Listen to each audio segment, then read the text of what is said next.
Layer's a hard place to live. Real hard. Ain't no soft landing nowhere in here.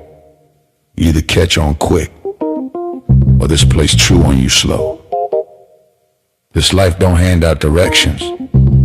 Just wait. Just pressure sitting on your chest every morning. Folks think trouble kicked the door in. Nah. Trouble slick. Trouble got perfume on. Smiling at you like it already know your name, already in the room when you walk in. That's the slings and arrows. You don't hear them fly, you just feel that sting and wonder where it came from. Whole layer wrapped in dark mystery. Old magic in the walls. Wizards whispering deals they don't keep. Dragons watching from the shadows, counting bodies like loose change. Succubus love looks sweet at first, then you wake up lighter than you went to sleep. Heart tax, soul pawn. It's war out here. Quiet war. Betrayal wears silk and smile real nice. Same cats break bread with you. Be the one selling your name 2 streets over. This whole thing a stone cold trip, baby. No fair fights, no refunds. So whatever shield you walk around with, it better be battle tested. Not shiny. Not shiny. Not fresh out the armory, I'm talking chip paint. Bent edges. Blood you couldn't wash off even if you tried. Cause the layer don't care how fly you look in your armor. They care what's still holding when the smoke drift off. If you still here tomorrow, still breathing, still standing on your square, then yeah, you's a bad mother. Shut your mouth.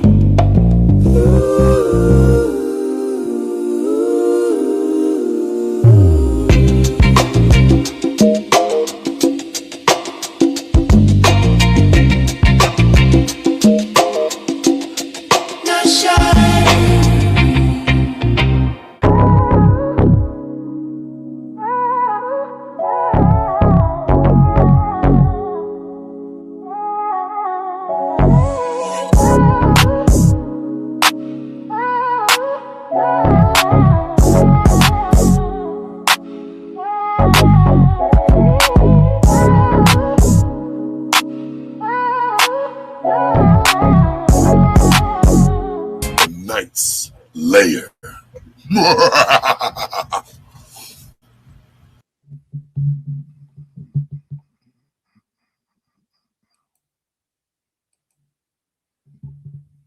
Yup. What's going on, y'all? Back at it like a crack at it. That's how they say it, right? I'm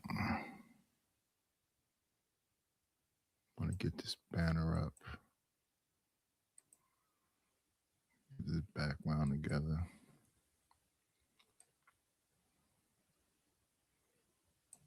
Let's be dramatic, huh? Let's do this one.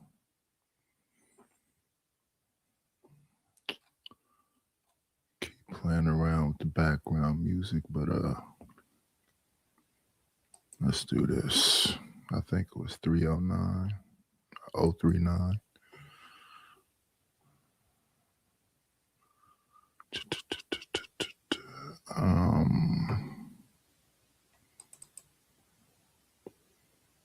Playful but processing. I don't know what that means. Let's listen to it.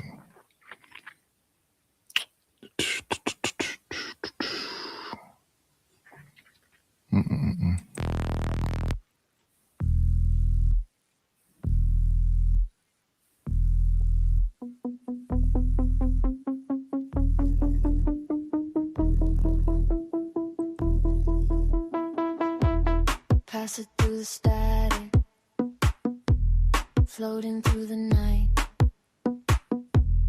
Echoes in the plastic, neon blur of light. Smoke turns into colors, bass spins out of shape. Time slips through my fingers, reality escape.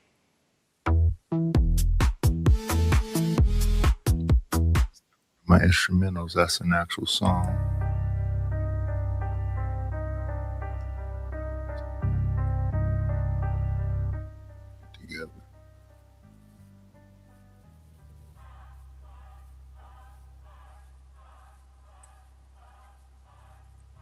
Um,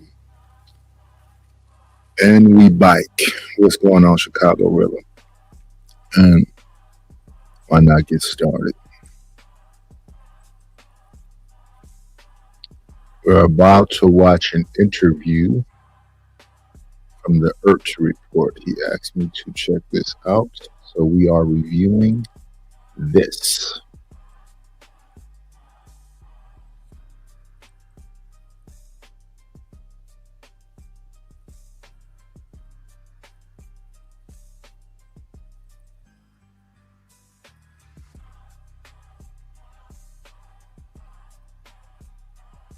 Mother.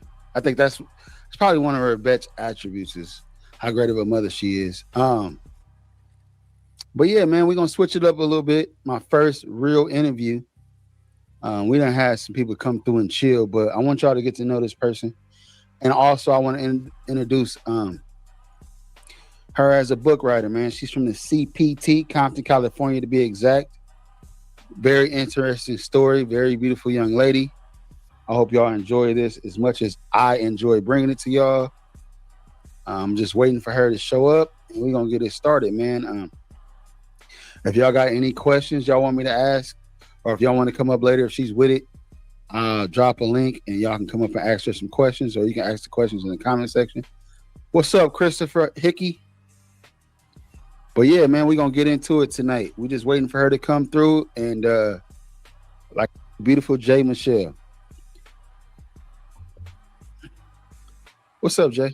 Oh gosh, just like good morning, good morning, good morning. Is it morning? I thought it was 8 o'clock. I thought it was 8 o'clock at night. Arthur, please. You call me by my full name again. Arthur. We went over this. How you feeling today? Where you get that name from? My boy Adam, he's from Canada. He used to say art, but he'll say ert. Oh, in the Canadian Accent. accent. Yeah. There you go. Makes sense. Okay. I was trying to figure out the angles because I'm in my car because I got a baby and he's loud. Oh, okay. Well, that's cool. I was trying to figure out the angles in the car, but this'll do. Yeah, that'll do. How you been? You got the braids in your hair. I thought you was gonna have. Yeah. Shout out to the car interviews. Who we give props for the car interviews? What's her name? Love Dorsey. Love Dorsey be popping from the car. So shout out to the car interview.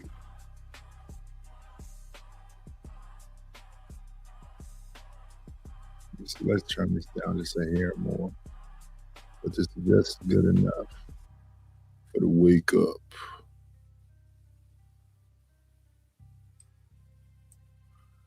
Let's go. Your hair down and all that silky long hair. I thought you was gonna have that down, but it's all good. Always have my braids. You look like old girl from Friday. What's her name? Oh my God. Which one? I don't know, but feel like you want to be ghetto tonight. Let's get a little ghetto in here. Tell us a little bit about. Let's get into the interview. Tell us a little bit about yourself, man. Where you from? Who are you? What you want the people to know? Go ahead. Start from the beginning. Well, my name is Jay Michelle, and I'm from Compton, California. Mm-hmm. Born and raised in South Central Los Angeles. So that's where I'm from. Where did you go to elementary and high school? Like what cities? I started elementary in South Central Los Angeles. I was going to this school called How you don't remember your elementary? Birmingham, Alabama. I went to Caldwell Elementary. No, that's wrong. I went to Wadsworth Elementary off of 43rd and Central. In the hood. Oh, you yeah. in the hood. Off 43rd and Central. And then I went to Brentwood Science Magnet. I got bussed out there. But I was living on 43rd and Hoover. So I was getting bused from Menlo Elementary School. That's over there by not the farm, the other one. Don't worry about it. They The don't. sports They arena. probably don't. By the sports The arena. sports- By the sports arena. Well, yeah. Uh-huh. Yeah, That's so I was getting bused from there to Brentwood, and then we moved to Compton, and then I went to Caldwell Elementary, Wadsworth Middle School, Compton High. Then I You went left to Compton Compton High. High. Yeah, I went to Compton High my 9th grade year. Shout out to Compton High, man. Have you seen Compton High lately? It looked nice.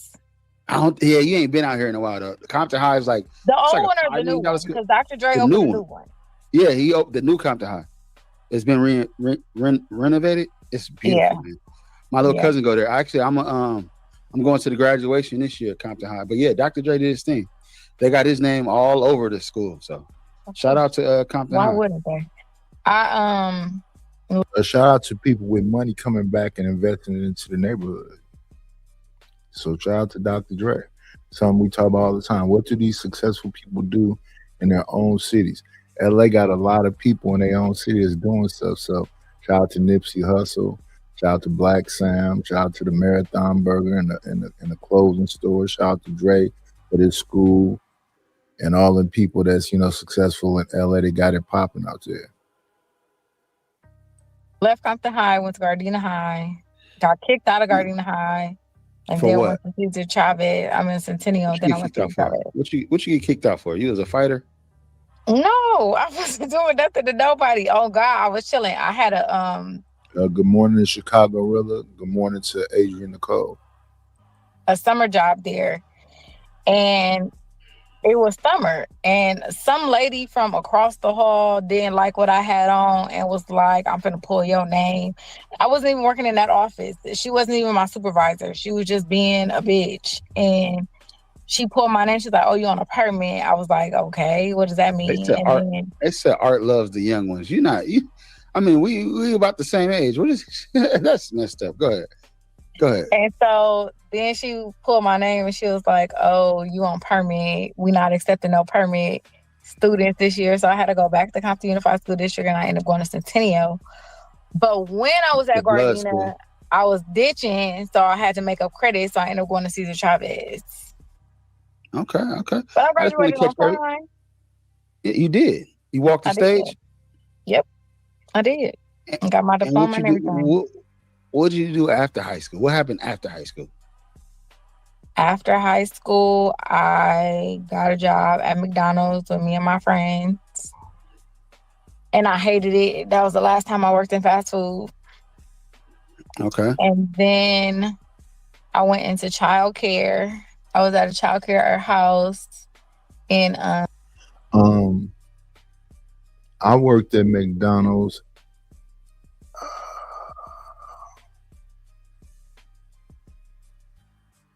I want to say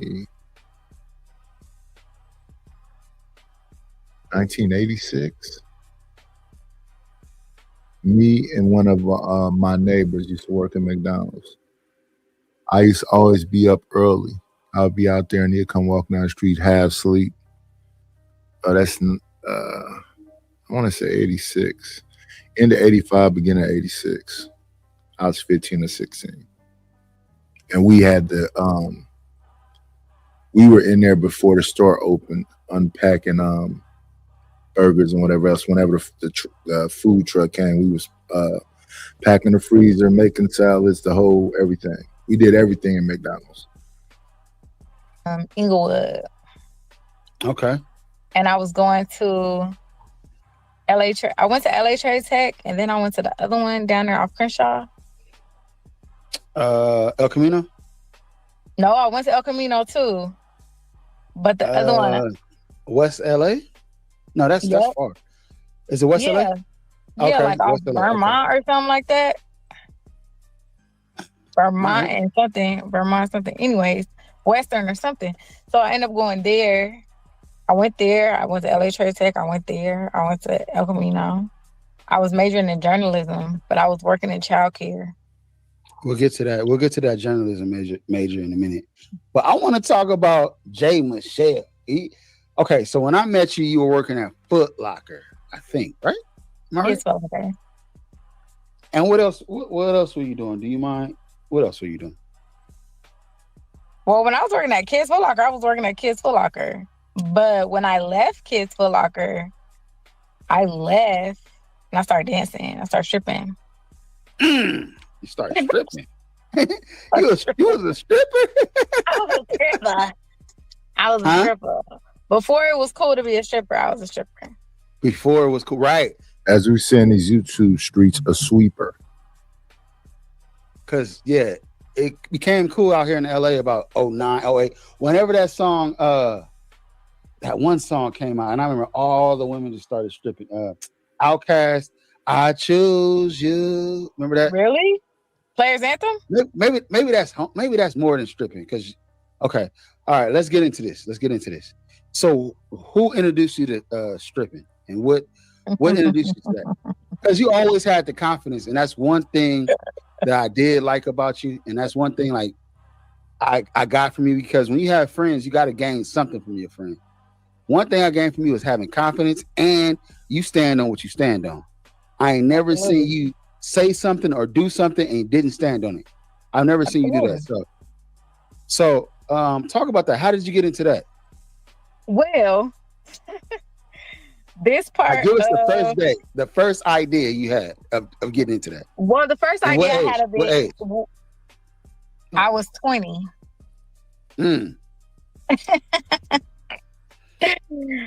I was 20 years old, and I was a lesbian at the time. Whoa.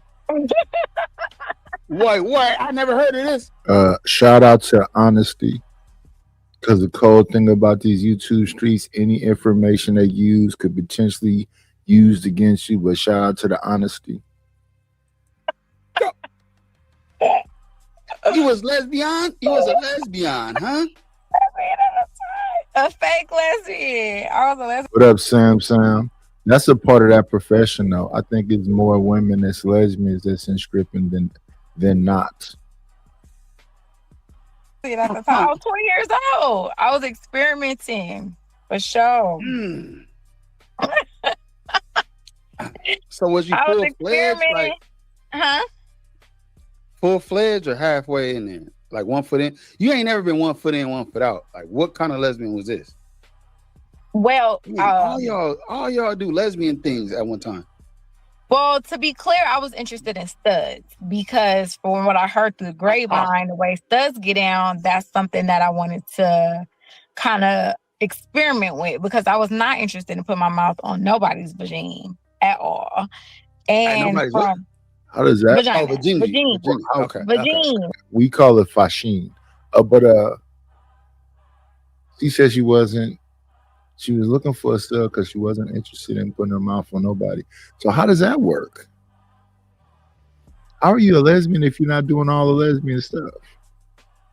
Vagine. I wasn't interested in putting my mouth on nobody's vagine. So, from what I heard, the studs, they wanted to just please you and they didn't want you to touch them. And I was like, all right, we'll see how that goes. But anywho, girls that I was hanging out with. Hold on. I got to ask this question. How did it go? Let's not just get past it. How did it go? A one-sided love affair? What is that like? The studs just want to do whatever, and they don't want you to do nothing. Was that like a pillow princess?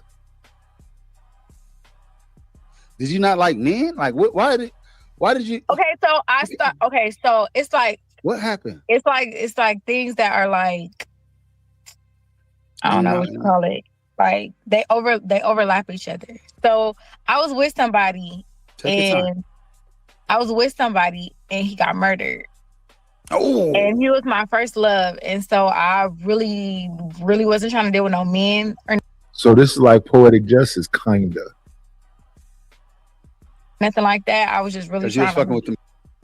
Wait a minute, where am I messing up? Where's the sound? Compton dudes, man, them street dudes, man.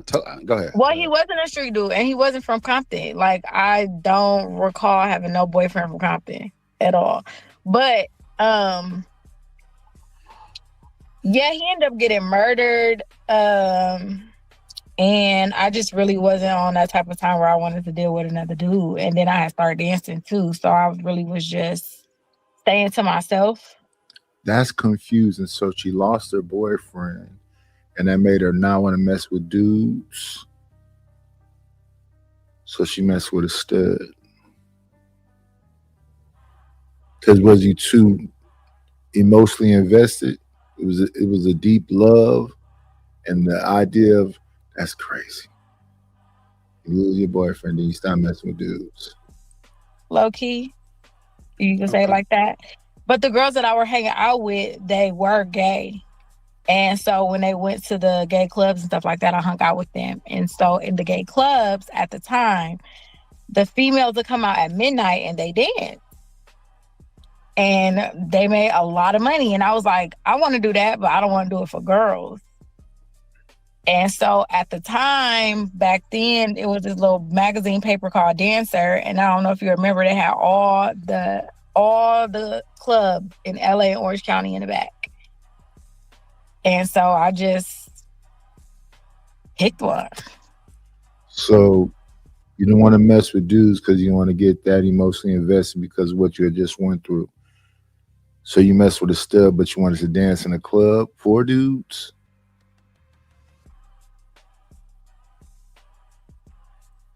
But at the time I wasn't 21. So I was between 18 and 21. So you couldn't strip until you're 21? 18 years no, can't so strip? the LA strip clubs, if you're 18, they don't serve liquor. If you're it's nude and they don't serve liquor for 18 and over. For 21 and What up, Mo Business? So you in the strip club that don't serve liquor. How'd that work? over, it's topless and they serve liquor. I was probably about 6 months away from being 20 years old, right? So now, mind you, I didn't know this at the time. Of course, I'm trying to figure it out and navigate my way through this situation. Of course, you got homegirls like, oh yeah, let's go. None of the bitches went. I went because I said I wanted to go. And so I went and I peeped the scene and I figured it out. And I was like, I went, well, you have to learn by going. So I went because I wasn't 21, but I was over 18. And I quickly realized that I did not like that. I did not like dancing naked and I did not like dancing with no liquor. What? Oh, okay. You So that personally was wanted the to time drink. you met me because I was working at his Foot Locker. I was trying to just buy time until I turned 21. Oh, So you wanted to be able to be lit before you get on stage. well, I thought we were past 21 when I met you, yo. Whatever. Was Ain't no fella. I don't know. Ain't no telling. Like, I was 20-some years ago. But anyway, what was I about to say? Okay. So yeah, so Good morning, Sin 17. all right. So you did that. You did the little. How long did you do that? Until I was 34. Damn. You did it for a minute. Damn. Kevin Hart. They let you slide till you was 34? They were still paying you? Who let me slide? I ain't paying no 34-year-old. I'm just gonna tell you. I'm gonna be honest with you. Do I? If I don't look the age I look now, how would you thought I look at 34? I know, right? You're right. I'll give you that. Niggas don't care. Because they just got through saying that you like the young ones, but you don't look that old, Ert. So if you say y'all was in y'all 20s 20 years ago, so if you 40, you don't look 40. And if she's 40 also, she don't look 40. That's the thing about black women. To me, that lady right there looked like, at best, she probably about, I don't know if it's the makeup or what it is, but she don't look like she past her early 30s. So if she's 40 plus, yeah, you can't tell how old she looked. And you damn sure couldn't tell what does she look like? Because if she talking about till she was 34 and she's 40 something now, so what's that? Almost 10 years ago? What does she look like now? Because she don't look old now. And until my face got all gray, people couldn't tell how old I was either. Be honest. Right. Hey, when the dick is alive, the brain is dead. That's what I heard. So That's wild. That's a wild saying, and I like it. That Hey, is but wild. okay, all right. So When the dick is alive, the brain is the dead. brain is dead. Yeah. Uh-huh. Yeah, I learned that a long time ago. Supposedly because all the blood is down there. Let's go. But so yeah, okay. So we navigating through that. I don't want to move through that too fast. As far as like Take your time. Ain't no as far rush. as your as far as your early years, anything else you want to talk about in your early years? As far as okay, have you ever stripped in Vegas? Any other states but California? I started stripping. Like I found a home at the Fantasy Castle in Signal Hill. Like that was my go-to spot. That's I where I remember that. worked. I remember that. I remember that. That's where I worked. Like every day, I was day shift, and then I moved to Las Y'all had Vegas. shifts. Y'all had shifts. Day shift stripping. Who was in the strip club in the daytime? I always when I picture stripping in my mind, I'm always thinking at night you drinking. Who's in the daytime strip club?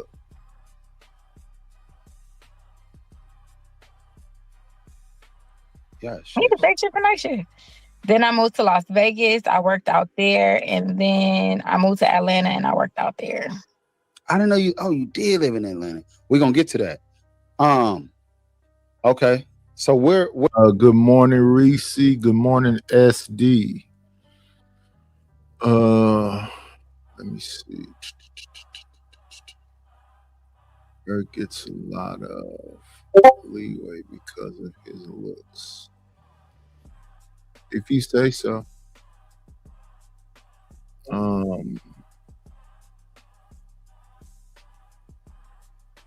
I was talking to Reese last night in Taz chat. She act like she don't know nobody when she not in the lair, but it's all good.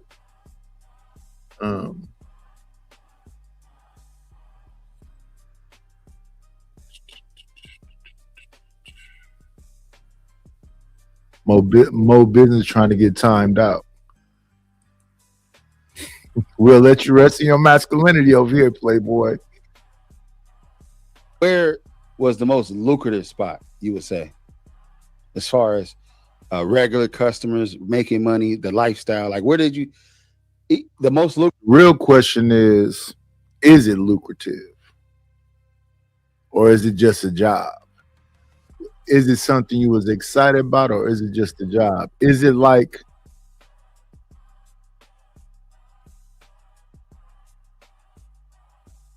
I don't really know nobody in all the little tidbits of stripping stuff I know that act like stripping is it. Was it for you? Because you say you was there to 34, or was it just you can get this amount of money and you was dependent on that amount of money, or was it more than that? Lucrative and the most fun, like lifestyle wise, because you was young. Let's talk about being young. She was a stripper, sir. She's not a stripper no more. Go ahead. Atlanta. That's a whole nother world out there, huh?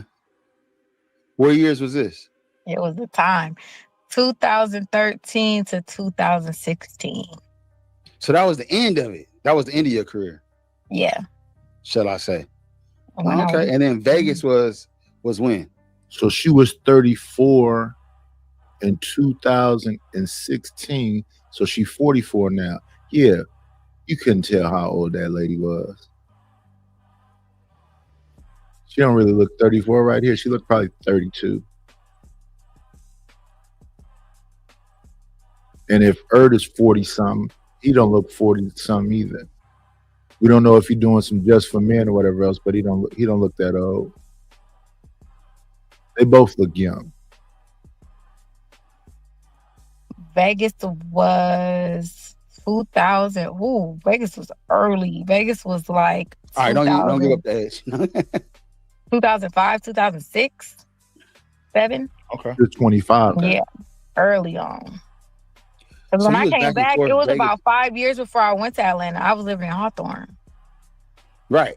I remember that. Yeah, but I wasn't. So, hey, I never asked you this question. Are you mixed with anything? Because I remember the first time we all went swimming, man. You hopped in the pool with your natural hair, and I ain't never seen a woman I fell in hop love, in the yeah. pool. I ain't never seen nothing like this. I ain't never seen a black woman hop in the pool and the hair get out better than she got in. Like it was like long. I ain't never seen nothing like that. And I never asked you, was you mixed with something? Because shit, obviously I look mixed, but you don't really look mixed. And I met your mom before. I don't think I ever saw a picture of your dad, but yeah, my mom is light skinned, right? She is. Is that fair to say? Yeah. So are you mixed? Are you mixed? My mother is Creole and Goddamn Creole. Everybody's French Creole. Her fourth great grandfather, or my fourth great grandfather, great grandmother, he was Creole and she was German. And so we're French Creole, German. On my dad's side, I get from his pictures, I get like Ethiopian, Indian. Yeah, you give Ethiopian, especially with that forehead. Especially when I lived in Atlanta, it was heavy on the "Are you Ethiopian?" They had a heavy Ethiopian community out there, and my great grandfather, my grandma's dad, he's from St. Mary, Jamaica. So I got some Caribbean in me. Were you raised by your father? Like, did you know your father, or did he pass? Like, yeah, I know that nigga. I know that nigga. I know that nigga. How many brothers and sisters you got on his side? I know you got a gang of them. Well, I'm my mom's only. If you see lightning in the background, I know you. Your mom's only. I know that. Storming. But I got 4 sisters and a brother. On your dad's side. Yeah. Pops but I call them in. my sisters and my brothers. I don't call them half. Like those are my sisters. Yeah, of course, as you should. Okay. See, I never asked that question. I never asked none of these questions before. I'm learning something from you right now. Okay, all right. So, somebody wants to know, RLM. She's actually flirting with you in the comment section. She said, "Ask her, were there house fees in Atlanta and Vegas?" I don't even know what that means. Yeah, it's house fees everywhere. So it just depends on the time that you work, and it depends on the club. It just depends on, but it's always a house fee. You pay either at the beginning of your shift or at the end of your shift.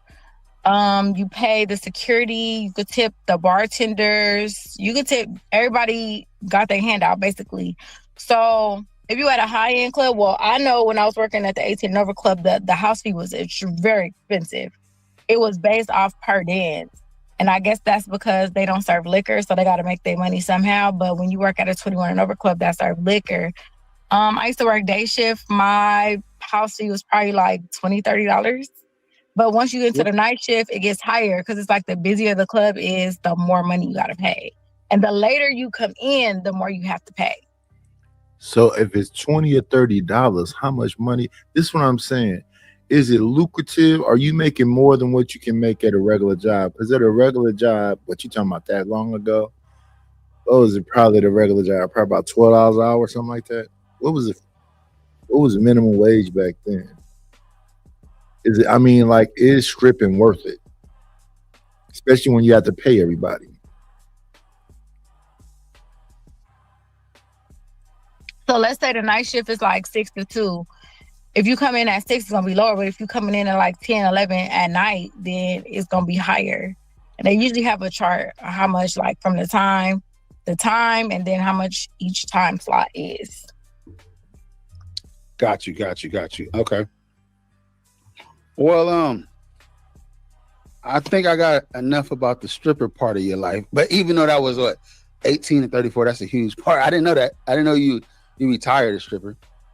Did they hang your jersey up? I really didn't start till I was 21, like I said, but because I was killing time between the 6 months from when I turned 20 till I was 21. And I turned 21 in July, so I didn't go right soon as I turned 21, but I was still working until I turned 21. Old man Mega Band said, "What did you work at in Atlanta?" This is an old man. In Atlanta, I started at the Pink Pony.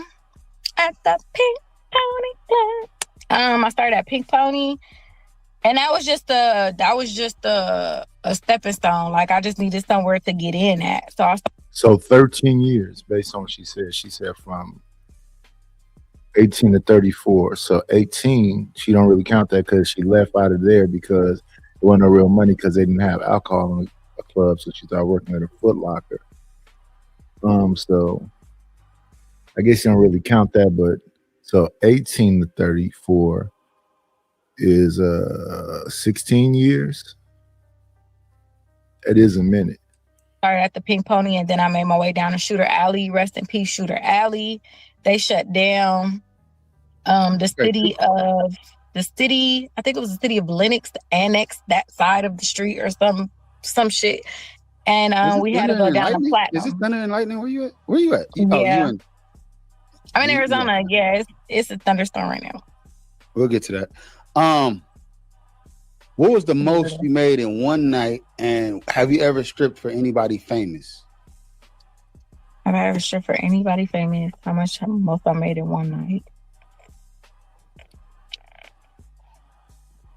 Like, believe it or not, stripping is a very discriminatory job. I'm not going to use the R word, but it's very discriminatory. Like, being a dark-skinned woman in a strip club, how was it? Go. From management all the way down, because you have to remember, like, I started in an era where big booties wasn't popular. Like, that wasn't the thing. Like, natural bodies was the thing. If you could think of the time when Usher came out, whatever year that was, that's the year I started. 2004. Yeah, that's the year I started. So, like, it progressed over time. It changed a lot. I started being in music videos, like, especially in Vegas when they start cracking down on the hostro. Like, a lot of hoes came into the strip club. Like, shout out to the shout out. Good morning, Coach Ferg. It's very. Give me a second. Very. I seen that. Go ahead. You got it. Go ahead. Oh, you said hold on. I'm looking. No, I was saying go ahead and talk. I got it. Oh, but yeah, it's it just depends. Yeah, and then when you just a regular person is not trying to be in the champagne room, and the prostitutes come up in there, who knows where they're willing to go? Good morning, Angel Earth Love. Who is that just talking to me that agitated me right quick? Let me go check out. We got to find out who you peoples are. And I don't see it, so let me put all, and probably in the virtual side of the thing. Most of the time, y'all, I'm not looking at the virtual side. If you want your comments to be seen by me, you will want to come to the landscape side. So evidently the person that's talking to me the most is on the vertical side. So let me go over to the vertical. See this nonsense. Give me 1 second, y'all. Like, comment, and subscribe. Subscribe to the channel, y'all. We need to get to the 500 subscribers as quickly as we possibly can. We on the road back. People being funny style. We're going to the vertical side to see what this stuff is. So we got half and half on the vertical side. Okay. So the vertical side is flooded with one commenter. Okay. So let's go see this person. They're writing individual words down like they spamming. And that's annoying me. So I'm going to have to do something to make myself feel better. But let's do this right quick. So this is a person with 1 subscriber. Emo.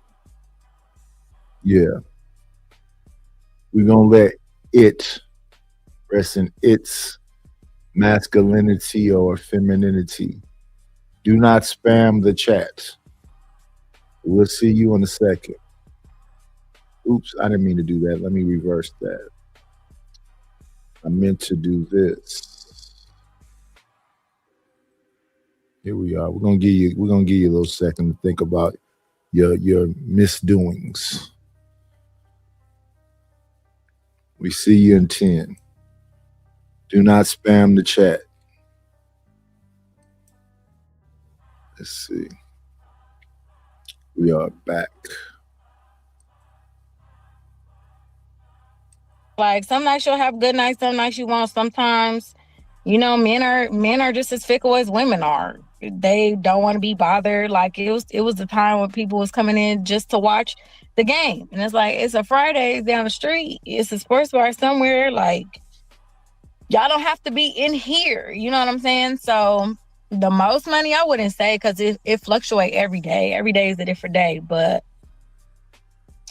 I was able to maintain my lifestyle. I never had to live with no man. I never had to have no man drop me off at work in my car. I always had my own car. I always had my own house. And I didn't become a mother until way later. So I was like 30, 37, 38. That's a different story too. But as Art would say, we'll get to that. But have I stripped for anybody famous? I gotta think back in the archives. I don't think I stripped for anybody famous because, well, you consider Crooked Eye famous? I can't hear you. Yeah, Crooked Eye from Long Beach. That's the homie. Yeah. Well, Crooked Eye. Like a private dance. Crooked Eye is famous. That's crazy. Yeah, he's a famous rapper. Yeah. Type of like, he paid you to come. You actually really popular in the city. To go? No, in the club. Like, not private. No. No, I'm not talking about like they invited you over and paid you to come to their little, because you were in the music video. Remember Rocket? Rocket don't even. In a lot of music videos. He was. Me too. Being in LA, being in music videos. Me too. That ain't a big deal. I was in Druggies and Hoes with Absol and Schoolboy Q. I was in one of the Rocket videos. I was in a Sply Society video with when TK, the skater, used to rap or whatever. Oh yeah, I remember him. What happened to him? Yeah, you in LA around a bunch of different so maybe you wouldn't consider them people famous, but yeah, them people are famous. Fuck his name was. He just got out of prison, yeah. He was under parole. Yeah, for murder. Oh, so he been in prison all that time. TK did a manslaughter in Chicago. You didn't hear about that? No. Terry Kennedy, yeah. Really? The homie did it. I don't put it past nobody, honey. Okay. But I was in one of the music videos. Okay. Because he was signed to Ice Cream or Pharrell or something back then. Something like that. Yeah, I was in the music video for that. And that's what kind of catapulted my love for the entertainment industry as far as Let's get into that. As far as me starting my hip hop journalist website when it was Up Next. Yeah, like some people be talking crazy about the artists that be around here in the town, like they wasn't famous also, or they said that they is local, whatever else, but they still famous. So when you seeing CNH, the Delinquents, you'll see Yuck Mouth a lot. You'll see Mr. Fab. When Short was around here, you see Short at the side shows and stuff.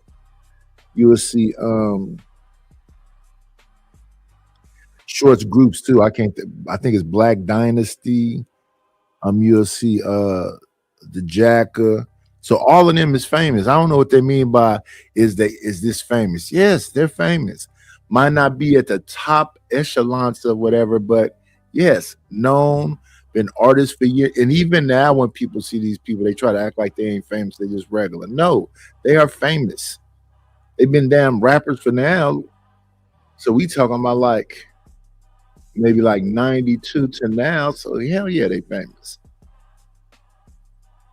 And I don't even count all these new people that's walking around here, regular, degular, that's artists.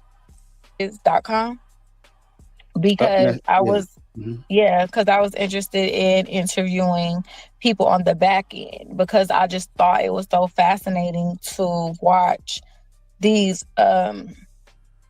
things being created, music and music videos. And my favorite place was to go to the studio. I love being in a studio session. So you was one of them studio girls, like, hey, call Jay up. and it inspired me to make this song. You just be sitting there chilling. Yeah, 'Cause but you was a chill. also it's exposure for them because I had the website and then I had connections as well. So it was beneficial for everybody across the board at that time. I used to go to 1500 or nothing sessions. I used to go to Slim the Mobster sessions. Of course, Crooked, Willie B, like so many people. You see, he said notable but not celebrities. Who did just said that?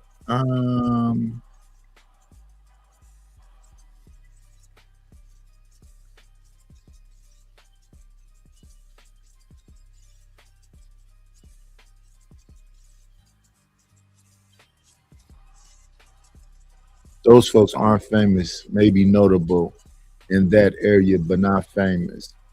They said that AD is a celebrity.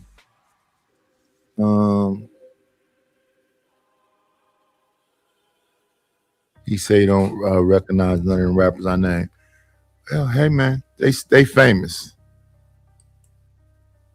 Oh, What about Terrence Martin? Kendrick? I love watching Terrence Martin. Terrence movies. Martin, man. That's I my wish I favorite. had my That's my old buddy. phone, man. No, Yeah.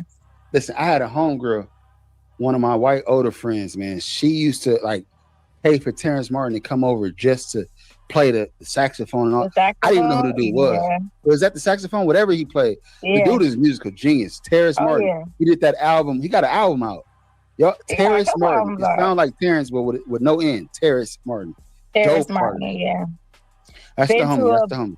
Speaking of Terrence, been a couple problems sessions. Problem the rapper. Their brothers. Yeah, see, that's when That's LA all. was cracking. That's when LA was LA was on super fire. popping. It was super 06, lit. I had 06 so much to 2012. fun. Yeah. 04 to 2012 LA for us, for our age group, was just Yeah. on fire, man. It was so much Yeah. to do, so much fun to be had. It was a time. It was so and fun. you was in the midst of it. I was.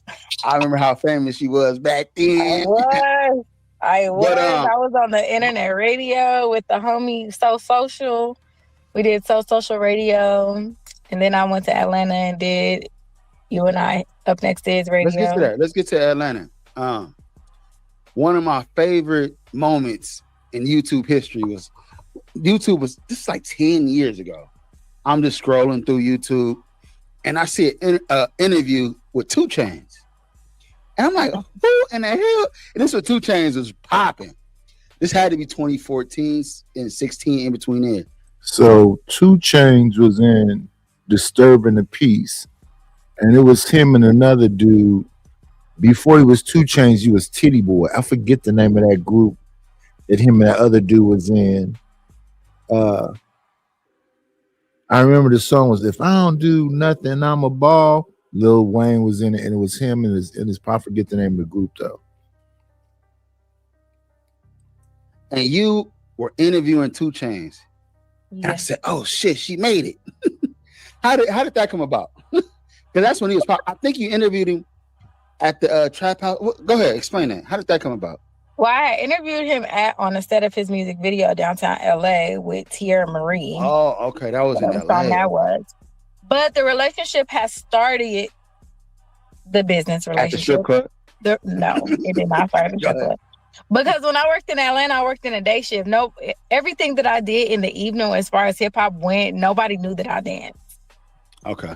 Same thing with LA. Like nobody knew that I danced. Everybody, that shit was day shift. At night and on the weekends, I was J Michelle, you upnextis.com, up next hip hop, all that shit. So how I got the interview with 2 Chainz was the relationship. They said you were showing a fake ID. You can tell your age right now if you want to, and I I'm know how old. 43. I'll be 44 in July. So They're the not gonna relationship- believe it. They don't. Go ahead. They don't. The relationship happened. It started in Atlanta. I was staying with a young lady. She was acting manager or whatever for me for the hip hop side of things. As far as she had some other artists that she was managing, so to speak. I was the entertainment plug. I was the news outlet. I was the website. That's what my job was. This man, you look good. And that was the thing that Bond was saying over the other day when people were talking about what age somebody is. She said you can't look at nobody and tell how old they are. You don't know how old folks you be talking to. Because I know some young people now that look old as dirt, and I know some old people that look young as I don't know what. I don't know what's happening with the water, or the food, or what they're not sleeping. I don't know what's going on. Good for 43. She does. Thank you so much. I wish you didn't have them And, braids in so y'all can hear, y'all can see. Anyway, whatever. Go ahead. Oh my Somebody God. say, yo, West Side Pyru. We got the Pyrus in the building. Shout out to What? Jeremy C. Cohen. What? However y'all say that shit. Hey, hold on? Did you share this on your stuff? Let everybody know the you was actual gonna be. interview, I shared the link. All right, well that's cool. Share the interview once it's done. All right, go ahead. Of course. Thank you. Go ahead. I linked up with 2 Chainz. That was did I dope, link by up the with way. 2 Chainz? Thank you. It's still on YouTube, by the way. We was so like, How did they we find were that? so interview? green. We didn't know You know what? how Say to that at the film end. an interview or nothing. Right, I could tell. Y'all both. It was. Y'all both were in the infancy stages. This was 2 Chainz when he was like, "I wish a nigga would like a kitchen cabinet." That was that 2 Chainz. Oh man, that was that 2 Okay, Chainz. so me and 2 Chainz became cool. I cannot remember exactly how. I would like to say it was a studio session or whatever. And he was like, pull up to the studio. I knew somebody that knew him. It is always a degree of, or 1 degree or less Separation. of separation Yeah. for somebody in Atlanta. Like everybody was connected. I can't remember who the exact person was, but I ended up going to the studio session and we That got was in cool. LA, right? I wanted to go to another studio session with him. And this is the time when Scrap and Diamond was together. So we had pulled up to another studio and they was there and they was recording. And then we just remained cool. And so then when we was back in LA, DJ Goonie was throwing a party and I was there helping him with the party. And I got a call from Chainz and he said he was in town. And I was like, well, we in the hills, pull up at this party, blah, blah. It was like a whole thing. Like, it was just a, That's how fast it happened. That's how fast.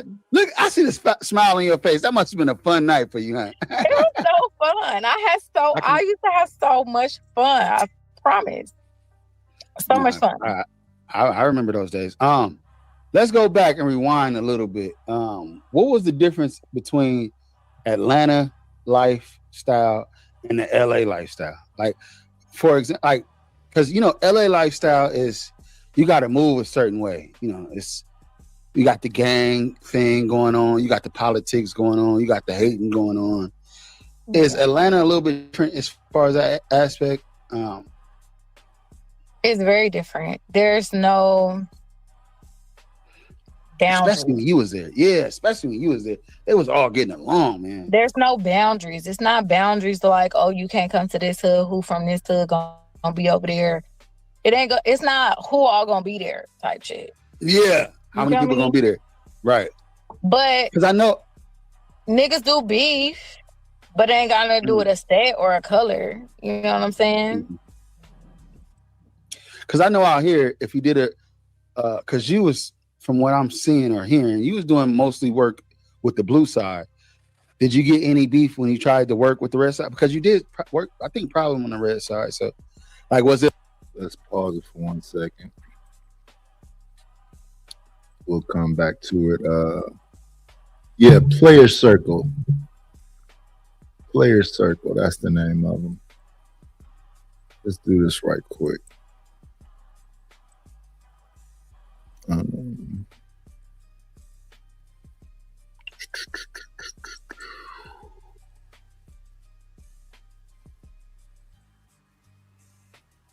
me see. It says updates. Let's go back. Comment. Let's see.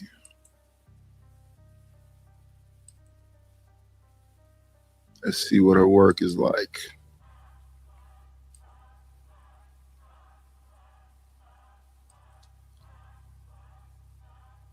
So she looks older back there to me. Let's check it out. Mm-mm. You had your first show in LA last night. How was it to perform the first time in Los Angeles? So it turns out it was groundbreaking. Bunch of a bunch of people in the building. It was Grammy night. A lot of A-list parties, and mine was sold out. So I feel pretty good about it. Everybody know you as 2 Chainz from Player Circle, City Boy. What was the name change about? Like, what made you change your name from City Boy to 2 Chainz? I've been going by 2 Chainz, basically the whole time I've been saying Titty Boy. It's just a situation where people started listening. I guess it was my time, hard work started paying off. Started introducing a lot of my records with 2 Chainz, and it just stuck. So it was nothing I did to be brilliant. Right. So, like, every song that's out right now is, like, featuring 2 Chainz. You everywhere doing a whole lot of stuff. Like, what do you think happened between Trapper Belly 2 and True Religion that made people, like, pay attention to your music more? I think my consistency, and me just, continue to put out good music people can ride to, party to, get dressed to, smoke to.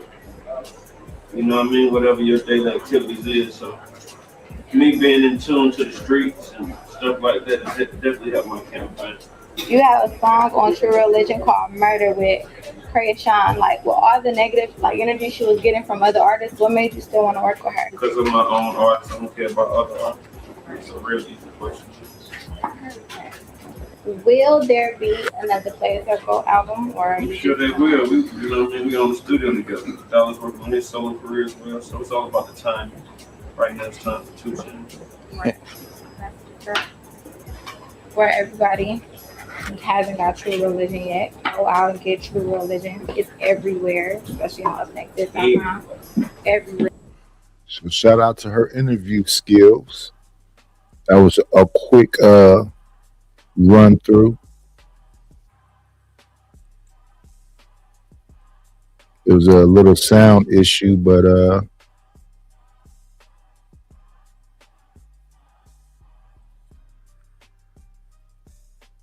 this man say, "Why have a chat if you're not gonna pay attention to it?" I don't know how long you've been around these YouTube streets, SD, but you've been around the streets long enough and in enough different chats to understand how that works out. Everywhere you go, let me tell you what they say. I'll repeat what they say. I'll do a little bit of conversation jacket. They say if you want your comments highlighted, you know what to do. I'm reading people's comment and they didn't do what everybody asked them to do. So there's that. This is a business people do for money. And they ask you to, typically if it's a monetized channel, hit the super chat, PayPal, Cash App, Venmo, Zelle, whatever people got to highlight a comment. I'm reading your comments because I know who you are, SD. I'm reading Sin comments because I know who she is. But that's not how the YouTube streets supposed to work. Y'all know how the YouTube streets are supposed to work. So oblige and I'll oblige. It's pretty much scratch my back, I'll scratch yours.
Yes. Was he a He was jump off living or in was that your man? California at the time, and Oh, I he was a living Cali in dude? Vegas. No, he's a fucking Dade County dude. What is Dade County? Florida, Miami, Oh, I Trina, saw him. He got the, yeah, he looked like a, hey, he do McGraw. look like a Texan with dreads. I was like, okay, where'd she get this shit from? All right. Yeah, Halloween that was Rich, very somebody just different posted- for me. That was? Hmm You was in love with him at that time. We'll get to that. We'll get to that. We'll get was. to that. I'm 'Cause okay. I know you had your son after your son what? Never mind. I don't want to no, let's not talk about that. But you had your son later in life. We'll get to that when we start talking about the book and all the other stuff you got to go. Because She moving around though, so we go from LA to Atlanta to Miami.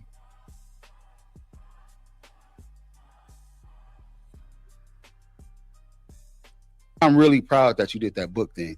Thank you. And you know what? I need to buy 2 books, but you pissed me off by not doing the interview earlier when it first came out. I'm not gonna lie to you. I'll It's be a hitting you book. up. It's not gonna be old. It not can't gonna get go nowhere? old. It's a book. All right, let's get to that. Hold on, let's get to that later. Okay. So Cali to Arizona. So what is Arizona like for you right now? What's going on in Arizona? What you doing? You don't have to say everything, but like what brought you to Arizona? Let's say that. What brought me to Arizona is that I made an executive decision so me and my son would not be homeless. Why would you say homeless? Like what happened? Because here's the thing, people, and I thought about this the other day because I'd be thinking like, how did I get here? Right? I like to reflect on my life. Okay.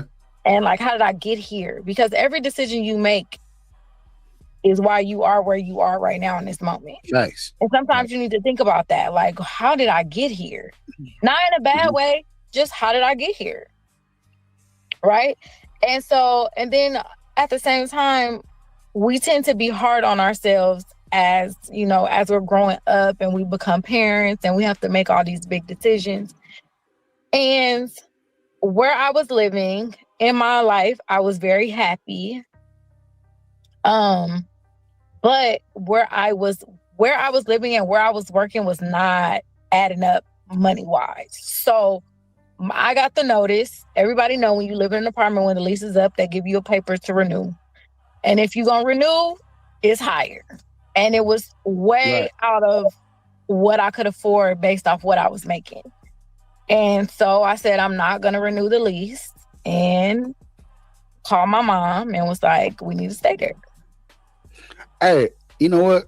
You always been a humble person, like, and I appreciate the humbleness. And man, that's dope, man. You can be, man. I know where you were, and I know what you're saying now. And hey, you had to humble yourself a little bit, right? Is that what you're saying? I'm not one to try to keep up with the Joneses or the Diddy's Facts. or none of them motherfuckers. Like, I'm not rich. I'm Have you a ever been to single a Diddy party? mother. Have you ever been to a Diddy No, party? I've never been to a Diddy party.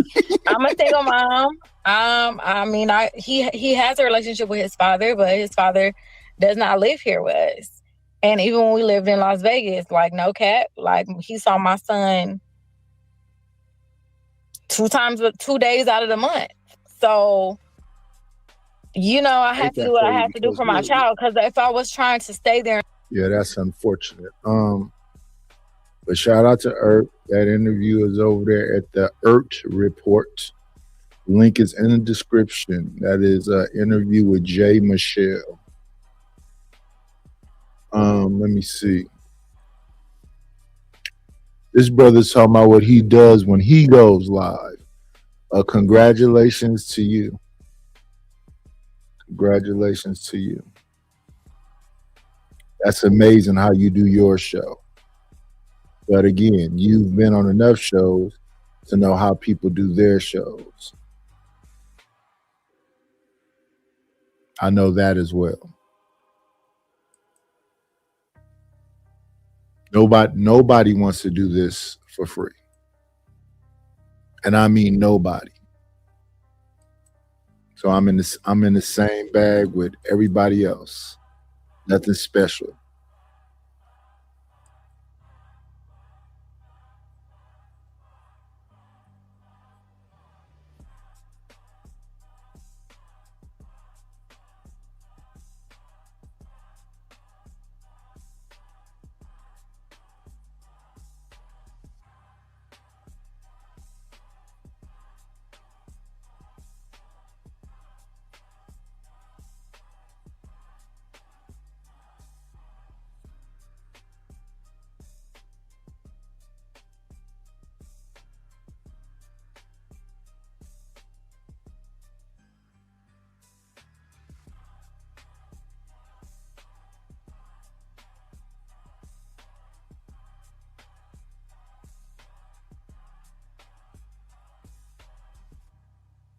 Shout out to the Daily Roundup crew. This one is finna get interesting.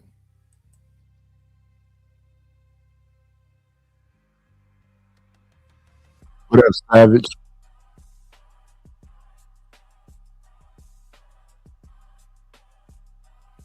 Listen, we got a ton of content over there. The live streams is on Patreon as well. Do this. Roll back so you can hear these people's names. Be upset, like for sure. Like, yo, yo, anyway, we got some special guests with us. Ladies, let them know where they can follow you at. Yes, it's your girl DOCCC. I am Doc. You can follow me at _DOCCC. I want to shout out my fitness line that I have with my dad. It's called Wolfgang. I have that with my dad, Vice. He's at a Bronx and Yonkers. And I want to shout out my independent film coming out. That's with BT Williams at a Bed-Stuy, called The Bounce Back, and the series Young Boys. So look out for that. And I want to shout out the Dream Girls House. I love y'all. Okay. I love that for you. My name is Sheba. I don't have as many things. She's eating them up right now. Okay. My Instagram is Sheba, SHEBA, Jackson, very simple, Junior JR. Okay. Listen, before we get into these topics, I should say, make sure y'all hit that like button, subscribe if you haven't already, subscribe to the YouTube, join the Patreon, man. If y'all on Patreon right now watching this, listen, y'all got this episode early before it went live to the public. If y'all watching this on YouTube, listen, this episode was on the Patreon a couple of weeks ago. Y'all got to join the Patreon, man. We got a lot of months, weeks. Yeah. Listen, we got a ton of content over there. The live streams is on Patreon as well. So make sure y'all join the Patreon. Helps us out with the channel to grow. Y'all see we building over here, man. Like, so this first topic I want to get into, it says, is the man-hating movement by women addressing women's critique of men, or is it more about hatred and ignorance towards men? And I know you was questioning it, so I did have to put together a compilation video. That way you understood exactly what we were talking about. So let me get into this video. You saying you got proof? I got, because they're gonna try to act oblivious, so I gotta bring the like. Not oblivious. He's assuming. Not oblivious. Men are not capable of actually loving women. They don't. Whenever I see men in public, I ask y'all what are the benefits of dating a man. I don't believe in showing men mercy because there's no line that. The only time it's acceptable to trust a man. Always remember, men deserve nothing and women don't owe men anything. I could never get married because I can't imagine having a bad day and then having to go home to a man. If men didn't exist, the world would be perfect. It would be pretty commonplace. I don't know who lied, but the root of all evil is men. When women say, I hate all men, I don't ever correct her because there has to be a reason that you feel that way. And who am I to tell you that you're not allowed to? I'm not. And when men say, like, what about me? Are you an awful man? Then don't feel hit. If I wasn't aiming for you, don't feel hit. I don't know what it is about men, but I don't like them. I really don't like them. I can't stand them. They annoy the out of me. I can't stand talking to them. I don't want to be in the same room as them. Like if I'm annoyed, I need to go. Like I can't do it. It is hard enough doing it on the phone. I can't imagine trying to go out and date in person. I don't like men. And there's nothing really to like about men. Like when it all boils down, men are not really likable people. So when y'all be in my comments saying you don't like men, no, I don't. And if you find yourself liking a man, you need to fill in that space. Go back to school or start a business or travel more or fill that in with hobbies. That's great. Like, listen, this compilation could have been like 20 hour long, like, but I just wanted to keep. I wish you wouldn't have had so many of that first person. You should have a bunch of individual people because I see those kind of videos all the time. It's no reason to be nice to them. I would just crash out. I see a bunch of those videos. Keep it short. Could have been the whole episode. It could have been. Matter of fact, we might just have to have a whole episode. We just let the compilation play. Like, you know what I'm saying? So again, the question is, do y'all think this movement of do y'all see it on y'all end? Do y'all see a lot of women in the comment section on social media just saying how much they hate men? They always talking about men of this, men of that. Do y'all see that in your life? I can't really speak to that in my personal life. A lot of the women that I know like men. They care about men. They're not happy with like the general experience. Wagwan, Rapid. Experiences that they have had with men. But outside of that, like they would prefer stronger and healthier relationships with men for sure. Okay. For sure, but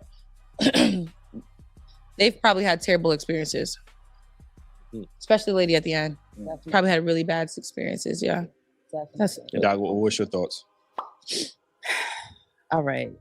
I am a perspective person and I put my feet in other people's shoes. So with that being said, I understand where they're coming from. That's not how I feel. Have I felt like that at a point in my life? Yes. Not that strongly, but I've been like, what's not like, why are men so mean? Like, why are they so lusty? Like, what's not clicking? Like, I did have that stage, but I'm not there anymore. I love men. I love the man that I'm with.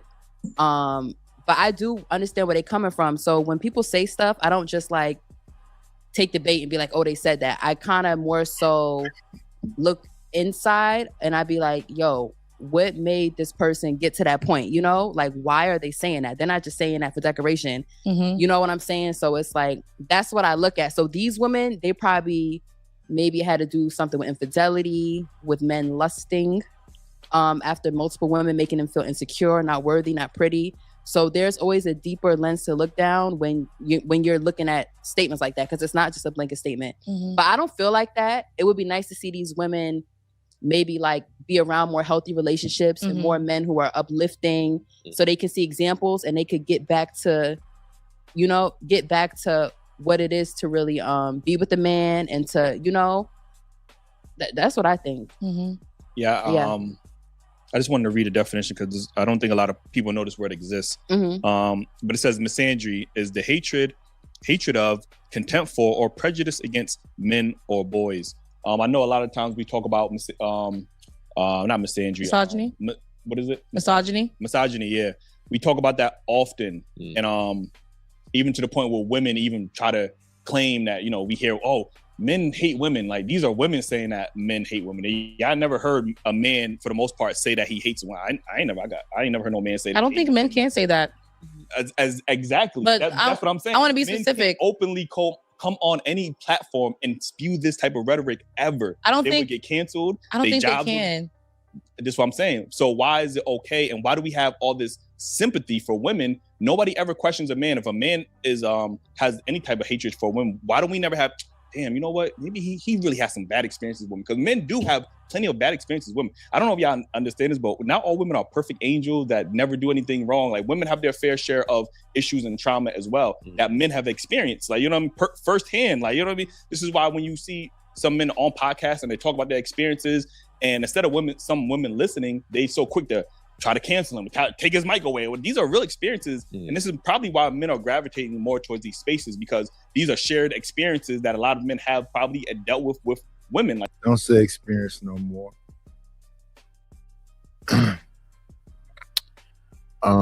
What up, Lord ADS? I guess I can drop the link. We ain't doing nothing. We didn't got past the interview.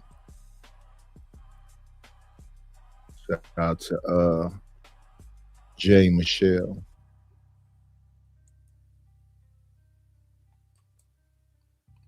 And that was Earthsay's first interview.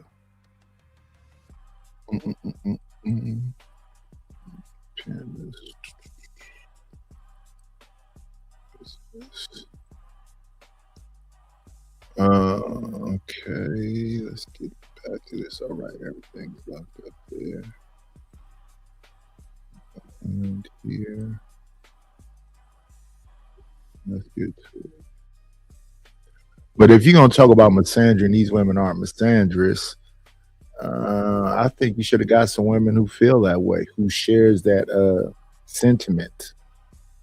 Like, being taken advantage of, being used, being cheated on. Like, we hear women talk about, well, we better cheaters than men. Like, I swear, it's like y'all do the same things that men do, and they got to repurpose it. But anyway, again, I think going back to this, the reason I brought this topic up is because I am starting to see it, and that is the algorithm just putting it in my face, because they understand that maybe it's triggering or whatever the case is. They understand I'm gonna watch it longer because I'm frustrated. Like, why is she saying this or whatever the case is? But there is an uptick in women feeling this way towards men, and it's celebrated. It's not shamed. It's not, damn, girl, you need to go heal. It's not, damn.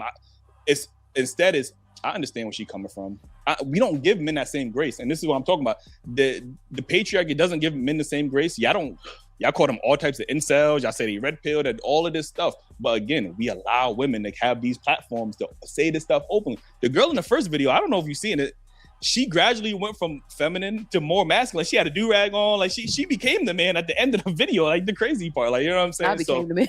Like she had a fitted on baggy clothes in or do-rag. Like she actively became the man that her whole TikTok is fed off that. And if y'all go to her comment section, her whole platform is built off. It's not up, but her whole platform is built off of bashing men. And maybe that's how she makes her money, so she gonna keep doing it. Doesn't matter. Yeah, but she's making a. But she might not even feel like that. She probably saying it to make her. She could just be saying it to make her money. And that is also a fact. We can't differentiate if women genuinely feel this way or they're just trying to monetize off of the clout off of other women's feelings. Like I said, we had conversations with women who never had a bad experience with men. They have great fathers. But those are conversations you have in real life.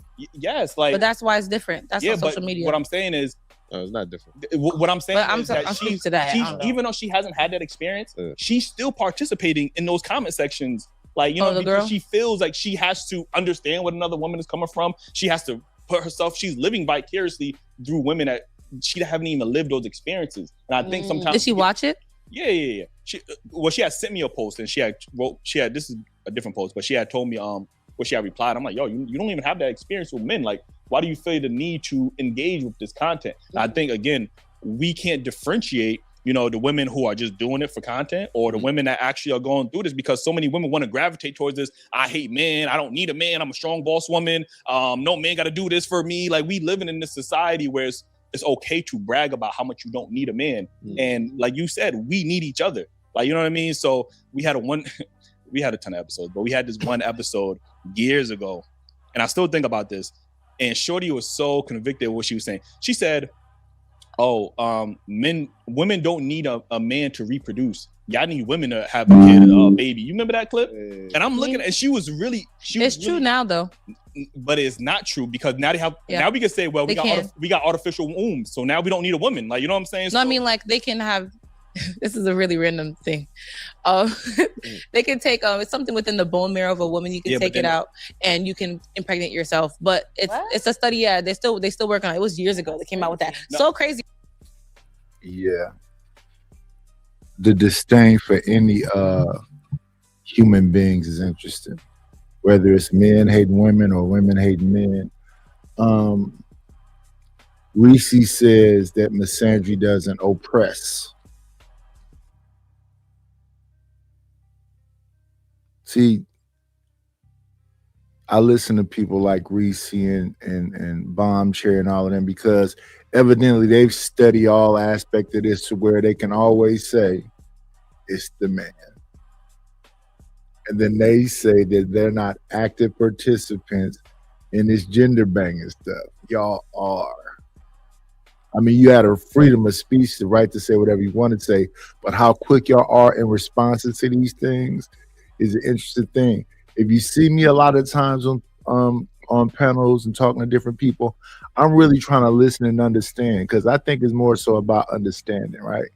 I don't have a lot of comebacks, and I would say that the man that's oppressing, in my eyes, how can a black man oppress when he's powerless? Y'all can't say both things. I've listened to a lot of women talk, especially black men.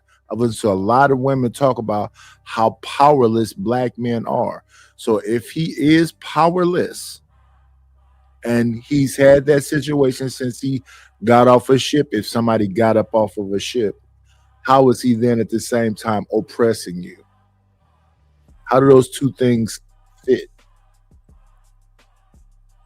Because I tend to go with the initial thing I hear, which is that black men supposedly are the least desired. I don't believe that. And then that was the thing that was said about black people in general, least desired. Never made no real big stand. So, and then a lot of us are living in the past. What have you currently done? I've heard almost every aspect and breakdown of why what I heard when I was a baby, a nigga ain't shit.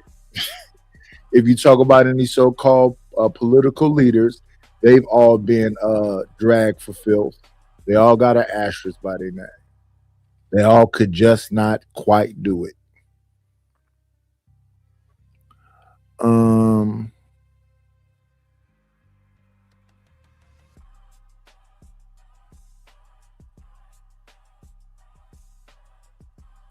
And what is Reese saying right here?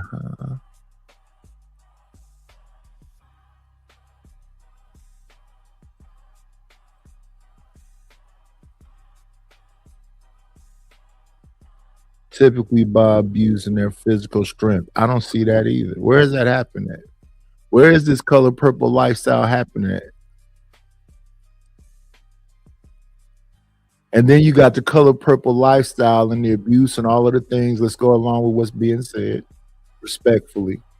And then you say that people still having babies. Oh, that was Savage that said that. How do they keep on having black babies? I guess they've been forced to have them.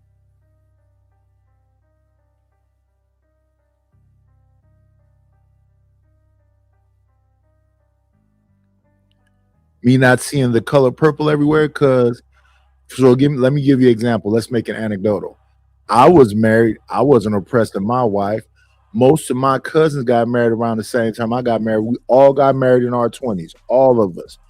The cousins who have wives are still with their wives. Their wives are not in no abusive. The family wouldn't accept it. Her family wouldn't accept it. Where's these places where a man can just get off like it's the 50s and everybody just gonna go along to get along? Motherfuckers is finna get at you. I couldn't jump on my wife. She had 100 cousins around us. And I don't think she could jump on me either because I got 100 cousins around me. I don't know where these situations at. Are you like a only child? Do you not be around your family? And it wasn't finna be no shit where I'm gonna take my wife off somewhere she can't see her family. Even if she don't want to see them, they finna come and be like, "What's up?" So I saw her. So when I got married, I became a part of her family, no matter how mad they wanted to be or do whatever. And she became a part of my family, no matter what. So what I mean by that is that some part of my family, even if my wife is not around me, is gonna tell me, "Oh, I seen your wife today over here," or "Your wife was here." And the same thing with her side. I literally was working with her first cousins and whole family. So I don't know where, if I was this asshole, where I could just take off on my wife and somehow that shit was just gonna go by. And I don't know. And most of the women I know that got family is not finna let no shit happen and it's just gonna go by. Unless it's a situation where motherfuckers is doing shit and then she going right back to the nigga. And even that's rare. So I don't know where this is where these dudes can just take all this shit out on this helpless, defenseless, Whoopi Goldberg ass shit.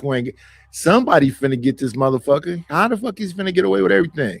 And I'm not saying about the police because I know for a fact the police don't do shit. But I'm just saying, are you like an only child? Whether she goes back or not, she's doing it. Huh? Doing what? Let me see. Yeah, I don't know everybody. And I'm not saying that this is not something that happens. I'm sure it does happen.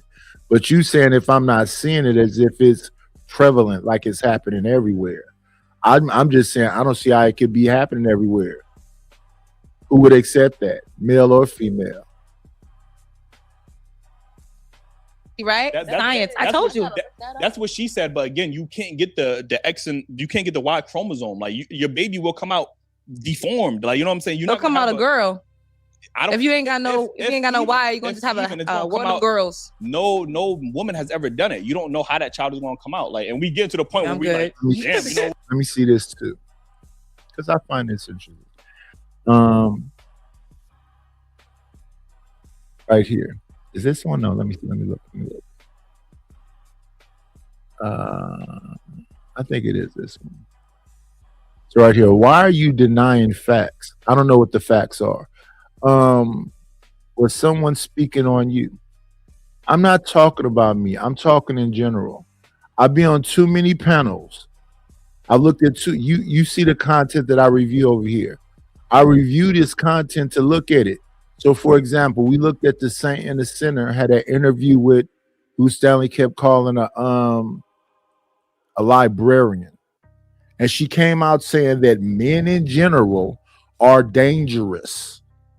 Just the simple interacting with men is dangerous. That's what that woman said. Then Saint and the Sinner said that that can't be the case because these women have family. But he basically said the same thing I said. And she said, well, that's just a lie, but I don't want to make this interview about that. And she kept hitting him with men dangerous, men bad, men bad, men bad. That was the majority of the interview. And every time she would say something about men bad, he would try to say, how can that be? How can that exist when society is so? And then she said society doesn't protect women. So I'm like, is that a real thing? You've heard me. I don't know if you watch me that much, Reese, but you've heard me say, is that a real thing? Because that's really fascinating to me. So all these women is going through all this shit at all times, and everybody just sitting around like it doesn't exist. What up, Uncle Tom? Because don't get me wrong, I be hearing about people being trafficked, people disappearing, kids disappearing, all these other things. And my thing is like my interactions with women in general. They never steal. They always gone. So it's all this dangerous shit, and they want to be right in the middle of the worst dangerous shit.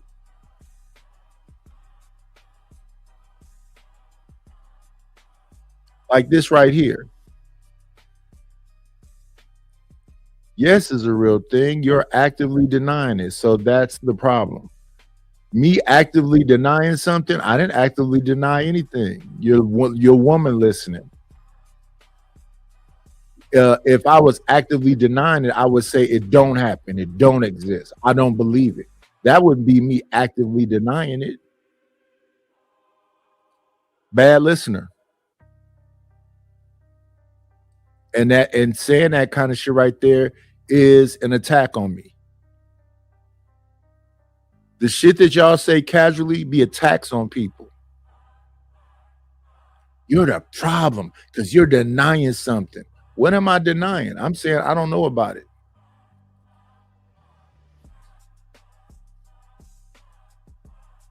And then when it said so matter-of-factly. So if I was denying it, I would never have been looking at Bell Hooks and fucking Gloria Steinem say the same shit. Don't get me wrong. I keep hearing people say it based on the stuff that I react to and respond to over here. I keep hearing people say it. So let me understand this. We in society, somebody drives up in the van and just snatch you, Reese, and everybody just ignores it.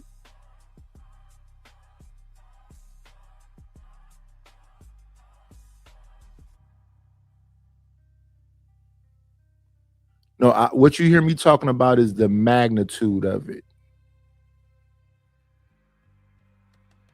Because even when I'm over there on Sharon channel, what I hear is that it's out of control. What I hear is that men are just dangerous, period. That's why the women have picked the bear. So what you hear me talking about is magnitude. How when you say just men in general. So you're saying that the majority of men in general are monsters. And if men in general are monsters, how is women still dating them? How's women still playing in their face? Because the other day, what were we looking at? We were looking at decisions. They used to be called horrible decisions. You hear me listen to Poor Minds. You hear me listening to a bunch of different women podcasts. And on all those women podcasts, they don't be talking about just cheating on men. They literally be talking about fucking over men. We literally listened to Dr. Fontenette on horrible decisions, or they call it decisions now. Not talking about men are dangerous and blah blah blah. She literally was talking about fucking over men. I had a good guy, amazing guy, wanted to marry me. And then I had a guy who's been around me forever who was fucking everything moving.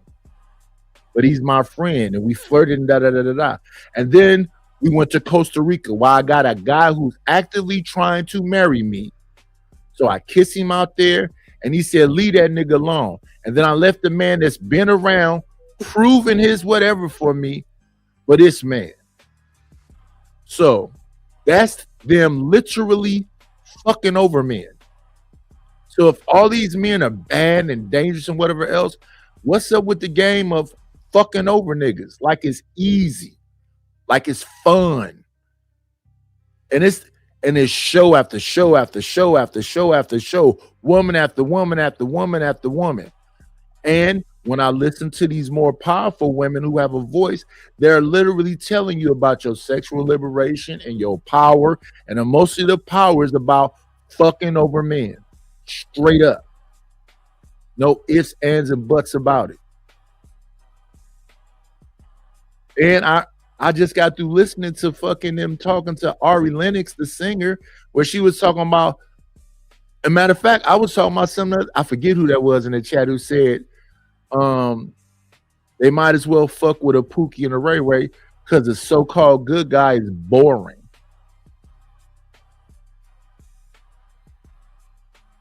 And that's, to me, I thought saying boring was nice. I thought saying boring was nice because I've heard woman after woman after woman say, nigga, dick game ain't shit. What's the point of being a good girl? What's the point of being a good woman? Show after show after show after show, women straight up shitting on niggas. Fuck being good. What's the point of being good?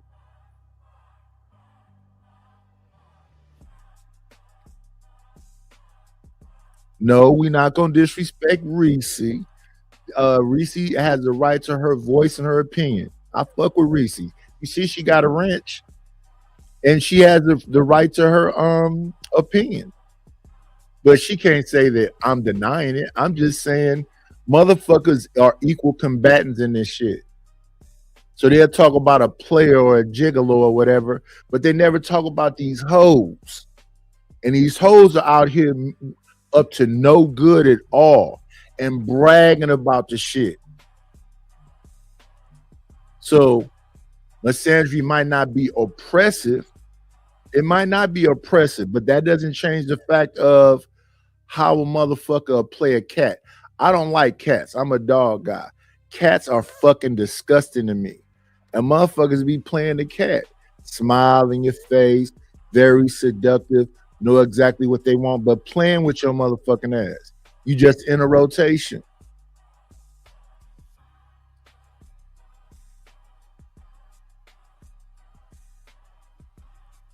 No, Reese, I'm not saying that. I'm not saying it ain't niggas as assholes. I can throw some names out there. I think Minister Jap do pretty, he just said some crazy shit to black women. Tommy Sotomayor. If I think about it for a minute, I know some motherfuckers, who says some wild shit. I'm not gonna deny that. No, I'm not gonna deny that. I'm sure Ari Lennox has been disrespected. I'm not saying her opinion is not valid. I'm just saying that she's saying the shit. So, what is a man to do when when somebody actually are listening to y'all? Fuck the good guy because the good guy's born and blah, blah, blah, blah, blah, blah, blah. I need some action. So then you want an asshole.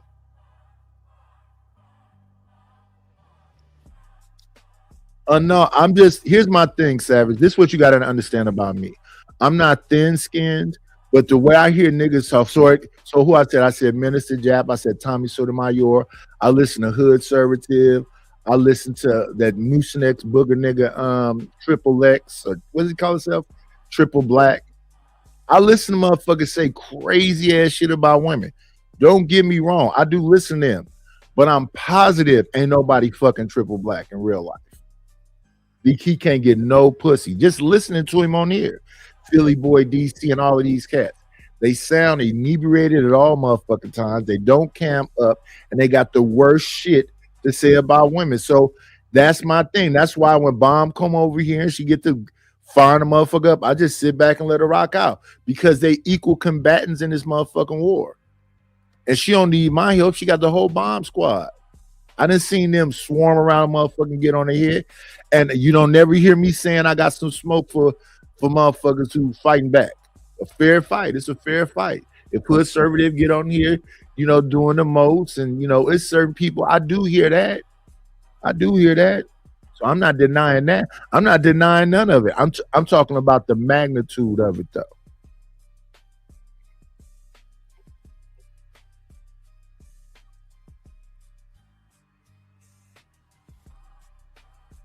And it's actually what the audience want. The audience want the pure fuckery.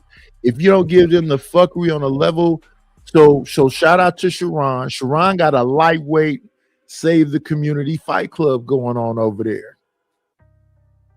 You got the fake self-righteous ass people. Well, I don't have to name no names. They know who they are. And that's like a perfect little brew. I couldn't do it. I can't do it. Because if you fake self-righteous, we're going to call you fake self-righteous. We're going to call you what Poppy Blanco called motherfuckers, which is you're a Wi-Fi activist. Now, the people that's in their real life that's doing this kind of shit. So I would say Hebrew Israelites are on the fucking street saying the shit that they say. So when I hear a Hebrew Israelite on here talking like that, I go, that makes sense. They are actively in the community. They actively got your husband out there doing push-ups, practicing fighting, going to the range, doing shit to make men and ready to, you know, do some shit. It look like anyway, even if it's performative. Same thing I feel about the Nation of Islam and the Fruit of Islam. They actively trying to get your brain together. They actively trying to get you physically together. And I'm sure you can't just do what the hell you want to do to one of them damn Muslim women. They're going to be on your fucking head. So this is what I'm saying. I know about these active groups, and that's just that. So to me, it seems like a woman would have to go out of her way to put herself in the worst positions for people. Like this is me listening to women. I'm listening to women talk about all the names that women call women. All the names that women call women. So we hear this pick me, man me, male identified shit, and they hate them women because them women don't hate men. So you see what I'm saying? I'm looking at the whole landscape of things. So like I said, in the beginning, the original layer, we came from Fight Club to the Black House over to here. So in the beginning, when you had Happy and Sherry Berry and all them people, Pookie, this shit was a shit show. And it was his most lucrative when it was a shit show. When I be over there with people that do the got you moment questioning. So they'll question you because they want to steer you a certain way. And if you don't go in that way, then you're a coward. You're supposed to this and blah, blah, blah, blah. It's all the setup. You got to know coming in what the situation is. So sometime I'll be, because me and Chaz, for example, have had disagreements. But we always come to a resolution at the end. Because I be trying to understand his perspective. But he always go, oh, okay, so this is valid, this is valid. And he'll tell you what he think is not valid. What is Savage saying? So what? They talkish about men. No. Savage. It's motherfuckers on these YouTube streets, and I'm positive you've seen them, where the whole conversation spins around to, now, woman, you know you wrong, right? We could be talking about, for example, the conversation is about men, what men need to do. That's the conversation. That's how it starts off. And somehow they'll spin that shit back to being about women. It don't matter what the conversation is about. They'll somehow make it be about the woman again. And they calculated with that shit. And it's no way you've been in these YouTube streets and been on these different shows and whatever else and don't see how clever and slick they are with it. And that's feeding an audience. There's an audience that want to see women be humbled or be put in their place. I'm not over here trying to put dudes in their place or women in their place. I'm over here looking at the conversations that's going on. So people will say to me, why are you looking at these fucking misandrists? Why are you listening to Gloria Steinem? We know that bitch. Why are you listening to Bell Hooks? Why is you listening to Nikki Giovanni? She gay. Why are you listening to James Baldwin? You be having gay people on your panel. Why isn't white people over here? This is a business where I'm looking at all kind of different perspectives. I'm not really over here like, you can't no white man be over here, can't no gay man be over here. We can't talk about no. I'm talking about all of it. And it's not about at the end of the show, we're going to make the women look stupid. Right at the end of the show, we're going to make the men look stupid. No, we're just going to have a conversation and move on to the next day and have a conversation again. Conversations. Whereas other shows are trying to put you in your place.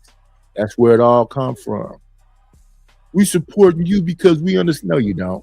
No, you don't. Motherfucker be saying everything. If you really sit back and pay attention to people, motherfuckers be saying everything. I've been saying the same thing the whole time y'all been knowing me. I am a man who got married very young. I am a husband. I'm not trying to fuck on you and push you back into the wilderness.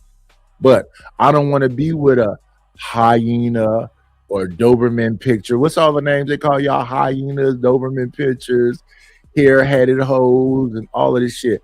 But I don't bang on women. I don't bang on baby mother. My mother was a baby mother. Women are beyond reproach. Yeah, my mother's beyond reproach to me. I don't give a fuck if she was hoeing. That's my mama.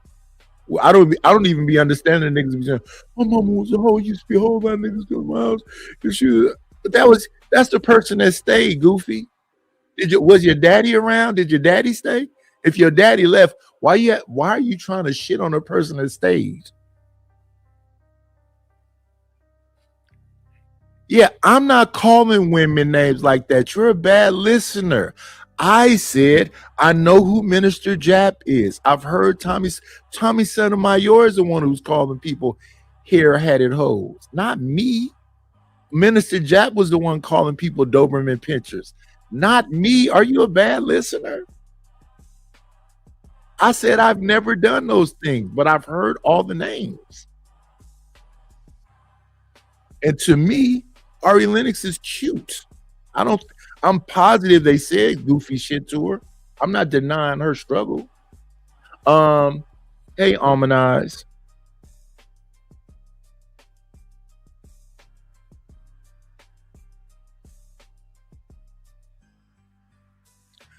Yeah, you don't get special credit, but you have.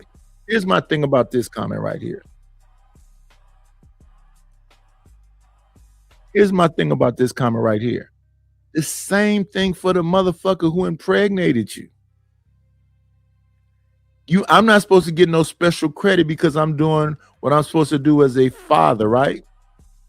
What they'll say, you'll hear motherfuckers say, but I'll be watching my kids though. Who the fuck else supposed to be watching them?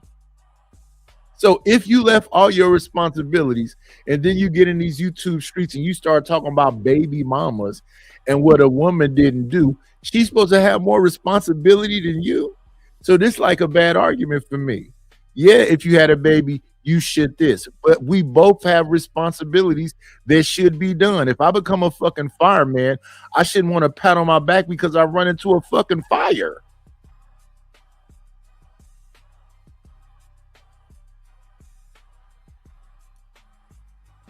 Come on in. Plan, it's always a treat when players leave. Judge.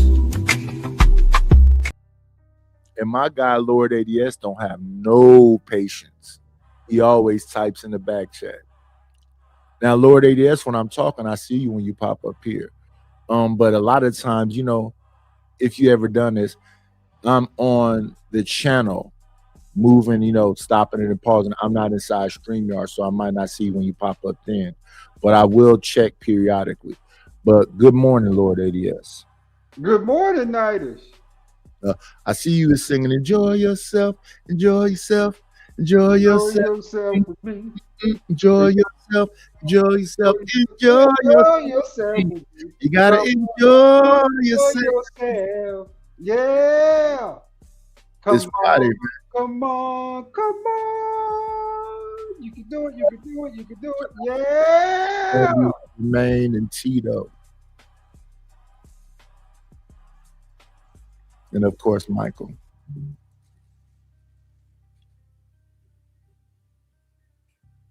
Man, there's some good songs back then, brother. Oh, yes. That's the thing, though, because somebody was talking about musical eras and they started talking about the 80s and the 90s. I'm like, come on, man. Come on, man. Come on, man. You trying to tell me the 60s and the 70s wasn't all genius? 50s, 60s, 70s up until, in fact, music really started kind of like falling off and becoming mechanical in the 90s and 2000s. They wasn't having live bands. It was a bunch of sampling. The others. You're going to tell me that Curtis Mayfield, Teddy Pendergrass, Isaac Hayes, Al Green, Stevie Wonder, Marvin Gaye, what are you, all the shit you love is samples of them people. So the live in Quincy Jones, James Ingram, it's just unlimited. Patty Austin, Patti LaBelle, Sherelle came in the 80s. Let's go back though. Diana Ross and the Supremes. All you mean it's the Temptations. There's no new edition if there's no Temptations. And then the Jacksons are musical royalty because of the lineage that they came through, all the people that made them what they were. So if Michael's with Sammy Davis and Fred Astaire and Gene Kelly and all these different people that's talking to him about dancing, let's see what, you know, the Breakers and all that. What? And then here's the other thing, because it was so much live instrumentation and music production was this big old family. If you talk about Motown or Hamble and Guff or whatever it is, of course that music is going to be better. I mean, people don't understand that for real though, Nightish, that back in those days, that was real talent. You know what I'm saying? That was real music, you know, right? That was people on instruments and using their vocals. There wasn't no background, none of that stuff. It was just them doing their thing, you know what I'm saying? And they just had that kind of, they had that divine talent, right? For singing, you know what I'm saying, get things going, music, dance and stuff like that. They'll take it to a whole nother realm. You know what I'm saying? Listen to that, you know what I'm saying? You was doing something, right? It put you in a much better mood, keep your head straight, and got you feeling great. Nowadays, man, I listen to this stuff, bro, it make my stomach turn. It's so whack. So lame and so whack. Let her cook. Let her cook. Man, cut that off my radio, bruh. I can't listen to that no more. I can't, I'm gonna be honest with you. I really can't stand that type stuff, man. It's so weak. Shout out Glorilla.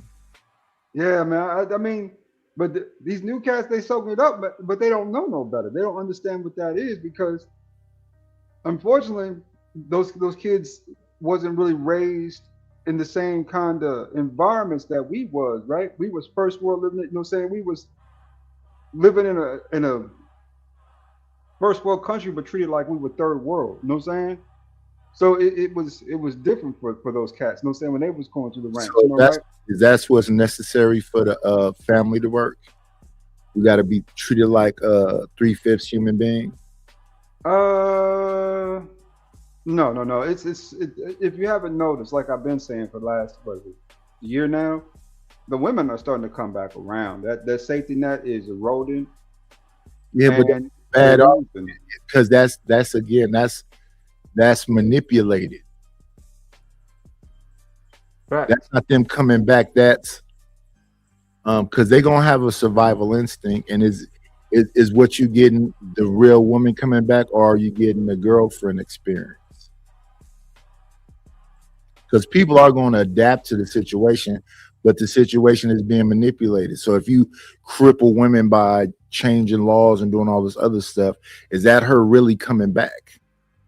Because to me, why not in the best conditions for you? You can still have this job, you can still have your money, you can still have your housing, your bank accounts, and whatever else, but you just remember your men, the majority of your men that were marrying you or being in relationships with you were trying to provide for you, do all this other stuff.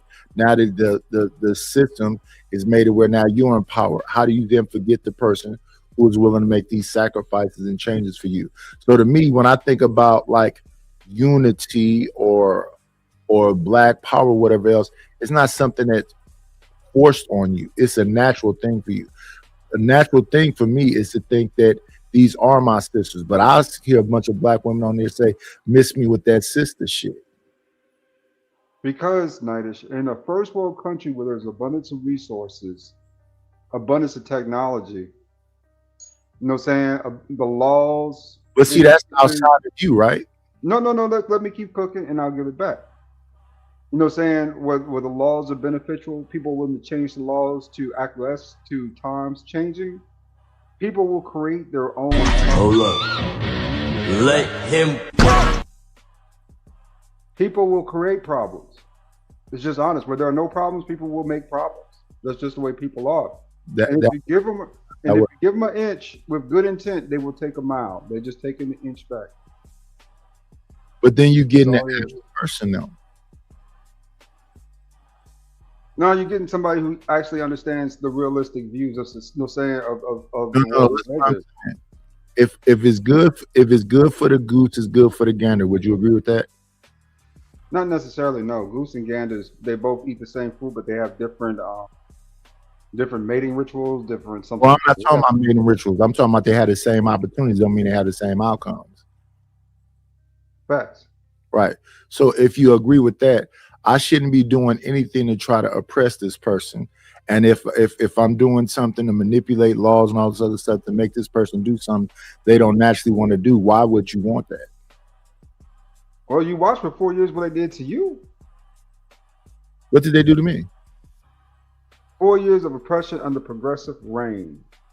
You had people leveraging our civil rights, our platforms for their own benefit. They even stole Jesse Jackson's Rainbow Coalition. They stole the rainbow from God. Let me go. It's a list of things, but it's so long, right? And then let's be honest, they have no.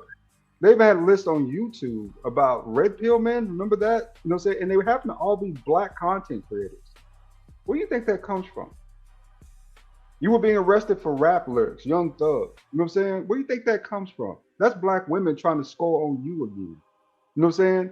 They're willing to use you as their leverage to climb the ladder and willing to leave you behind. But yet, when that ladder finally gets cut off, you're gonna be at the bottom screaming, "Hey, give them another ladder." No. You know what I'm saying? They had to acquiesce to society. They saw advantages, they saw opportunities, you know what I'm saying, to do things they want to do, and they wanted to leave their men. And for 4 years, they had ample opportunity to do so. Just nobody else wanted them. They sent them back down here. So to give them the upper hand again, Nightish, would be to your own detriment. So giving somebody equal rights is giving them the upper hand. Equal rights. You're talking about equity, friend. That wasn't equal rights. That was equity. What are you talking about? DEI or affirmative action? DEI being leveraged against affirmative action. Women taking advantage of opportunities to use men. I mean, Oprah sold Michael out. People forget that. You know what I'm saying? They sold out James. You know what I'm saying? They try to weaponize everything for sympathy. And then when it backfires on them, now they're back down here with us again. You talking about Michael Jackson? Yeah, Oprah sold out Michael. Remember, she's the one who got behind those two white boys. I don't remember. And James, who? James Brown? James Brown, yep. Wasn't he a woman beater though? I know. That wasn't what James was. That wasn't what James was accused of. Oh, what was he accused of? SA. But he was a woman beater, though, right? I'm not sure. I wasn't there to see it, and that wasn't what was reported. Oh, okay. Do you think Ike was a woman beater? Probably not to the degree that Tina said he was, but possibly. Did he go to Nutbush and get anime as a child? Back in those days, 16 was perfectly okay. Mm. See, we keep trying to leverage, saying what we know about the past. I'm not leveraging anything. I'm just talking about the shit within the parameters of what is being talked about in it. If we keep justifying fuck shit, we justifying fuck shit. He went and got a child from her mama who sold her. If it was light abuse or abuse at all, why do you need to do that? If she's not doing what you want her to do, let her go. Because it's somebody to do what you want them to do for the fame. Why isn't the fame enough? Well, Ike did harness her talent, and let's be honest, but Tina Turner be Tina Turner if there was no Ike. Maybe not. That's a different conversation. But that's my point, though. If you're not going to be this and without me, let you go out in the world and see what it is without me. I don't have to put my hands on you. And plus, you're talking about back in the time, what was this, the 50s and the 60s, right? Back in those days? Time it is. Yeah. So you think about the times, right? That was common amongst men. Sean Connery said, give her a smack, right? And that was in the 80s. Right. That's abuse, right? Yeah, we was considered abuse. I'm Sean fucking Connery. Okay, baby, you don't want to do what I want you to do? Get the fuck up on my shit. I'll find somebody who does want to do what I want. Not abuse, though. She's a little lippy. That James Cagney shit, back of the hand. Yeah. No. Savage, the times don't matter. The men matter. The times do matter because the men matter. The men matter. Agree with that? We're all kind of limited to the social construct we have in America. That's right. So again, this is what makes people sound powerless. To me, when I listen to my brother Ruthless talk, the men are always powerless and weak. And if you're powerless and weak, why should she listen to you? Ruthless is traumatized. If you haven't noticed. But even in the scenarios you're talking about social manipulation. Like there's good manipulation, there's bad manipulation. It's like there's good, bad, everything. Right. So the baby boom was social manipulation. Yep, and that's how we all kind of got here, right? Yeah, and it looked like they're trying to recreate another baby boom because birth rates are down. So that's pressuring people into doing things. Yep, you only got 100 years to live. You know what I'm saying? You might as well leave somebody else here. Leave a few people here. You know what I'm saying? I think that'd be my best advice to you. Legacy matters. Lineage matters. Pedigree matters. But what kind of legacy? Legacy that most people are going to die and not in luxury, but ain't going to have anything to show for it. They're just going to go back into the dirt and leave nothing behind, not even their name. They're going to be forgotten in the first 30 years. Oprah will be forgotten 100 years. That's the type of legacy I'm talking about. If you got children on this earth, that is the best extension of your legacy you can have. I don't believe that you'll be forgotten in 100 years if you did something of any significance. It's going to be hard pressed to find Oprah in any type of book, article, anything like that anybody's reading, at least right online at that point, or anybody's going to care about at that point. She didn't get any laws created. The only reason you hear about Anne Frank and Margaret Singer is because they got laws created behind that. Yeah, but we still talking about Billy the Kid. We still talking about fucking John Dillinger. We still talking about Al Capone. And wasn't that like the 1900s? 1920? Yep, 1900s. But those are because those are American legends passed down through society. Yeah, them criminals are American legends. Yeah, so with American legends, right? Also be careful Wyatt Earp and them because some of the stories are falsified. And some of those are just stories, right? White men use those as examples of wild men who tame, you know what I'm saying? Of civilized men in society that tame certain parts of the West, right? That's what they use as an example of. You know what I'm saying? Even when it comes to historic Americans telling you to be a gangster. Yeah. So basically the original gangsters were cowboys. Yeah. So that's the thing. If we normalize it and to the victor go the spoils, that's manipulation again. Always. You know what I'm saying? To the victor go the spoil. That's just the way it's always worked throughout history of man. If we're talking about for hundreds of thousands of years.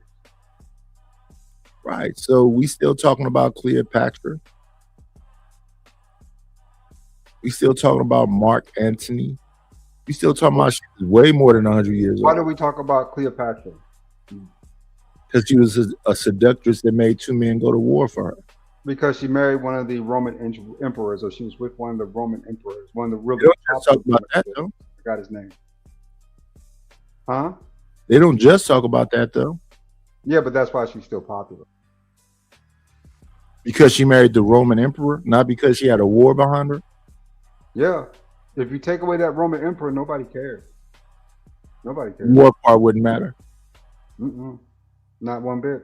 That's the part we hear about the. Where people talk about elegance and beauty because it resonated through Rome.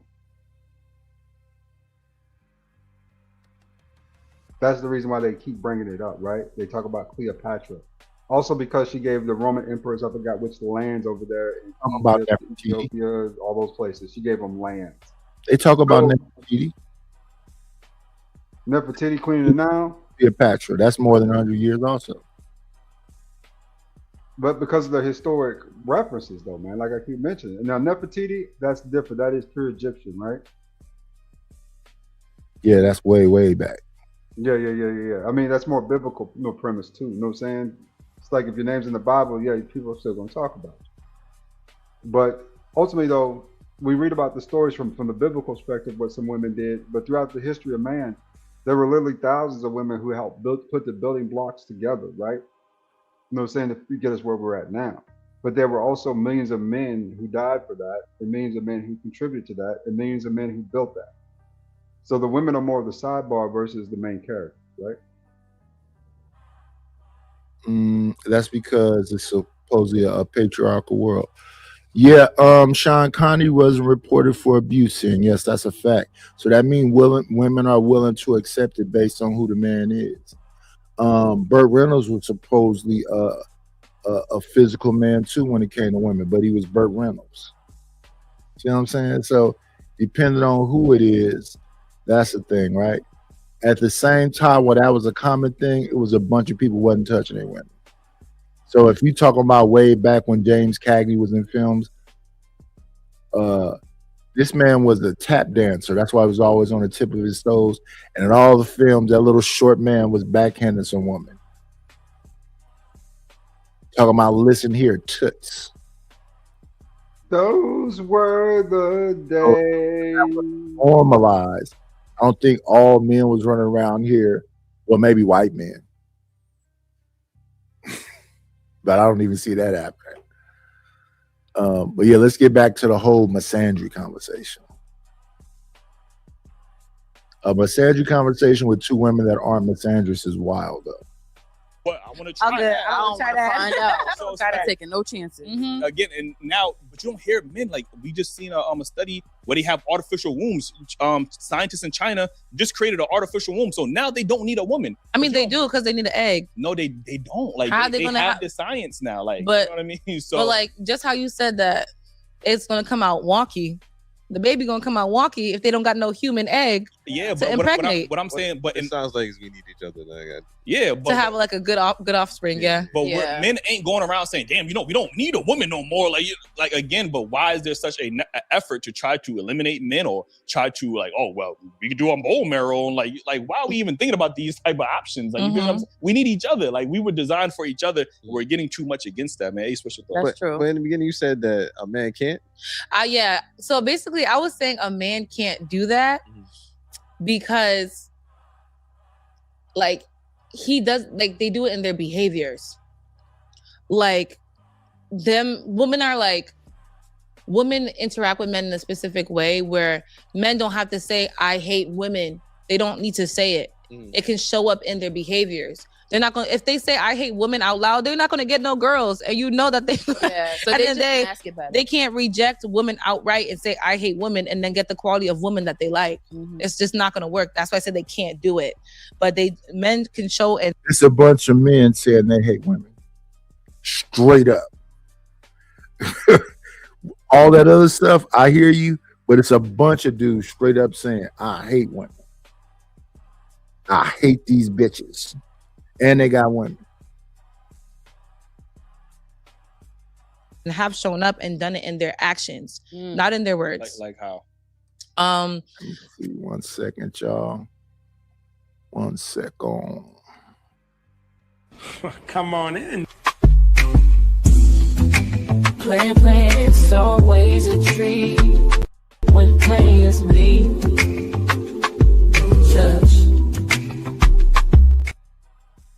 What up, Savage? Good morning. Good morning, Kings. I have to find a better damn. Let me correct you, Savage. I am Sir Lord ADS, sir. No, I'm Sir Knight. Well, I just wanted to give a shout out to all the Kings in the building and in the chat room. You know what I mean? But Sirs and Knights is cool. Savage, because you used to be a bartender or something, right? I used to be everything, bro. So you interact with the public quite a bit, right? Yes, I do. Do you see where men is just dominating women? As far as what? Just period. Like in the clubs, is it always some man jumping up saying, "Bitch, if you don't shit your motherfucking ass," not at all. Because they make it seem like niggas is just haywire everywhere. And I've been everywhere, bro. They gotta watch their back at all times. That's why they choose the bear. That's the bear thing is so ridiculous because they always choose the men. So I don't understand why it's this social media bullshit that they're on. It's they follow. There's no leading women out there. They follow other people's narratives. That too, Savage, but the Bible does say though. I'm gonna talk about this white man though, because people like to talk about this black manosphere. I want to talk about this white man though. If you ever want to see some of the most desperate looking shit, look at the white manosphere. Or it wasn't called a white manosphere, it was just called the manosphere. Listen to Rollo Tomasi and 21 Convincing. If they woman is not whooping they motherfucking ass, if them is not the most broken sounding men, who is? We gotta change legislation. Motherfuckers during the Me Too movement was like, we don't even want women in the job with us. We scared.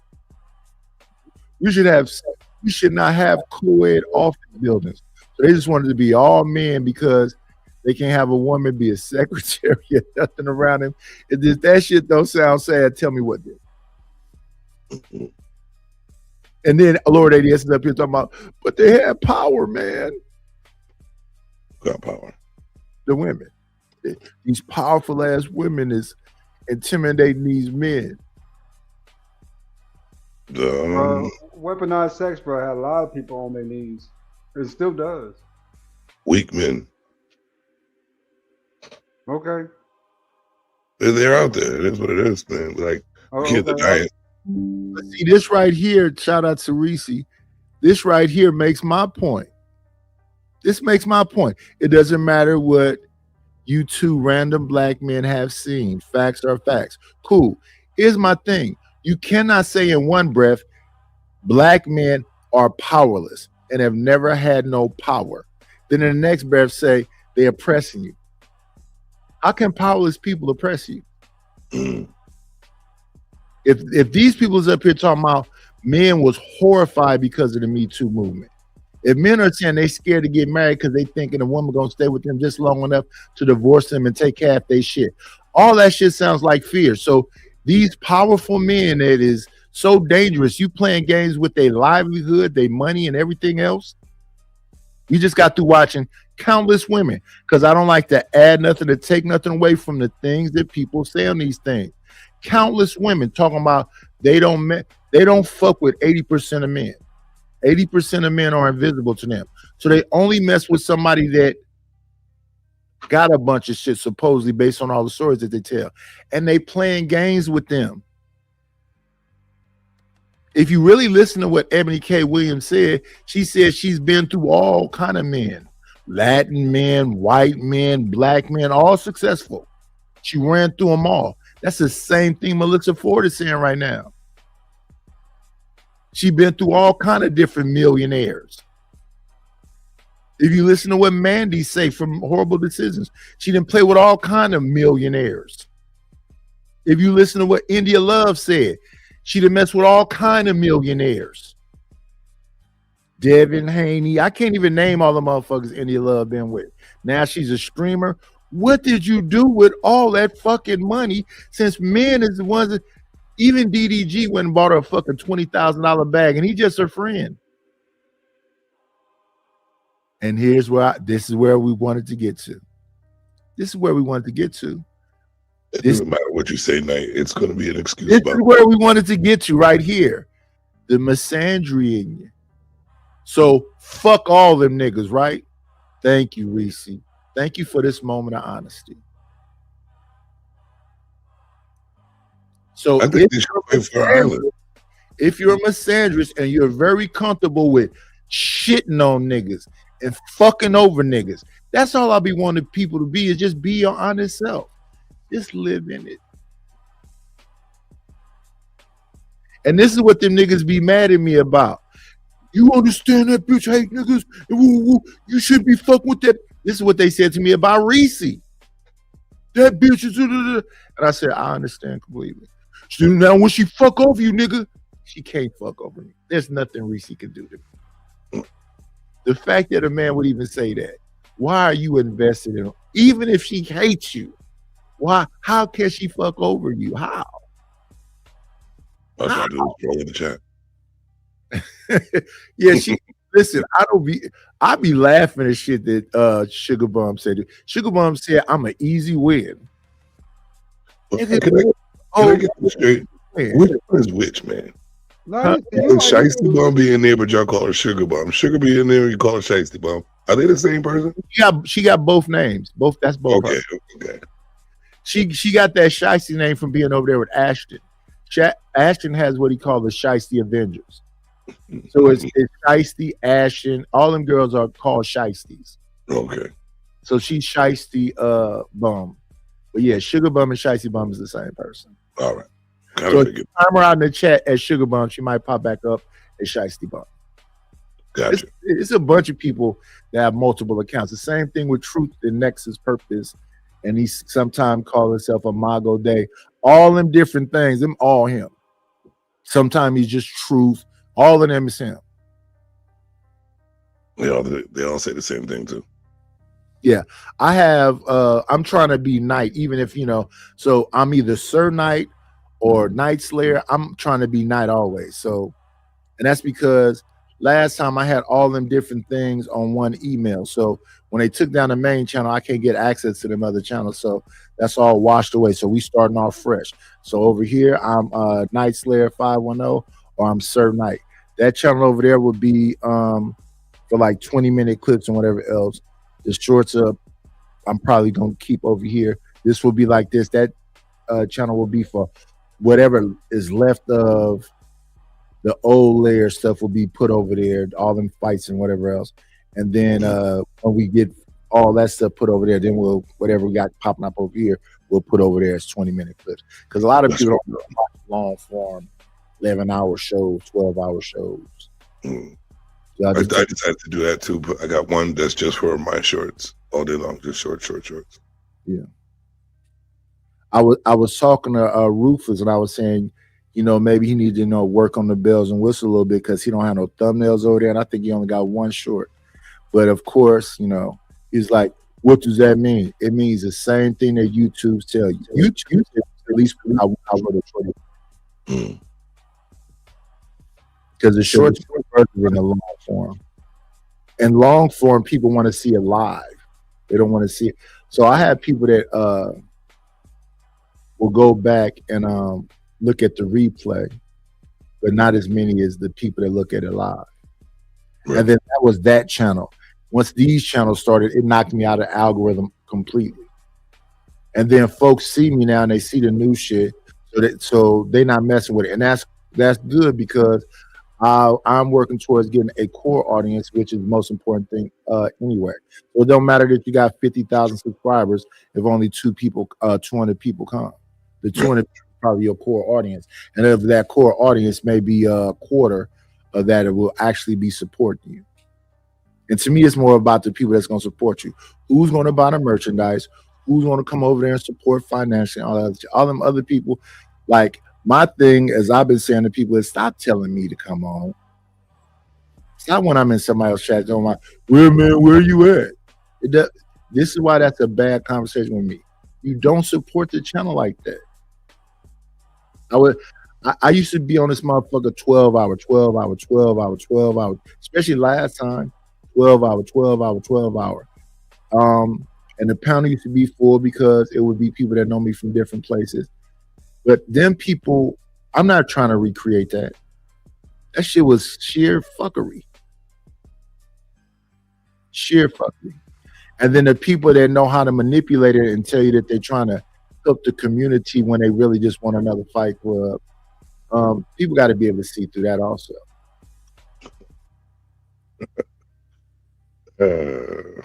Shout out to them and their business model. Whatever works for you. That's the solution. Yeah, the solution a lot of time is no solution. Definitely. That's what I see a lot. So when people go on places and they see what it is, understand that group has this core group. So they're going to do all the shit they asking you not to do. They're going to talk over. They're going to do all the shit they ask you not to do. So while you up there being the good guy, you'll be forgotten. If you're not an active participant in the fuckery, you'll be forgotten. So I went on apology tours and all that other stuff because I just be wanting to see the reaction to something. I want to see what's the reaction when I turn up, and I want to see what the reaction is when I'm like being concerning. And I wouldn't disagree with the women in, what's the reason in being a good girl, and same thing, what's the reason in being a good guy? Because at the end of the day, don't nobody respect it. They only respect results. However you get to the results is the only thing that matters. So of course you'll mess with a scammer. Of course you mess with a drug dealer. Of course you'll mess with a killer. Because he's providing everything you need. He's not boring. It's a bit of danger there and all other shit. So stop lying to dudes and telling them to be good dudes, and since especially when the women is saying, and there's no point in being no good woman, and we just are where we are. And then they say that there's so many women being abused, so many women are being abused, but those are the men you're picking. I don't believe that's that. what they go off of. I don't believe that. I don't believe it. I think there's two sides to the story. I think there are a certain portion of that which does have some, that is true. I'm being honest. Magnitude of it, because but I don't think it's the magnitude. All these different but they say it is. They'll say that it's out of control. And if that's the case, why are you going out on dates at night? Why aren't you day dating? And when you day dating, why aren't you going with a group? Because if these dudes are all monsters, why are you trying to get along with them? Man, why you got high heels where you can't run and short skirts in a club, and you go every weekend with this bunch of dudes? Then I buy food through Instacart. It's late night. I live in the hood, and the way my house is set up, I'm in the back house. So you in the hood in your car, bringing me bags of groceries. You would think it's a man or something. Nope. Little young girls and something tight, belly showing. I'm like, it's freezing. Why you got that shit on? If they kind of, why are you naked at night delivering Instacart? Right. You a little girl, and then you got another little girl with you. So like I said, I've been a bartender, security, bar management. I've done mostly all, but it's social, right? What we see the most is not men fighting. It's women. Women fighting women. Right. Women trying to fight dudes. It's all the time. So if they're so scared, why are they in men's faces trying to fight them?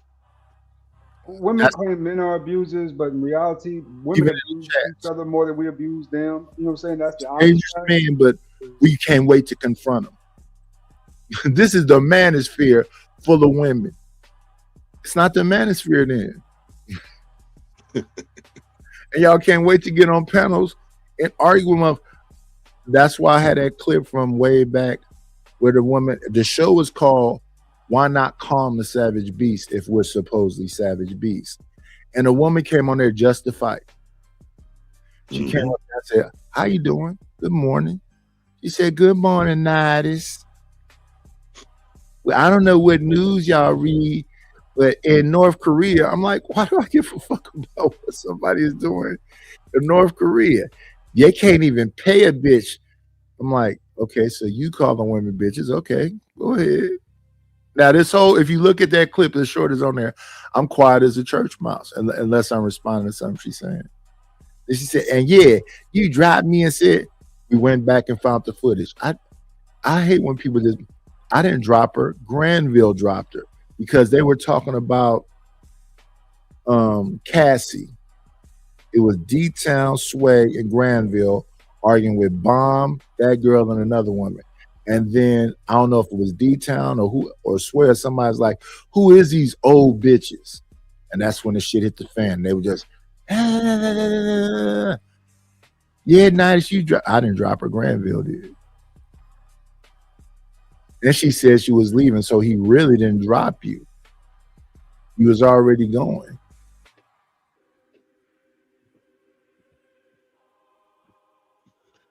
Yeah. Sin said, do we think men are fighting their wives in public? Niggas that don't give a fuck, yeah. Yeah, just shout out to Dana White, right?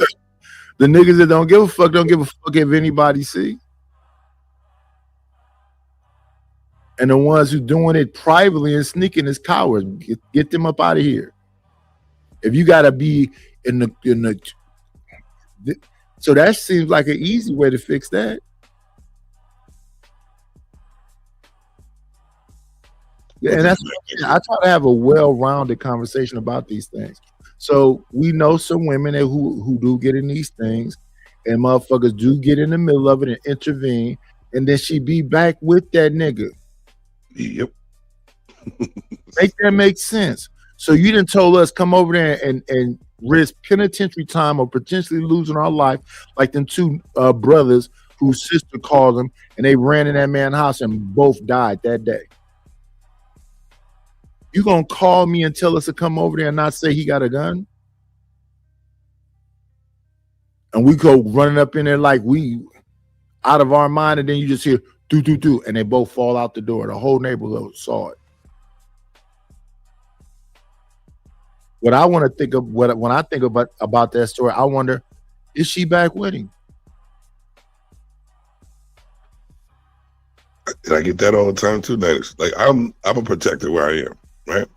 I get calls at night of women that I know. Oh, he's beating me again, blah, blah, blah. Can you come save me? I used to go and save all the time.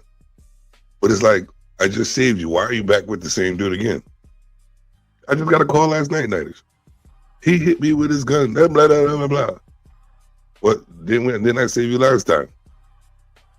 But, nah, I'm not gonna end up getting shot up because of you. Call the cops. Did you call the police? That's what I said. I said, call the police. Don't call me no more. Well, you know the police ain't gonna do nothing. He ain't gonna do nothing. Women call police and here in Georgia, bro, that will get you locked up quicker than anything. Accusations of DV, your ass is going to jail. Just from the accusations down here. What?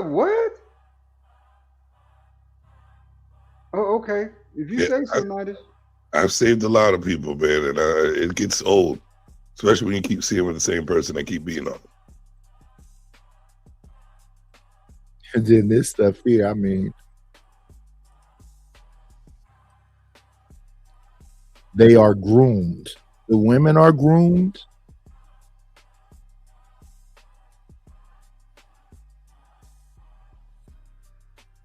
I don't even I hear about in most of these how you say it, bodyguard for hire situations, because that's all it is leverage, really. Is that they don't be calling the cops. They don't be.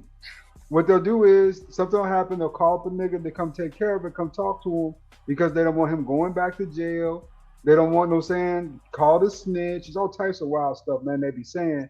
In the back of my head, I be thinking, so you would put your life on the line, in order to save this man, from any repercussion of the law. You really don't want to get away from him. You don't want to get away from him. Right. So they want you there to be maintenance for their relationship so they can stay with him. Right. Facts. That's what they do. And yes, I love the girls with the tattoos on the neck at the library. Definitely. But I guess that'll be denied when that's people's reality. We know that you just want me to be a goofy, to maintain, come over here and it's like the fucking Godfather. Oh, he's gonna use another movie reference. Yeah, because you don't know all these people that I know. You don't know what was the name? It was April and Danielle. So you don't know April.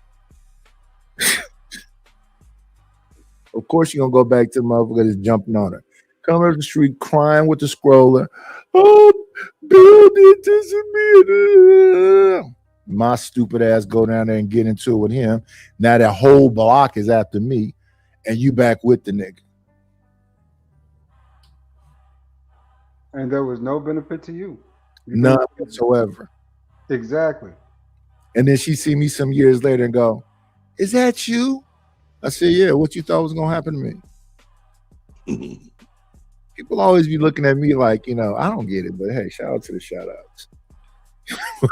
What you thought was gonna happen? I know some people too. They always be like, kind of that nigga, you still alive type of attitude. Yeah, I'm still around. An old beat up version of me, but yeah. I don't get involved in other people's crap unless it's family for the most part. I don't even get involved in family, right? Because they be on bullshit. Yeah, they do, but that's family, so you got to show up for family. No, it's the same thing with them as it is with other people. If your ass stay in bullshit, and it's always been bullshit, we understand. You stay in bullshit. That's the hardest part too, though, man, because it's like Laura ADS, it's hard not to do it for the fam. But it's like you're always in this fucking mess. God damn. I would say earlier in my life that may have been the case, but once we started seeing patterns, not the case no more. I fought enough. I'm tired. One of these hookers called me up talking about, yeah, I'm like, hold on, baby, we're gonna call 911 on three-way. We'll give them all the detail, okay? Yep, let the police handle it. I fought too much. My body hurt. I'm tired. Good morning, Genesis. Like I look at the audience fluctuating, people be saying all of those. Nah, it really don't be a whole lot of drama in the layer. And then the people that try to cause the drama, I don't really get upset with them. I just had a conversation with them. So when they get all holier and thou in other places, I kind of sit back and go, damn, motherfuckers is easily manipulated, huh? Because these motherfuckers is not victim. And half the shit they be saying about other people, they be projecting. That be them. We more alike than we are not. That's all I be saying to people. So when people be getting, oh, Nighters, what you want? Oh, some money. Well, what am I? Oh, you gonna get some good product up out of it, but some money. Some money. I help you with the bells and whistles, the whole thing, but yeah, some money. I don't get it.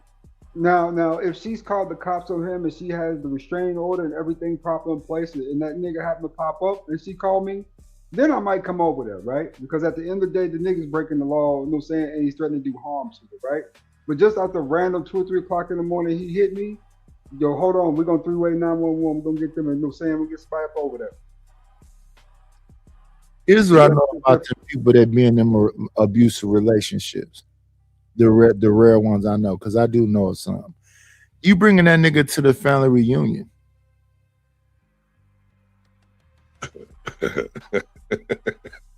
I'm gonna say that again.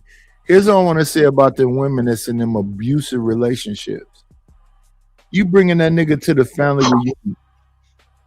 They would never. It's the same thing like the fucking creepy uncles that they keep in the secret that violated one of the cousins something. Y'all got this motherfucker at the family reunion.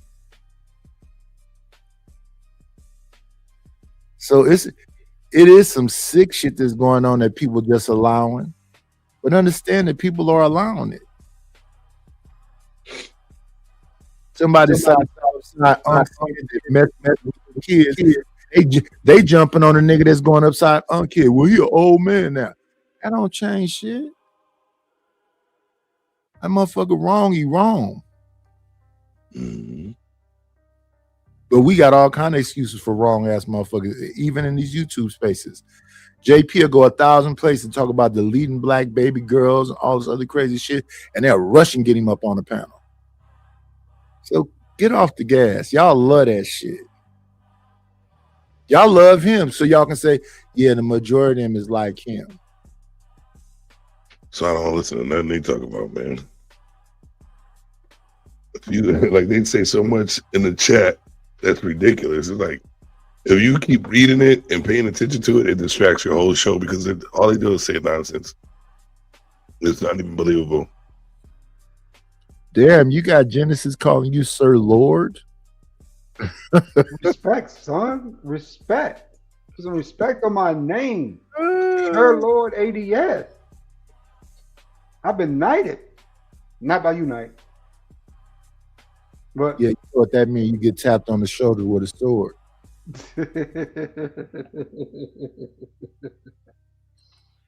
It gets crazy here.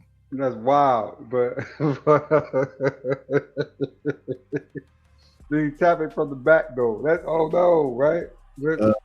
Not in Just Being Jazzy podcast clips. Good morning. But no, that's how they be though. When they preface, some cute young ladies. They 29, 30 some years old, and you spending all your time online talking shit to men. That's crazy. Right. Nice, They got to read between the lines, man. Nice, I bring them out. But I ain't talking about Genesis is savage. I just got through listening to Genesis on somebody podcast. Maybe it was Drip Channel, some podcast where she was over there talking freaky.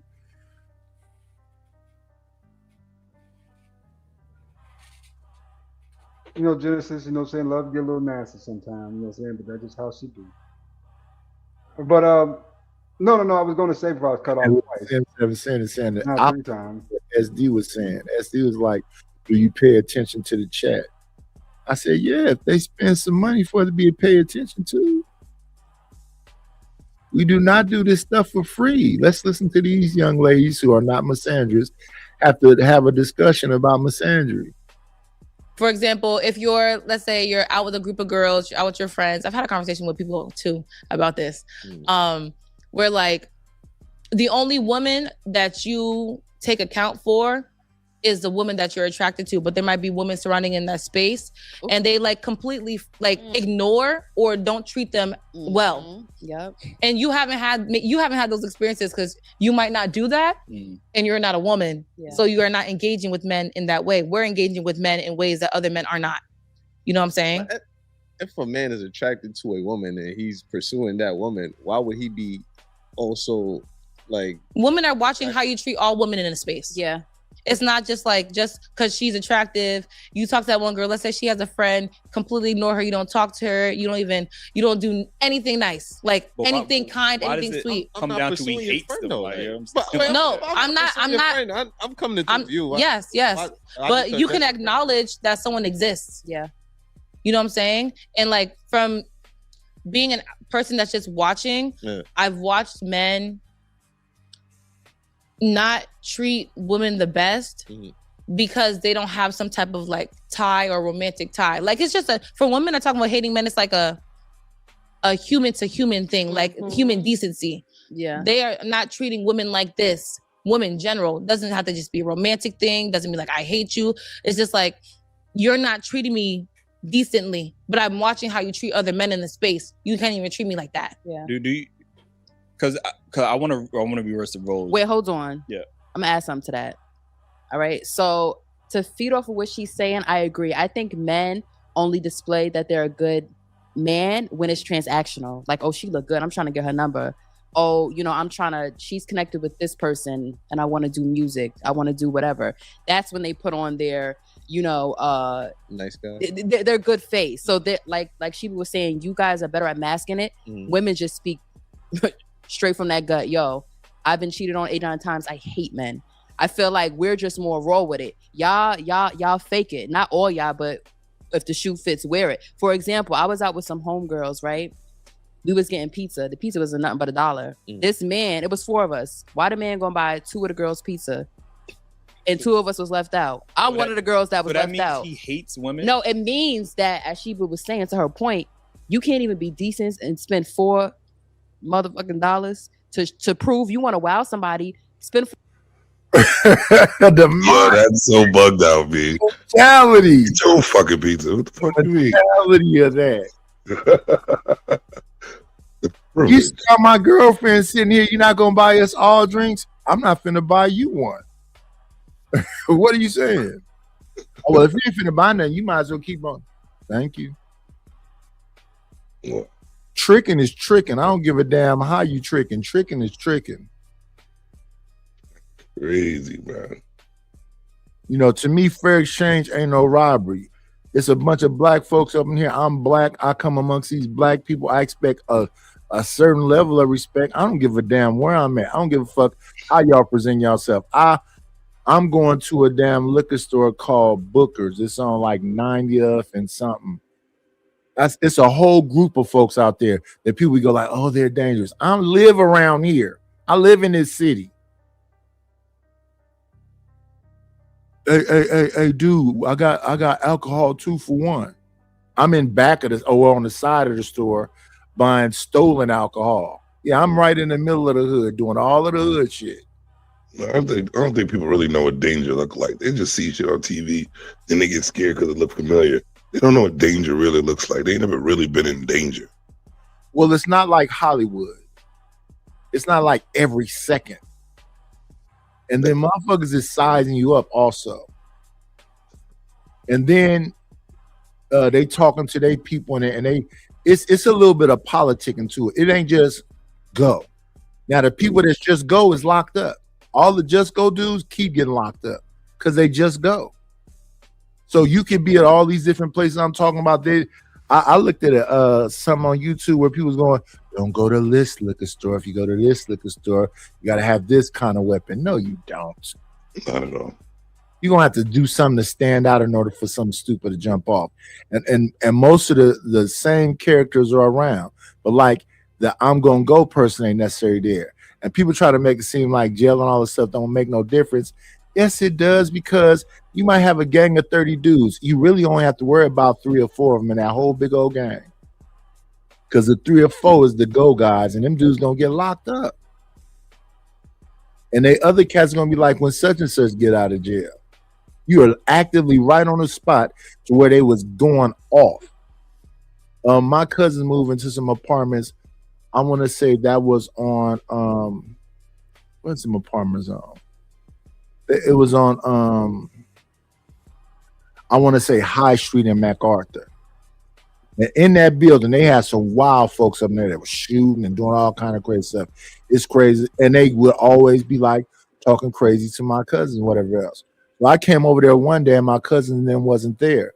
So now the way you got to go into the place is you got to park on the street and walk over to the apartments and go up some stairs, and they live like in the middle of the apartments. So you really got to go deep inside the thing. So I come over there one day and they're not there. And the people that's doing all the crazy stuff is yelling at me. Oh yeah, we got a big nigga too. But I don't care what you're saying, as long as you're not no imminent threat. You're not coming towards me, walking towards me, doing whatever else. So I don't acknowledge it at all. I just kind of smile to myself and keep walking because I'm finna go up the stairs. So I knock on the door. I knock on it again, then I'm coming back down. So I see the folks in there a little bit closer now. And I just look at them and kind of smile and go over to my van and leave. I don't think you should show your cards in those kind of situations. What I'm supposed to do, yell back at you because you yelled at me? Or what? I mean, we gotta be. It's an army of y'all. It's just me. I don't think I'm finna win this. I'm just not finna lay down, and I don't really care what you saying. But I think they talked to me that one time and they never said nothing else to me ever again.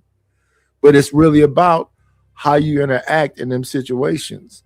If you act a fool, then now you didn't put yourself on their list. Oh, we got to get that nigga. Yeah. But yeah, most of these places, it's more like Friday than it is Menace to Society. So a lot of times people just sitting in the hood, drinking, smoking, and I mean, in some of the most craziest places. So when people be like, "Oh yeah, you live in the hood," and that's the other thing about the so-called hood. I don't care, even if it's the projects.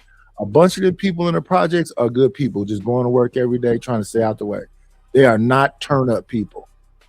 Are there turn-up people in there? Sure, and they may be what we call urban terrorists in that apartment building. But you know what the majority of people gonna let you know? Oh yeah, that little motherfucker, stay away from him. They gonna help you be able to come through there and know who's on bullshit. Right.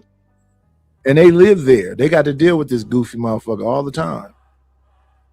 So I just and then everybody knows this.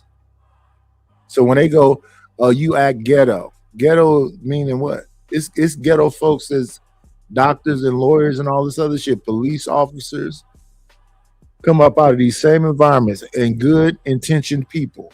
So that's what I'm talking about when we start talking about domestic violence and these dudes that just, man, maybe it's a new day and time, but that shit wasn't acceptable by the neighborhood. If a motherfucker know you messing with little kids, they finna stump your bitch ass out.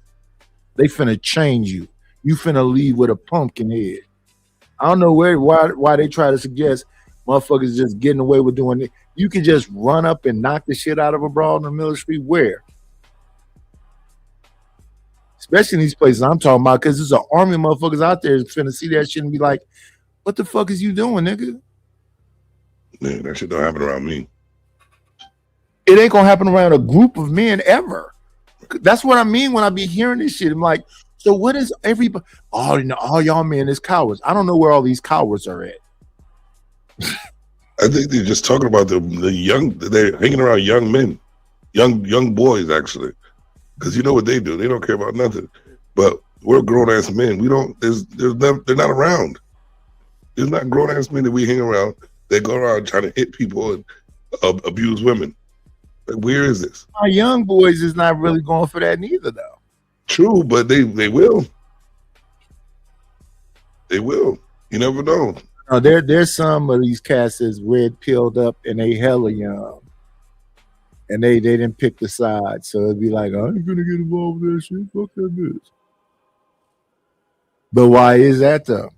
They probably looking at a bunch of YouTube and whatever else and seeing all these shows, these women on there talking this kind of shit. This woman talking about, it's only $4. Why you don't buy all four of us something? How you think that the two you didn't buy something? What? You know what I seen though? I was just listening to the chick. I think her name is Alicia Diaz. Talking about to maintain her, you got to give her $50,000 a month. Lord ADS, would you give Alicia Diaz that 50 G's? Sir, if I was a billionaire, I wouldn't give her $50. You kidding me? For what? Just because you pseudo look good? I mean, she cute, but she ain't all that. I mean, I like to know the simp who giving her that $50K a month. That's what I want to know. What he look like? You know what I'm saying? What type of dude is he? You know what I'm saying? What does he do? Because anybody would just throw away money like that. I mean, literally burn money like that. Don't deserve that type of money. Well, I literally just got through playing a clip the other day of Drake taking, I think they said he threw $200,000 in a strip club. He didn't even separate the dollars. He just threw big chunks of money at the stage. So everybody else is, making it rain, throwing bills at a time. And then a person on the side of him that I saw throwing money, YK Osiris, then being on YouTube where people pressing him about money he owed them. So how you throwing money when you owe people money? But we are where we are. You know, they have to set precedents. So you got Wayne throwing money in the club, Lil Baby throwing money in the club. So is that what did you say? If you was a millionaire, you wouldn't give her 50,000? Oh no. A lot of that's clout chasing too, though. They do that on camera for a reason.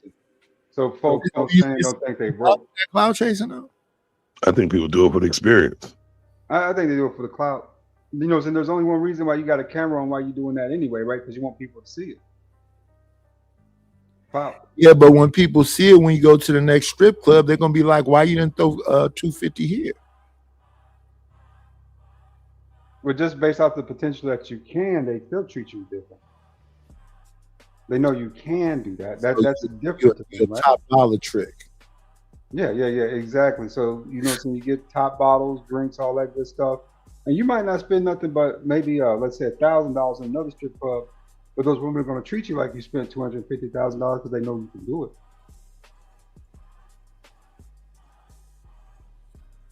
Yeah, man. The youngins. $4 and buy order girl. like an Why are you going to buy 2 pizzas and it's 4 women sitting there? We're clearly hungry because we in a spot. We in a pizza spot. So you know what we did? He gave the $10 bill to one homegirl, and I said, "Now give 4 pizzas," and she got 4 pizzas, and you give him that change, and that'll teach him something because you don't do that. You don't. What did that teach him? Get your ass out of the pizza spot. You can't fucking buy pizza. The fuck wrong with you? Y'all went to the pizza spot to spend the $1 on the pizza, and you made this woman spend $2 extra. What if he'd have snapped? Bitch, I told you to spend 2.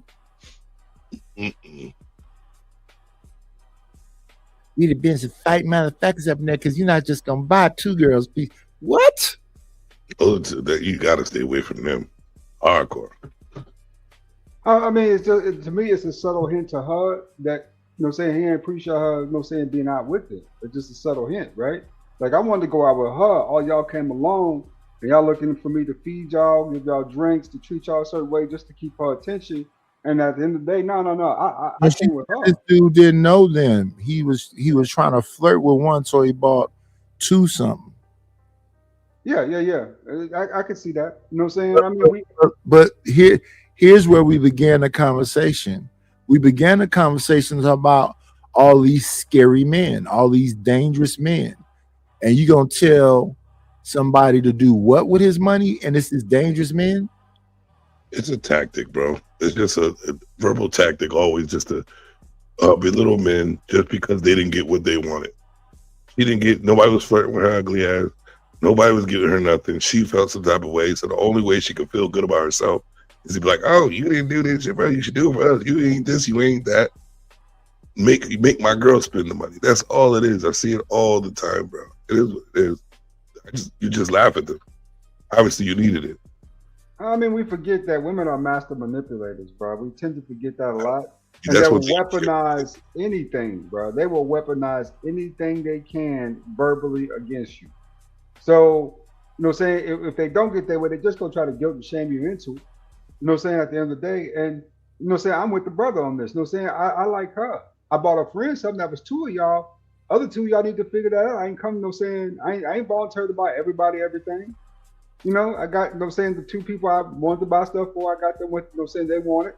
So you other 2 need to figure out saying what y'all gonna do. I get that. I'm just listening to the whole girl, you got that $10, you better buy 4 pieces. That'll teach him. That'll teach him. That'll teach him. It's crazy. Like when I was watching Risky, and I think that girl name is Saudi or something like that, talking about she gonna put a dude, what's this? She said she gonna put a dude in his place or she gonna do some straightening. And she's saying this to Hemp, and Hemp is like, what? Everybody on the panel was kind of like, what?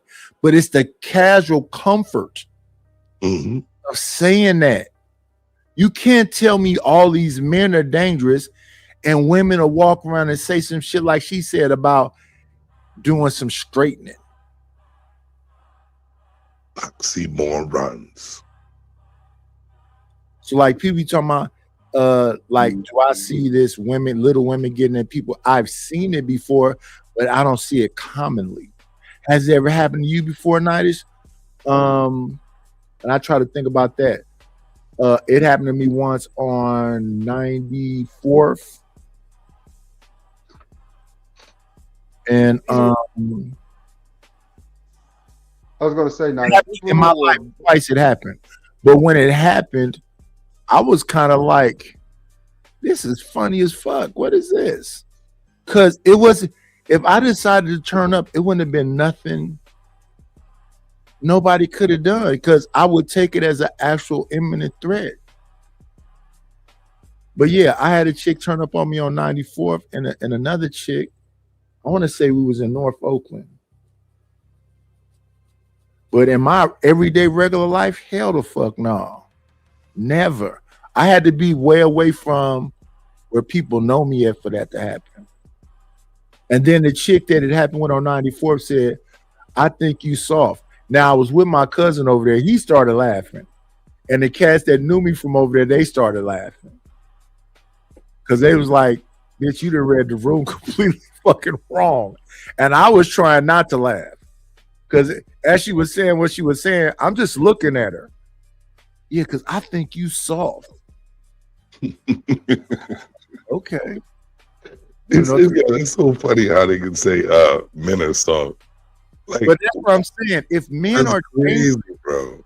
If men are dangerous, how could she be so casual with, I think you soft? Oh yeah, it happened with me over my brother's sister house too. I'm in my brother's sister. My brother's father name is Charles. He had my little brother got a bunch of other siblings to his father. Now my father, only child I know about him having is my little sister Rakita. But I'm over my little Charles took me over there, took me and my little brother Ira over there to his daughter house. So we at his daughter house, and she having a party with a bunch of her girls from Deep East Oakland. I'm in the house I'm married at this time. I'm in the house just hanging with because Charles had left. Charles had left for a minute. So I'm just in the house with me and my little brother and his sister. That's the only reason I'm there. But she got a girlfriend that's up in there just staring at me hella long. Then they started dancing. So I danced with my little brother's sister, just her. Then I sit down on the couch. Then a girl that was staring at me the whole time came over there and said, why you didn't dance with me? Hell of aggressive like. I'm like, what? And my little brother's sister and her friends had to hold this chick up off of me because I wouldn't dance with her. They had to have a sit down with her. Everybody not gonna like you, girl. I'm like, what the fuck is happening right now? So yeah, I don't believe that these women is scared. I don't believe that black women are scared of black men. So when I be on here and I hear about all of this, niggas are dangerous and scary and blah, blah, blah. Where's these women scared of these dudes at? I believe that, you know what I'm saying, most of these women grew up in this first world country we call America, right? You know what I'm saying? A place of prominence and abundance in most circumstances and laws for protection. They don't understand what unsafe is until you've been to a third world country where they can put a sack on your head and take you someplace, put you in the corner until you make money. And nobody look for you. Nobody know where to find you. Ain't nobody, no saying the authorities are in the pockets of the pimps. You know what I'm saying? That's what I was saying. They don't really know what danger is. Yeah, they don't know what that is. But they'll manipulate you into thinking that they're unsafe. It's just them trying to get more and more leverage on you to work, you know what I'm saying, to get what they want. It's all about manipulation, man, with a lot of these women, bro. They are really manipulated, you know what I'm saying? And you got to watch them and listen to them and be careful, man, that they don't get into your head that, oh, we're unsafe, we're unsafe. No, you're not. You've always been safe. You've been safe your whole life. The only problem is you've been trying to escape black men the whole time. You've been trying to get away from us the whole time. You know what I'm saying? You can't get away from us. That's the real deal. You know what I'm saying? You would like to be with another group of men, but they won't accept you. So you back over here with us again. And that's why they screaming unsafe, unsafe, unhappy, unsafe, unsafe, unhappy. Because at the end of the day, they don't want to be with you, but they got to be with you. But safety-wise, they are perfectly fine. This is the safest, this is the safest era for women in the history of man. And they still screaming they unsafe. Right.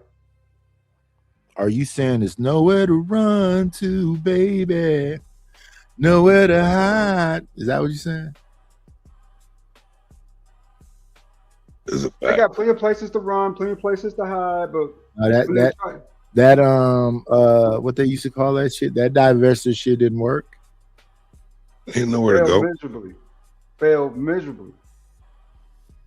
But one thing about this common and modern society, they will allow you to euthanize yourself, right? Civilly euthanize yourself. That means you're not procreating, and that means you're alone in the comforts of luxury, but your time is expiring, you expiring until it's all over with, and then you're gone. They are perfectly okay with that as long as you can sustain yourself, right? It's just when you try to, especially in our community, when you try to branch out and do other things, you know what I'm saying? When you try to do bigger things, that's when they come at you. But for the most part, though, they are perfectly okay. You know what I'm saying? Especially these progressive folks, they are perfectly okay with you civilly euthanizing yourself. You know what I'm saying? Not making no babies. You know what I'm saying? Whatever. Y'all done coupled up. So that's 2 women off the market, right? That they ain't got to worry about making babies with. You know what I'm saying? You might have 1 or 2 of them moving forward, some type of procedure or whatever, for, you know what I'm saying, get some eggs or whatever. But for the most part, the vast majority of women are going to pass away in luxury, hopefully in luxury. That's if the safety net holds steady for them in their old age.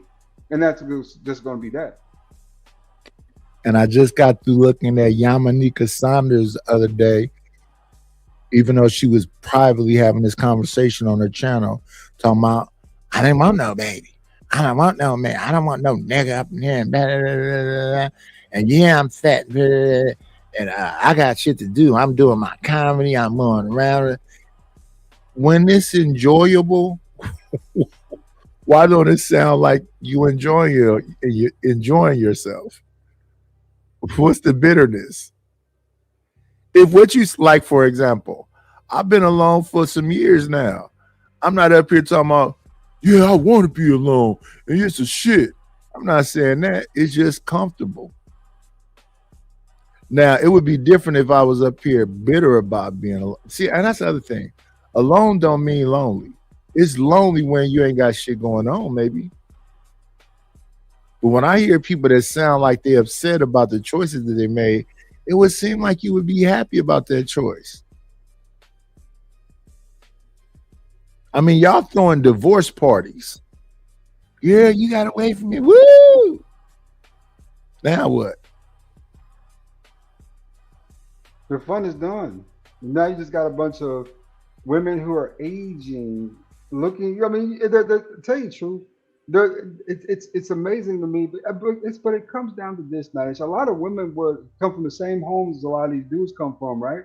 These single mother homes where they're underdeveloped and they don't know shit. They just get in the real world and they're just forced to live. Survival mode, survival mode, survival mode.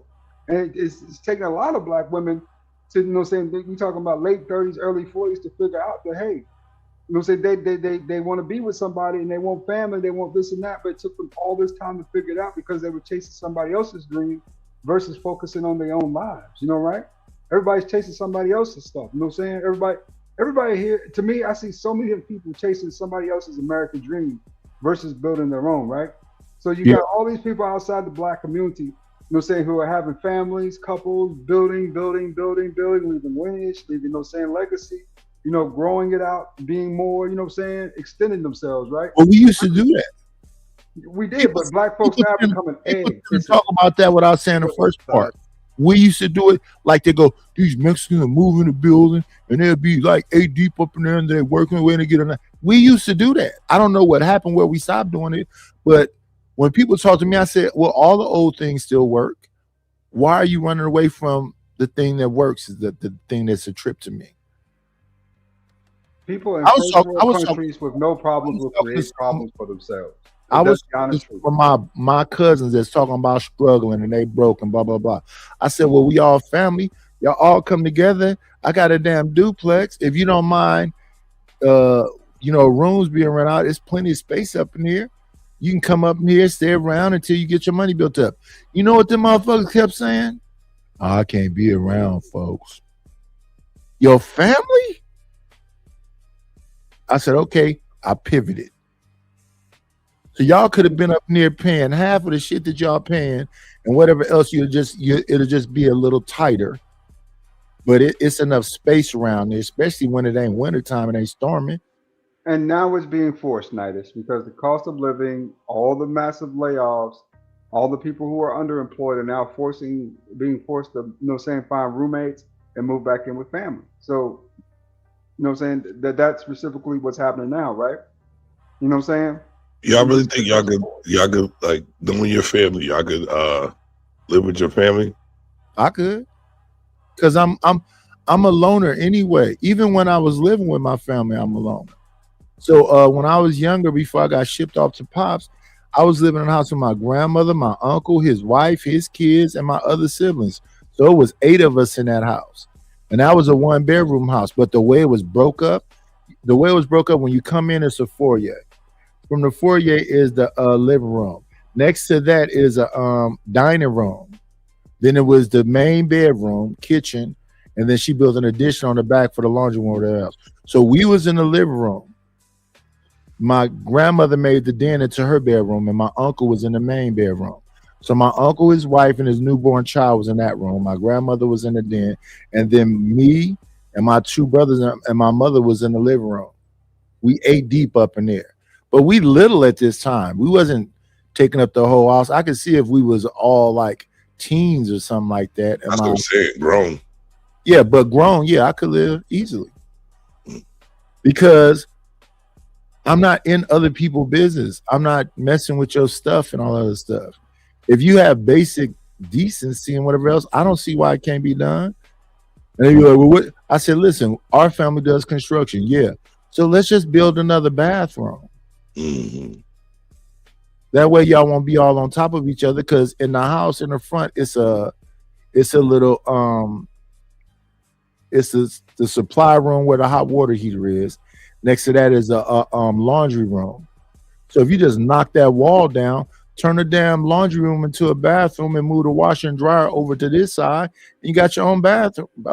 You can easily fit a tub, a sink, and a motherfucking toilet in there. It's big enough.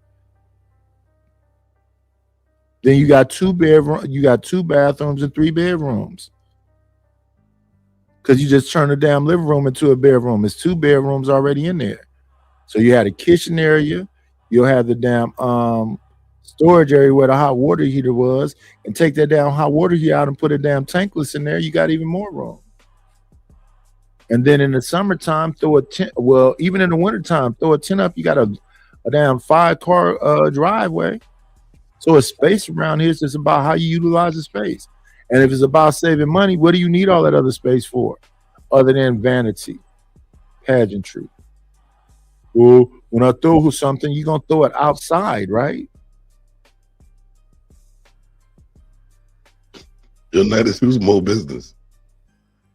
Huh? Who's Mo Business? I just looked at the other one. You got it.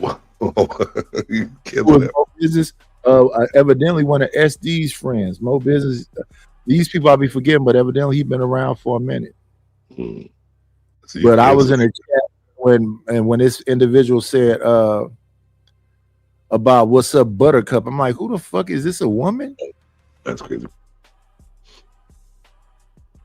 Then I went and looked at the damn channel. I'm like, this is a person with 1 subscriber named Emo. Yeah. Okay. I'm like, this is the dude. He said, well, that's why I call my friends. I said, I don't know you, partner. Yes, you do. I don't know you enough to where you be calling me fucking Buttercup. And even if I knew you, I don't know you like to be calling me Buttercup. Right. But that's where we at. Just be a nice person because you think somebody's fire. It's just like, be a good person. If you're nice, you're just and nobody, nice. Yeah, it's not about the money. Obviously, I have $1, clearly. But it's about human decency. If you're going to be a good person, be a good person. Now, it would have been funny if the person My $2 don't have nothing to do with human decency. I don't want to spend no money on you.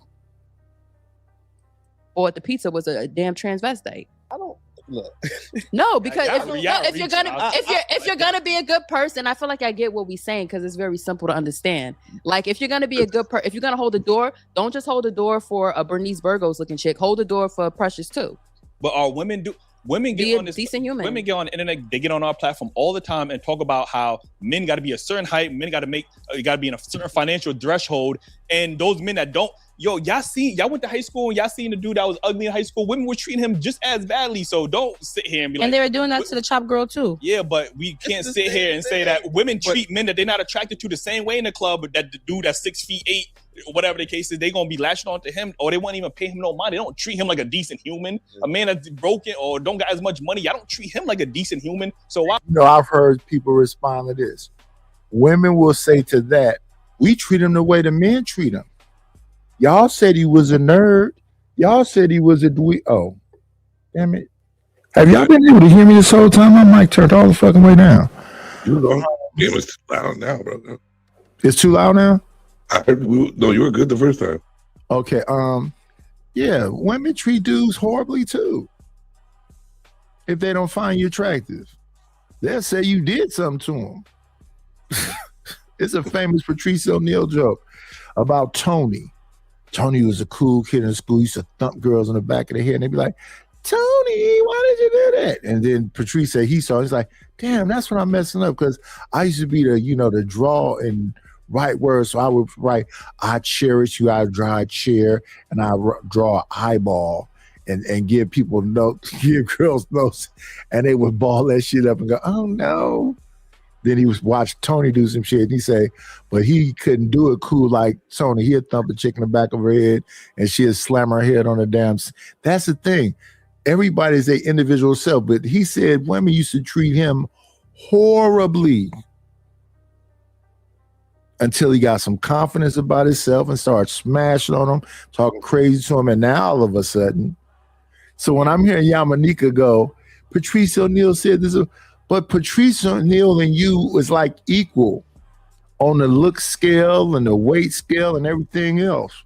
So to me, the people looking at it may have took it as but Patrice was flirting with Yamanika, and Yamanika know he was flirting with her. But what he said was some crazy stuff, and now they try to do the retro thing on Yamanika and say Patrice was right when he told you was a big bitch and you couldn't this, blah blah blah blah blah, and now you 40-something, you ain't got no. Basically what Lord ADS just said a second ago about these women is getting old and they didn't do nothing with the life as far as like getting a husband and get some kids and do all this other shit. Some people gonna be the uncle, or some women gonna be the cool auntie that just ain't gonna have no kids. It's gonna be a lot of aunties with no kids. My mic has been good the whole time, so I didn't need to turn it up. Nah. You're gonna have 7 aunties and 1 kid. That's gonna be the family ratio. Bro. You know what I'm saying? That's really gonna come down to 7 aunties and 1 kid. But I will say this to anybody that's out there listening: when it comes to this YouTube shit, don't lose your channel, because you really gotta literally start from scratch. Also, this is the other part. Me being a content creator, I am not trying to do anything to anyone's channel, because I'm a content creator myself. I try to be on my best behaviors when it comes to this bullshit.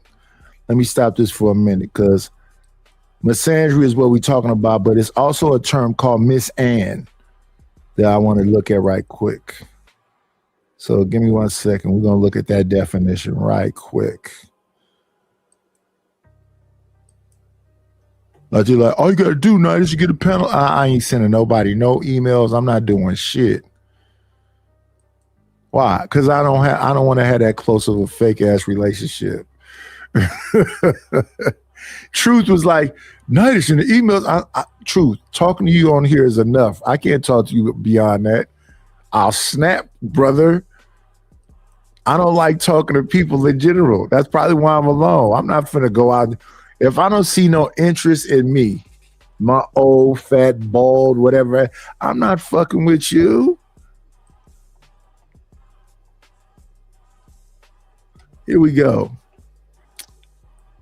The term Miss Ann is a derogatory expression used within the African American community to refer to a white woman who is perceived as arrogant and condescending.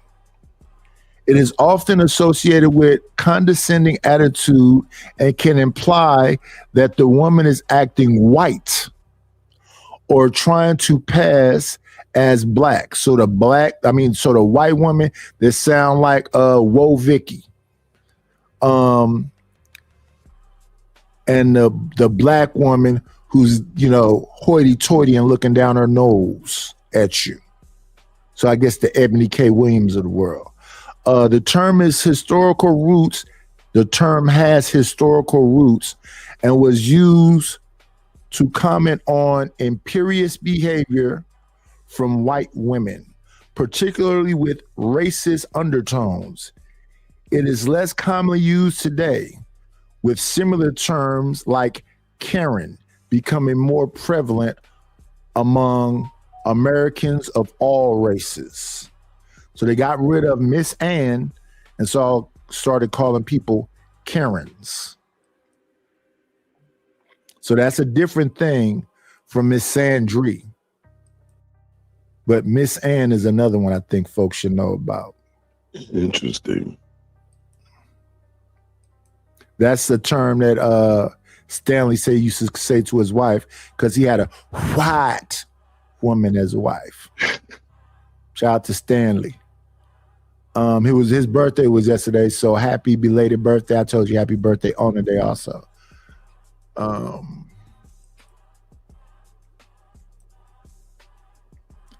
And then outside of that, all this stuff I bring to y'all, I go buy membership so we can look at it. You got to pay for the StreamYard, the Premium, the Suno, the Canva, the Chat GPT. All this shit is just an investment on top of investment on top of investment, hoping that you get some of it back. So for these 4 years, y'all have not seen a StreamYard duck but one time. And I like the StreamYard so I can, have fun with my little clips I got going on, like this one. That ain't it, y'all. Nigga, fuck you! Holy. This nigga did something I have wet dreams of doing! Shout out to the shout outs. I like that. What's the standard of decent human? Y'all don't acknowledge him. Exactly. What's Y'all the don't standard of acknowledge decent him. human? Y'all don't acknowledge him. Like, but y'all example is not an example of decent. Y'all talking about a man approaching somebody he's attracted to and trying to get her attention. If I'm not trying to get y'all attention, why am I talking to y'all? I'm not even talking about just to get one person. For example, let's say someone is getting, because I've seen this. Let's say someone is like, oh, they're thirsty. Somebody will get. A man has gotten that one person, like everybody's like, yeah, I'm thirsty, I'm parched. They only got that one person water. But my thinking is like, if I'm going to be doing a nice action, I'm going to do something nice for everybody. It's not selective just because I might get something from this one person. Yes. If everyone says that they're thirsty, I'm going to find a way to get everyone water, not ignore the people that are on the side simply because I don't think that they're attractive or this, that, and the third. They're thirsty. It's like the basic things. It's not like buying somebody a purse or buying somebody a cocktail, not buying somebody else a cocktail. Bro, if a group of children is thirsty, I'm gonna get a group of children. Y'all are adults. Y'all grown independent woman right here. But I like that right here. I'm showing her that she's special to me out of everybody. So I'm getting her water. Y'all not getting water from me. Y'all get y'all own. Y'all adults. But that's y'all want to be treated like everybody. No, but no. If a woman it's a basic standard. You like gonna be like, y'all damn. Why she ain't getting? I get what y'all saying, but I definitely know what we're saying. But you haven't experienced I think I just. And I don't think. Yeah, it sounds crazy. Yeah, you do that for children. They're still children. That's why they want to be treated that way. But see, they have to. That's see. I'm just saying it's all in the words they use, all in the actions. They want to be treated like children 24/7. They act like children 24/7, bro. And they still have that child mentality. Yeah, exactly. It's entitled princess syndrome, right? You know what I'm saying? Where 40-year-old women still believe they're a bunch of princesses and they're entitled to stuff. You know, but even then, I mean, shout out to O'Shea Duke Jackson. He did a couple videos a couple days ago that kind of summed up Atlanta and what we sort of going through. You know, in most cases, you know, women are very, very, very particular about what they like, right? So what had happened in Atlanta is that women start picking their preferences. The preferences ain't good for them for some odd reason, so they blame it all men is bad, right? O'Shea was the first guy I seen on YouTube to call that out. Like, hey, you got these bunch of guys who are single who are doing well. These bunch of guys are saying this about these women down here, and everybody's ignored it. Shout out to O'Shea Duke Jackson. But on the flip hand side of that though, man, yeah, this is manipulation, man. Because what she did was use a need to leverage a desire, right? Say, oh, I need water, I bring water, everybody. Okay, I get that, right? But you don't need pizza. Okay, you don't need pizza. You can buy the pizza yourself if you want it so bad, right? Right. Oh, so definitely don't need pizza.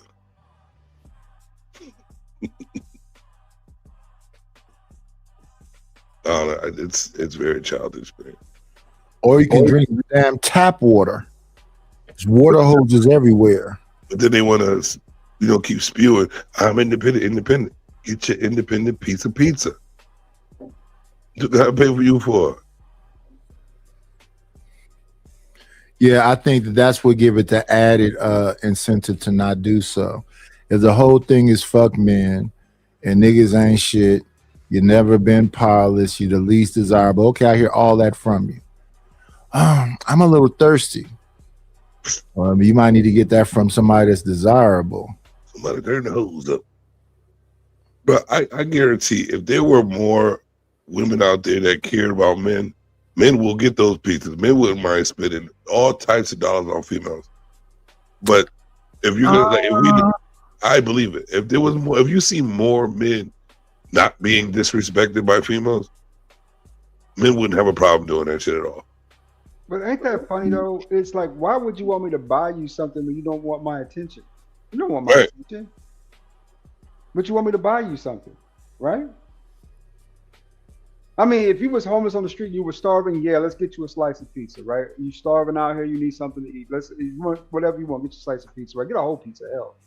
But you're a full-fledged adult, so quote unquote self-sufficient woman, right? Why do you need me to buy you a slice of pizza when you don't want my attention? And if I'm out having a good night with my ladies, they're getting what they, you know what I mean? I'm not gonna sit there like, oh, only one get one. If I'm spending more time with one, and she has girls with them, and they're around me, treating me all right, they get it too. You know what I'm saying? But I'm not gonna just sit there randomly. Oh, these girls sit over in the cut, looking at me all strange. And I buy your girl something, now you still looking at me even more strange. Yo, I have been to too many parties, too many restaurants, too many clubs, too many bars, where, you know what I'm saying, you come in there, you know what I'm saying, and you expecting, you know what I'm saying, you know she coming with a group of friends, right? But you there to see this one girl in that group of girls, right? I'll buy her a drink, but I won't buy anybody else one because that's the only girl I came to see. I didn't come to see the rest of y'all. The rest of y'all came along because y'all wanted to. Y'all should have a plan to get drinks, right? Amongst each other. Y'all can split the bill, whatever y'all want to do. The only drinks I'm paying for is her drinks. And sometimes women get mad about it. And you know what I tell them? There are plenty of other guys in this club. Go work the floor. Go holler at them. See if they buy you a drink. Because, you know what I'm saying? I'm just not going to do it. And, you know, it's wild to me how entitled women feel because you like one girl in that group that you got to take care of the rest of that group. Like it's all, like they all won. One, man. I think it's feelings. It's the feelings. Yeah, it might be, but they might have to get, you know what I'm saying, get through that. They're not going to do it. I mean, you know what I'm saying? Why would you want me to buy you something when you don't want my attention, right? At the end of the night, when she get in the car, you plan on getting in the car too? We all going to the same spot? If not, then, you know, buy your own drink. Thanks.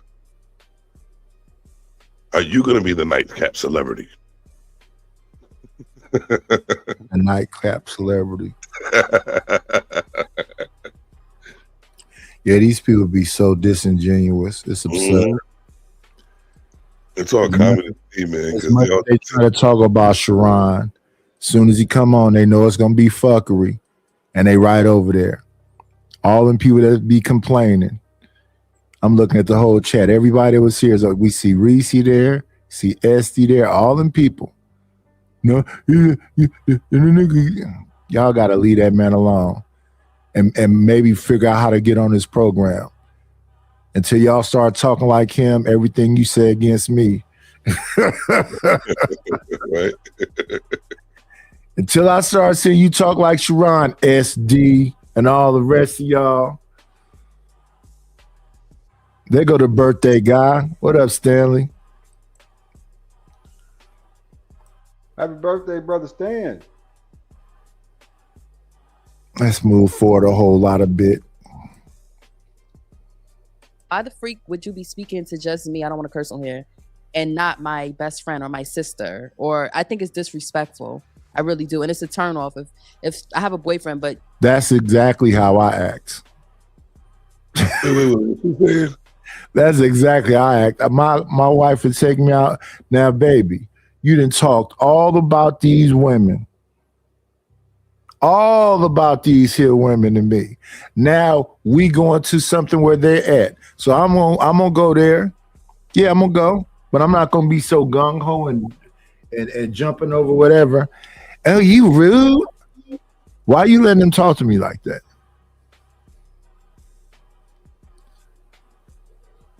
I'm just asking. Because I will say hello. I always say hello, but they want you to do some other shit. And I'll be like, what? And don't let them start talking about all the other goofies that do the goofy stuff. I'm like, oh, okay, I know and this became a tradition. It's hello.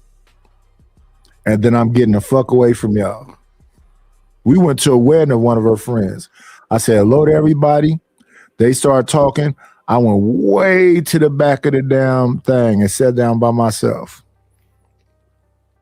To the point where some dude in the damn wedding came over there and sat next to me.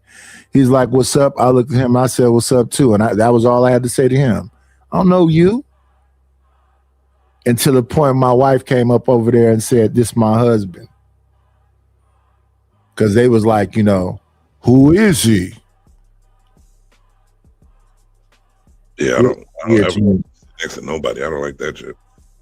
Because, I could see if I was in there doing something, but no, I'm just way over here.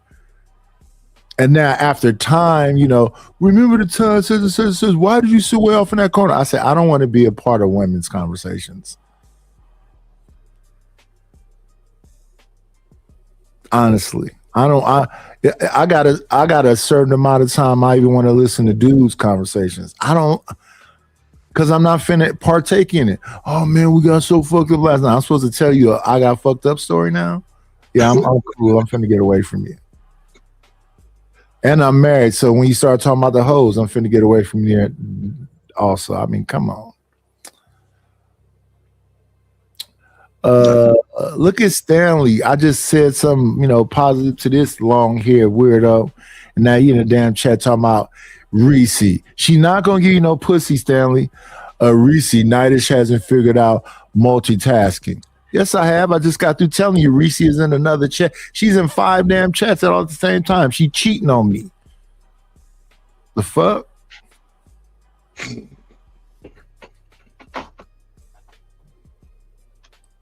And yeah, until I hear them men talking like Sharon, everything they say. Pre-boyfriend days. So you saying if you're not speaking to, I'm a girl's girl, first off. So if you're speaking to me, you open my face and you're not.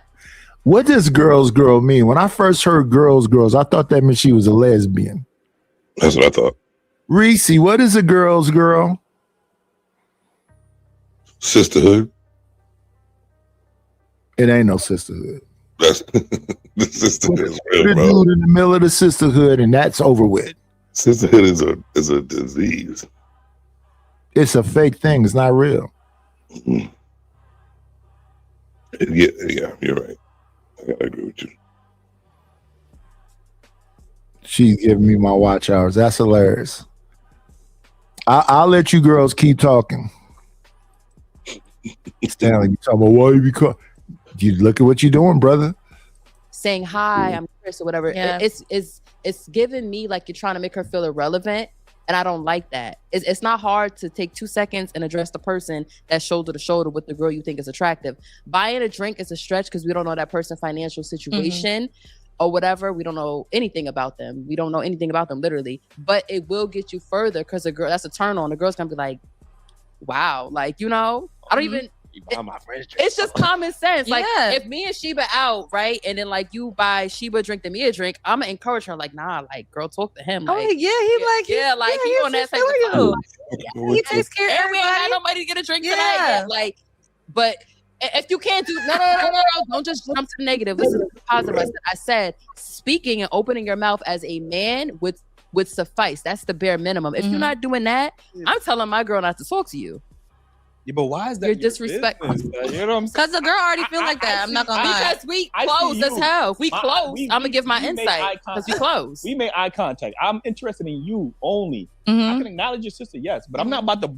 But that's what she's saying. Just acknowledge. You don't have to do a whole lifetime interview. That's all you don't have to do. It seems like now I gotta entertain. You don't have to do a TED talk. No, you don't have to do all that. You say hi. Yeah, and also your time. Hi, I'm Eli. Hi, I'm Ace. Hi, I'm that's like Drew. me. That was Hold You see what just happened tonight? Now, and Shorty pull up the ace, and I'm like, You see, so she said you buy 2 people. She was talking about the pizzas at first, right?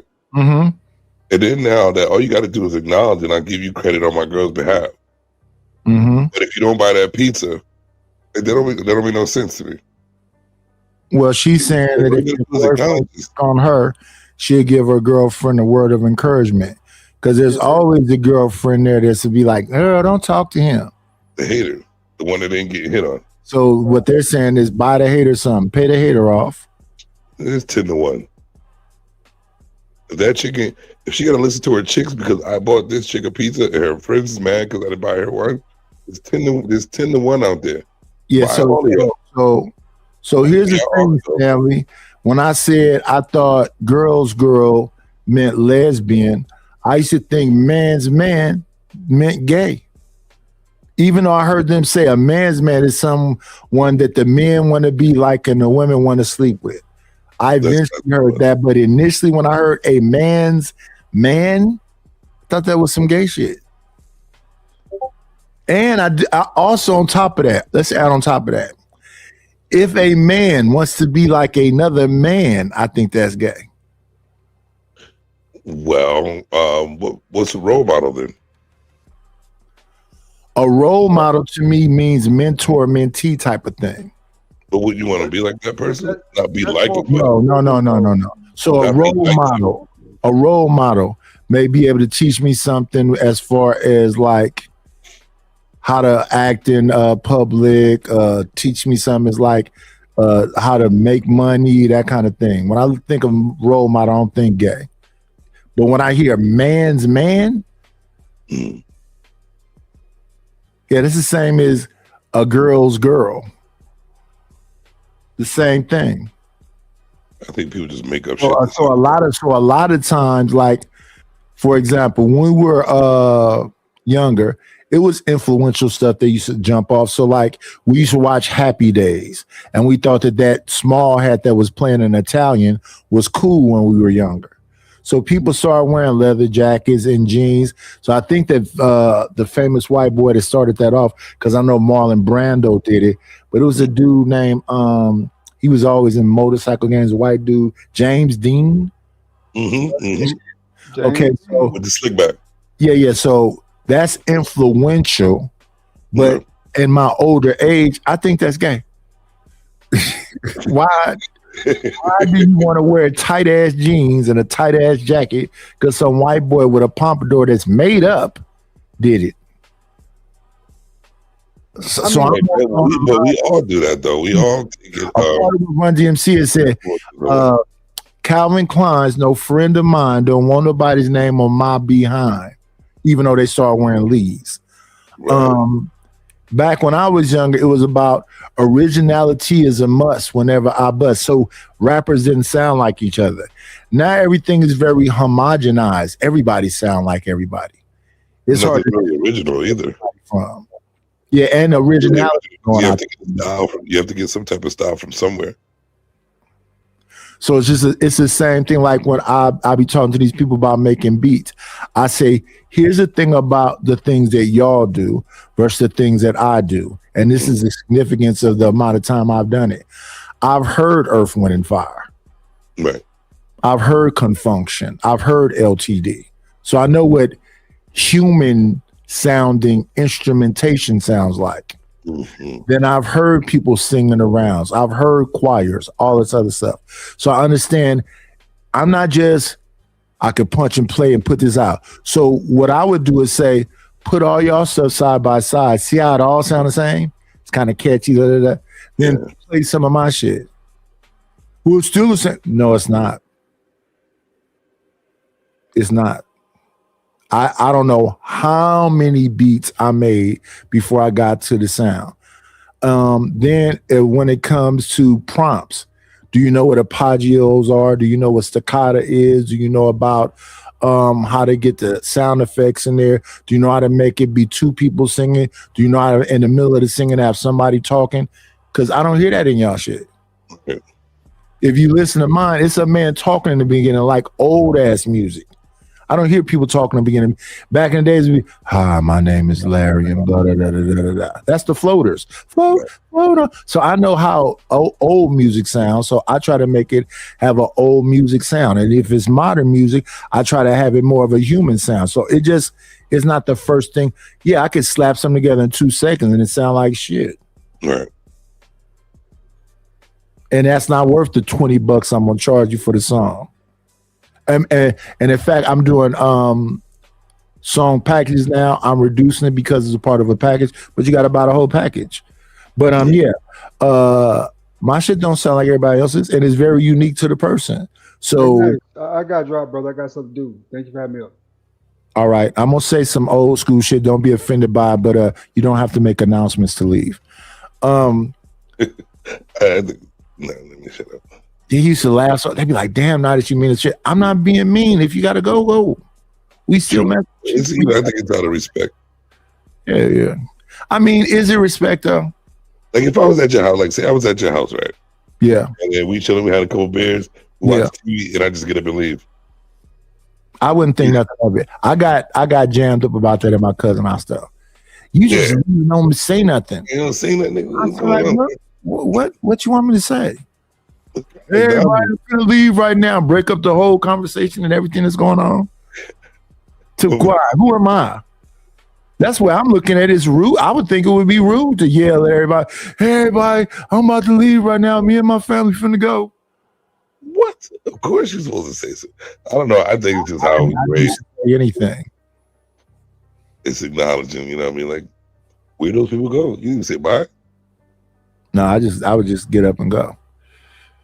I do that at the bar. Even especially at that kind of I would just get up and go. Yeah, you definitely like, see me 1 minute, I'm going. Where's he at? He's gone. Yeah, I'm gone. And then it's another thing that they do that I wasn't really into.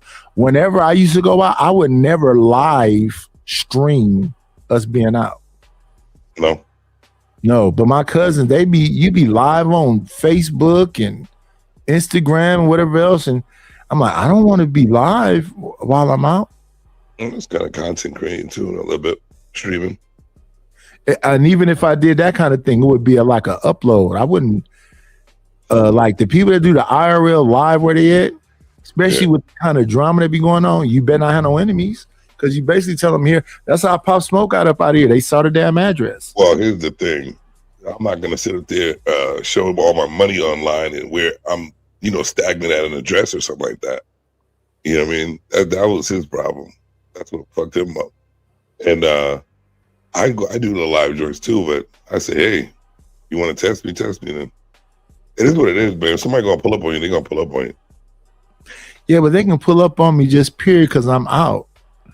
I know that's okay. When people hear me say I don't go out now because I'm 56, I'm not going into the clubs. Yeah, I know, but that's different. Like once you reach a certain age, you shouldn't be doing shit. Yeah. I've been to 1,000 car shows. I don't need to be walking up down a whole damn block, going to food trucks to look at vintage. I done that. I used to go to the damn food trucks every weekend in Alameda. Alameda is what they call a walk-in city. So a lot of families be out there walking at like the beach. I'm on Oak Street Park, and Oak is where the what's down there? It's Tribago's, Applebee's. You got a C's Candy. They got a what's that shit called? It used to be Albertsons, and they changed the name to like Food for Less. It's a Hawaiian joint where you get the rice and the like marinated chicken. It's a what else is over there? But anyway, that plaza. I'm in that plaza so often, you don't have to guess if I'm gonna be there. I'm gonna be there every time the food trucks are there. Why? Because my wife is gonna be like, the food trucks are there, and you know it's different trucks. It's one that's there consistently to make these muffins. That's they use buttercream and they make all different. They got a what they call that shit, a snickerdoodle. They have one that's like a peanut butter cup one. They're fancy muffins. They did some of the, I never had nothing like them, but that's there. Then they have different like food trucks. They got one called like the Boneyard, and they make burn-ins and shit. They got a major. So yeah, we go there for the food trucks, but all down Park is all restaurants. You got Scolari's, you got Monkey Pub. So we there all the time because my wife likes to eat out. Yeah. Now, me personally, I am a germaphobe. Ever since I saw what's my boy name? Gordon Ramsay used to do this thing. What was it called? Hell's Kitchen is where he's teaching chefs, but he had another thing where he would go to high-end restaurants that was losing money and teach them how to revamp their stuff. And every one of them high-end restaurants didn't keep dates on the food. They was recooking food. That shit was filthy. There's a movie with Ryan Reynolds called Waiting that just took me over the top. Oh yeah. You would go to like, especially a franchise.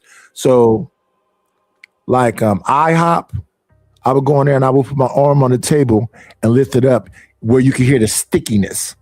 I was like, listen, look, babe. She said, why you always do that? To let you know these faces is nasty. If you ever gonna get food poisoning or any of this shit, it's because these places is nasty. We go in there, I'm finna stick my damn utensils. Can I get a glass of water? I'm not finna drink that tap water. I'm getting that to wash off my damn utensil you just brought out here. Yeah. Because we looking at what you got a steamer cleaner. You're just rinsing off the dishes and then you're putting it through that machine and it's steam cleaning it. So it's not getting all the stuff off of it. It's not completely clean. So yeah, we going to like nice restaurants, but it's just how clean you think Chili's is. Well, not that clean. But yeah, so we had Chili's. Yeah. We had let me see, we went to Chop Bar, Chili's, Lucas. These are all high-end restaurants. Nasty too, still sticky. Why? Because they're gonna have a rush hour during the day. Right. How quick can you keep up with that? Especially when you got low staffing because you want to pay them decently. Kitchen Nightmares. Thank you, Stanley. That's what it was called. Kitchen Nightmares. Yeah, when I started seeing Kitchen Nightmares, I was really skeptical. Maybe I've been in the restaurant business over 20 years as well, and it's kind of it's kind of impossible to have your immaculate. Yeah, but you can keep dates on the food. Yeah, definitely keep dates on the food. That's a must. People day old food. One of my cousins recommended me to go to her girlfriend's restaurant. So I took me, my brother, my cousin there on a Saturday, and they was just opening, which was late. Right. Because they're supposed to have been open 2 hours early. So when we got there, it was late. And they said, well, if you just give us a minute, we can get y'all some stuff together. So we literally saw them go in the refrigerator and get yesterday's food and warm it up and then tell us it was yesterday's food. So they're going to sell it to us for a little bit less. Well, that shit was bland. Well, depending on the restaurant, they have they call it the day dots they put on there. And there's a shelf life on them. And it's in the book as well. So it's able to be sold. So there's a day dot on them. There's a shelf life on them. And there's the rules are you're supposed to use it by a certain date. A lot of people, if you are a busy restaurant, you're going to get you're probably going to get fresh food because you're going to run out quick. But if you're a slower restaurant, you have daylights and shelf But why life. are you a slower restaurant? Why you're a slower restaurant? What do you mean why? One of the reasons be it ain't that good. No, that's not at all. It's where you are. We got a place out here called Lena's. Lena's is a hot plate type thing. They got one that's on High Street, and then they got another one that's on Bancroft. Lena's, they sell all the soul food, right? But it's almost like they selling it buffet style, and it's for old people. So with that Lena's food, you got to go home and put some seasoning stuff on it. But they sell out quickly. Right. It's a buffet style. So let me ask you a question. Is there a restaurant next to Lena's, close to Lena's? The same vicinity? Yeah. Do they do the same volume as do they do the same volume? No. See, that's what I'm saying. They're still on the same street. They're still in business. One's slower, one's faster. They're still selling food. Yeah, but the reason why is because Lena's food is not bad, it's just not seasoned. So the greens are cooked to where they're soft. The food is all cooked pretty decently. It's just not, it's bland, it's not seasoned. So all I'm finna do is go throw some onion powder, garlic powder, and some little season on it, and it's good. So the beans aren't seasoned. And I understand the reason why they're doing that, because they're selling a lot of time to older people, and older people can't have all that salt. So the way they do that is they just cook the food up. You need to go in knowing that you got to go doctor it. Right. But in your town, is it more soul food eating people? Yeah, it's a lot of soul food selling places. That's what's going to sell. Just like when I was living in North Carolina, most of the soul food places, they sell out because that's what they. So that's my point. So you got La Crista's, you got Talk of the Town, you got Lady Esther Southern Cafe, all them places. They turning over quick, and it's hard to get into them because it's crowds. Right. So as far as soul food, it's a soul food town. Right. Two things that's going like hotcakes out here, and that's Mexican food and soul food. I believe it. Chinese food, you know, it's always going to sell. To a few Chinese food places, but when I go to them Chinese food places, it's full of Chinese people. A few black folks come around, and we have a place we used to go to all the time. It's in Alameda, the same place where the food trucks used to be, called China Gourmet. That was my favorite Chinese food. And then we used to go to this other place that the Indians eat. I forget what they call it. But we used to go there pretty frequent too. Hello, Bridget M. Oh, where's Bridget's Wrench? Wrench around and wrench it up. Let me see. Yeah, so but when it comes to soul food, it's not about the shelf life though. You know what I mean? Like what about is the food in the first place? Even with the soul food, they got shelf life on theirs. It's just not all their food. I'm talking about shelf life. I'm talking about shitty food. You cooked it wrong. It started off like food from yesterday. Well, so let's talk about that. I cook, right? The food I cooked the day after is better than it was the day before. Facts. So if they cooked that shit right, it'd have been better today. That's what I'm thinking. Oh, it's just left. Okay, I get what you're saying. I'm thinking, okay, it's going to be even better because it's, it's marinated and whatever else. No, that meant the first day it was shit. That's why it's shitty the next day. I get it. I get what you're saying. Greens the first day, yeah, they cool. But greens the next day is even better. All right. Like when I cook black eyed peas, the next day they're even better. So that's what I'm saying. Her friend got some shitty food. She don't know how to cook. I dig it.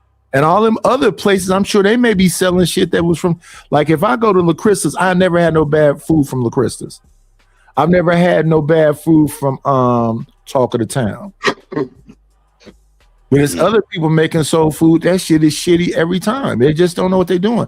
And Lady Esther's is the place my grandmother used to work at when I was younger. It used to be on International on like 58th and International. Some of the best food in the city. But once them older women passed away, them new people that's cooking that shit, it's cool, but it ain't what it used to be at all. They changed up the fucking seasoning. They did all kind of shit where it's cool, but I wouldn't put it up there with like a place we had down there called Pecans. Pecans is that other level like cooking. Pecans, Talk of the Town, and LaCrissa's. I would say them was the top 3. And now they got a dude out here named Smelly. Smelly is probably number 1 right now. Damn, it's a fucked up name. But it is. Yeah, but he's more into the seafood type stuff, like the garlic noodles and the crab and the shrimp and the. That's probably what it goes. More so on the seafood side, but the beans, the other stuff he makes, that shit is fire.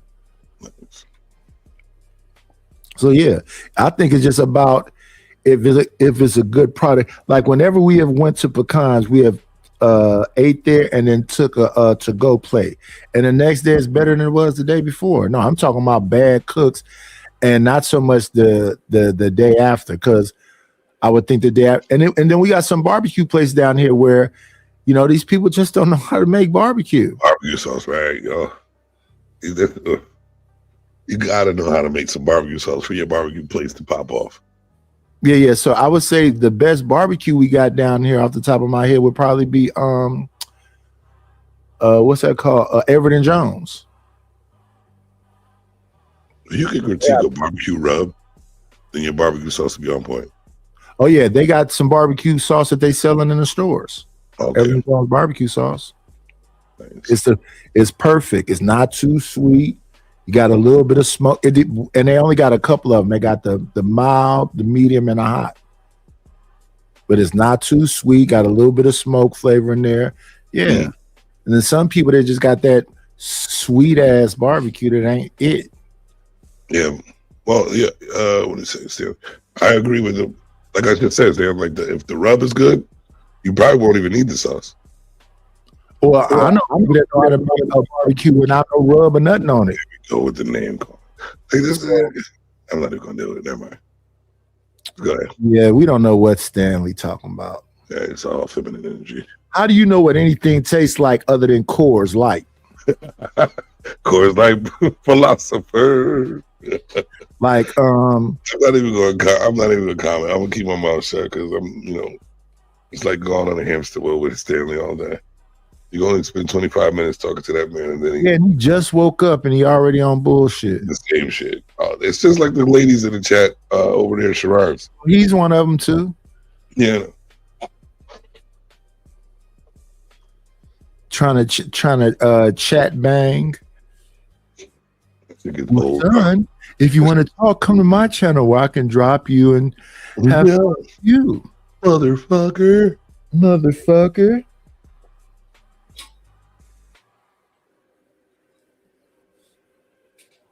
We not fighting with Stanley. My whole family's south. CKJ3. My whole family's south, so we got that cooking down pat. Yeah, the side of the family that do all that cooking is from Mississippi, so I don't really have no bad barbecue from the family. Yeah, mine mostly North But Carolina. yeah, if you cook it right, you don't need no sauce. You don't. That rub would just do it right. Marinate that shit up. Oh my God. Yeah, we didn't have stuff that's been set overnight in beer. We didn't have stuff set overnight in what they call a brine. You don't need no sauce on that stuff. My favorite thing is to marinate for like a couple of days type thing. That flavor, and I always poke holes into to the meat just so it can seep down deep into it. Or I might even cut a thin slice in there and stuff it. You know what I mean? I was telling them about the spatchcock turkey and injecting it. That turkey is not dried out. You squeeze it and nothing but liquids coming out of it, and it's completely flavored because the breast is supposedly to be the toughest part and the driest part. But if you inject it properly, cook it properly, the skin is going to be crackling and the inside is still going to be moist. Right. But folks don't know the temperatures and they don't know how to smoke and they don't know how to age and they don't know how to brine it. They don't know how to inject it. They just turn it on fire and expecting the best. Yeah. Like, I don't even know how you can mess up food, but somehow people doing it. You can if you're not paying attention. You're not paying attention. Stanley think I'm not black because I'm not dark enough. Have you listened to her talk? Ooh. Like this. This is something that a woman would say. I told him he listen like a woman and talk like one. That's why. Sorry, I hurt you. That's why I make this stuff be saying like that, because I'm like, I'm not listening to this female. There aren't any feelings involved. Observation and reaction. Yeah. But So like a female, your birthday, because I know the day before your birthday, you got lit up there. You were sounding crazy. Well, hey everybody, tomorrow's my birthday. I'm already started. I guess I'm gonna get my next course. I'm like, damn, Stanley, get control of yourself, young man. So loose up there. I forget the dude that was on the panel with you, but I'm sure he felt unsafe around you. I believe it too. Y'all haven't heard a lit Stanley flirting like that. Yo, I'm here too. Like, I'm like, no, I'm a get, No, like, it's different from men. Do what they gotta do. The women don't have to do that. That's not natural. If she want to do that, that's fine. That's her personality. A woman don't have to scream, "I'm Tina." Like you're a lady. If you do it, it's okay. It's not gonna get locked up, and feminism prison or nothing like that. Mhm. But the man, it's a different energy. Y'all have a different energy. But You guys I'm are men. I'm not gonna go to Ace and yo, don't fuck with her. She ain't, All right. she ain't even acknowledge Let's me, do bro. an example, right? Yeah. Say Beyonce and Kelly's in a club or a restaurant. I don't see Jay-Z as the masculine man he is coming up to Beyonce and not greeting Kelly. It's in his nature to do that because he a man. I And don't he's know him, pursuing. but from his demeanor. Why are you gonna come up to B and not say nothing to Kelly? It's awkward as hell. It's awkward. Because then Kelly that's like this. Super While y'all awkward. talking like this. Hypotheticals. We don't know what Hov would do. No. It could be Adam and Eve. It could Anybody. be Steve and Jake. It could be anybody. I'm saying, why would you approach a fine young lady and she's with her sister or whatever and not say anything? I think that's awkward and I think it's stush. In the club. And it's a turn off. In the club. I don't care if it's It could at be the beach. anywhere. It could be Orchard at the Beach. park. Oh, wait a minute. We 4 hours in. Let's hit him with the begging song. Where's my begging song? Do-do-do-do-do-do.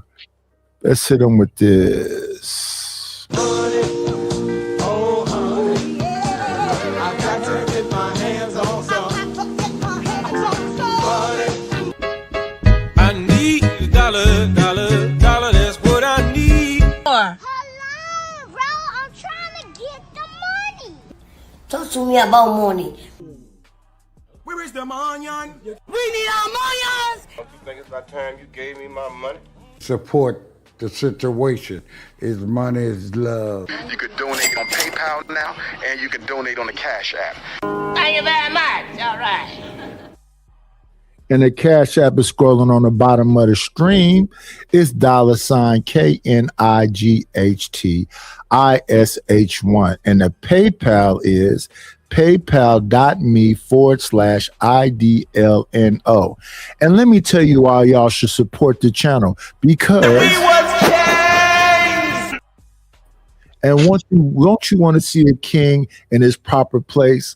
So if you can, dig in your pockets and send some twos and fews so we can continue to view. Because it's like this. Thank you for the money. Cheese, fatty, the dough. Buddha, scratch, Skrilla,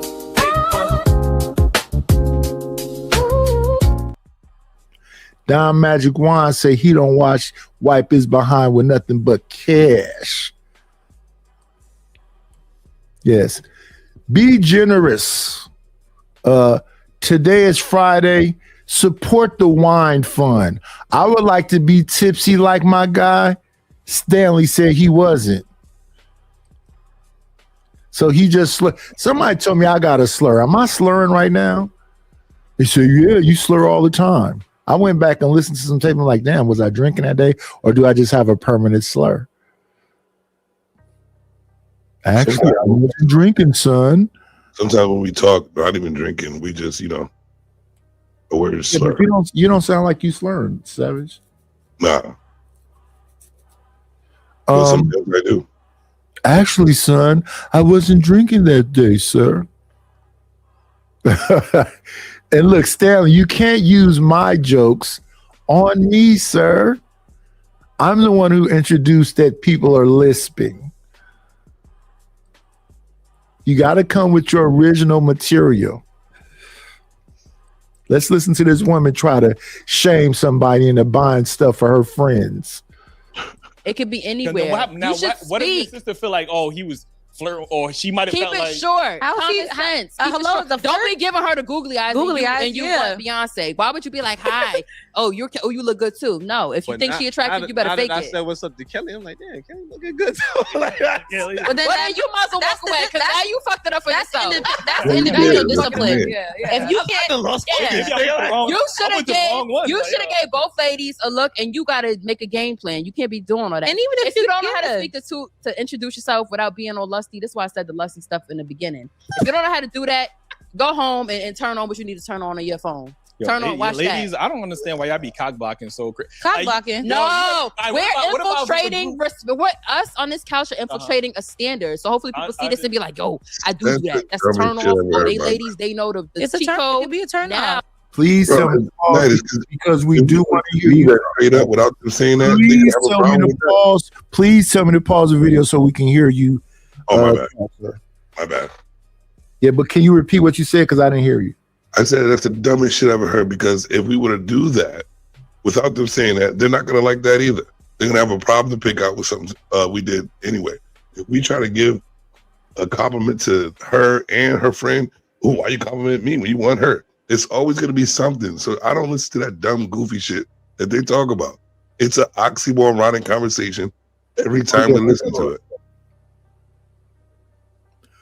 Let me do this right here, right quick, because I've heard the other side too. We want to hit them with the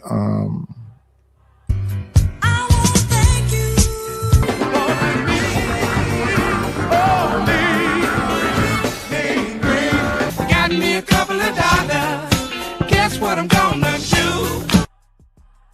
shout out to CKJ3 for the support. I appreciate you. I appreciate you. I appreciate you. Can more people be like CK? Please. Don't let the night be on there for 12 hours straight and y'all don't support the channel. I'm going to be here because I need to get my watch hours up, but don't let me do it in vain. We have 4 hours now. Don't let me do it in vain. I'm trying to give y'all good content always. Even when it's 2 people watching, even when it's nobody watching. Look, we done made all kind of new stuff. I didn't change. I only keep this one right here because the original one is me saying, thank you for the money. Cheese fatty the dough. Gouda, scratch, Skrilla, paper. I might remake that. I might sing this here and clip it out and remake that one so I have the one of me singing. Then the second one was that one. I want to thank you. So that's why that one stays. But we made y'all 4 brand new ones. I think 4, maybe 3. 3. Here we go. Listen. Thank you for the money, cheese, fatty the dough. Gouda, scratch, Skrilla, paper. Then we got the Don Magic Wand. Thank you for the money, cheese, fatty the dough. Gouda, scratch, Skrilla,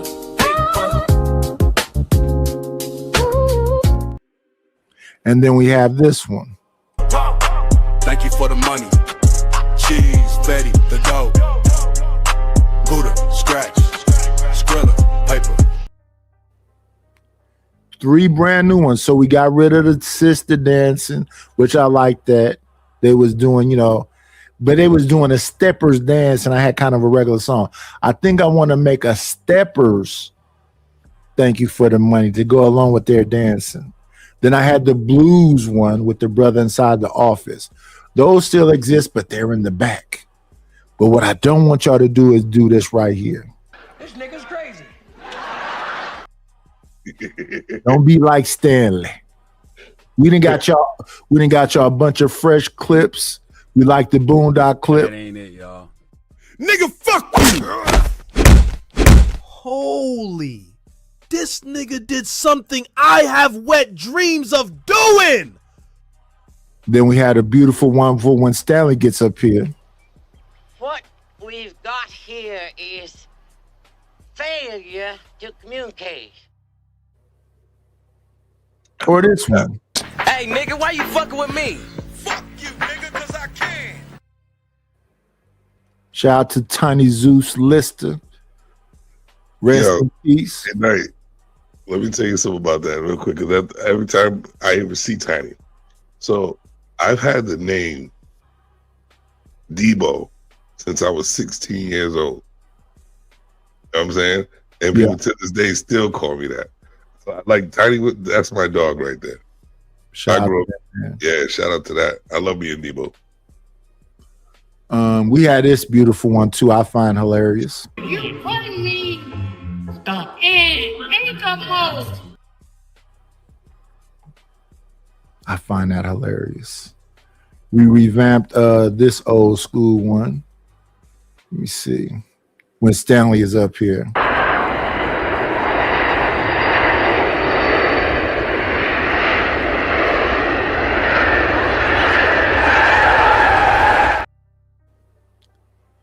Please land your plane. That's for you long-winded people. We have implemented new things. We got rid of the old night layer. Remember, I had the old school in the night layer, swords held high. We got rid of that. Now we getting it. Dun, dun, dun. Warning, warning, the night is in the building. It's very unique, y'all. I try to be unique.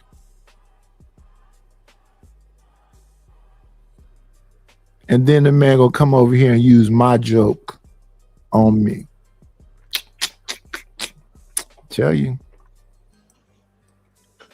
Let's listen to this lady do what they say other people. This is called gaslighting 101, y'all. Hopefully men will see this and start speaking. Oh, you're Vanessa? Yeah. Which Brianna? Okay, back to Vanessa. You ain't got to say nothing else to Brianna the whole time. Now you locking with Vanessa, but you should speak. But more often than not, women are going to think it's attractive if you're kind to the people that they're with. Yes. Like some women might be like, "Oh, you talking to my friend?" Yeah. I don't know a lot of women that like that, but you might not want to. Matter of fact, that remind me of what I was about to say because of what Savage just said. There are women that be like, you are too much in my friend face. You have to talk to them bitches. So it's both. They saying everything. They say anything and everything, bro. Like you just can't listen. Because all it's gonna do is get you frustrated and like, well, shut up. Shut up. Don't know what you're talking about. Shut the fuck up. It's annoying. It's so fucking annoying. Let me see. Here we go. We got to get rid of this one. I didn't know that was there twice, but I see it now. Okay. We got this clip too. A little bit of an old school. Now, this is not me. The words are being spoken is not the words of the layer. And that ghetto dick. I think dick is life. He said it, not me.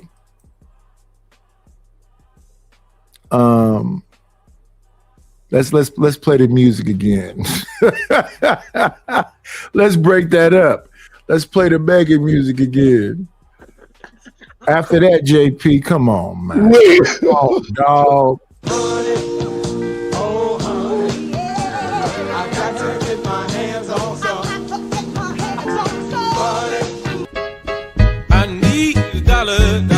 Dollar, that's what I need. Hello, bro. I'm trying to get the money. Talk to me about money. Where is the money? We need our money. Don't you think it's about time you gave me my money? Support the situation. Is money is love. You could donate on PayPal now, and you can donate on the Cash App. Thank you very much. All right. Again, support the wine fund. The Cash App is $KNIGHTISH1. The PayPal is paypal.me/IDLNO. It's Friday, y'all. Help support the Box Wine Fund. Now let's get back to these women gaslighting men, talking about, well, at least they've gotten away from if you're buying pizza for me, buy pizza for the whole team with me.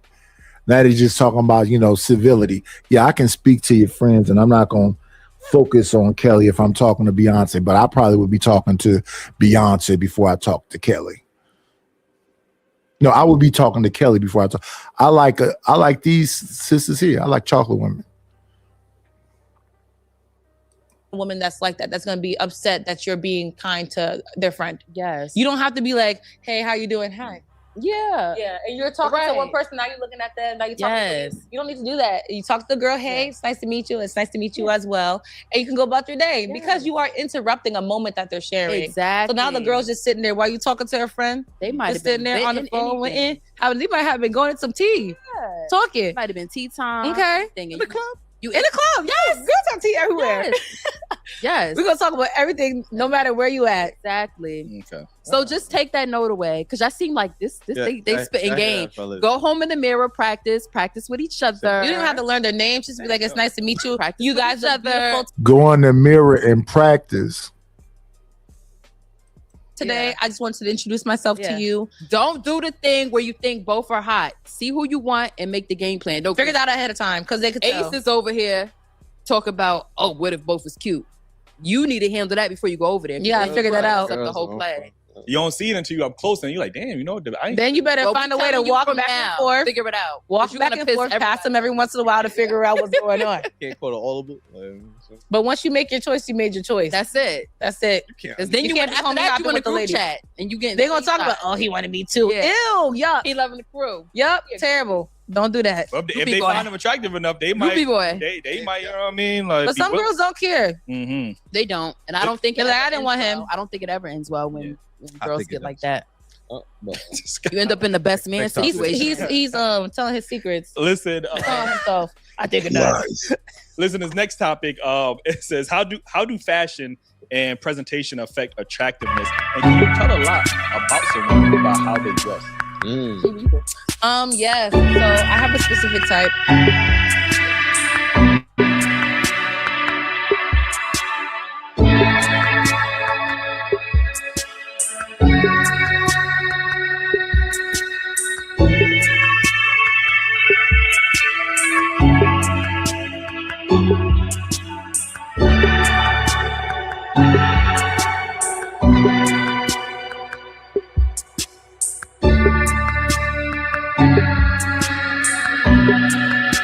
Where's that sound coming from?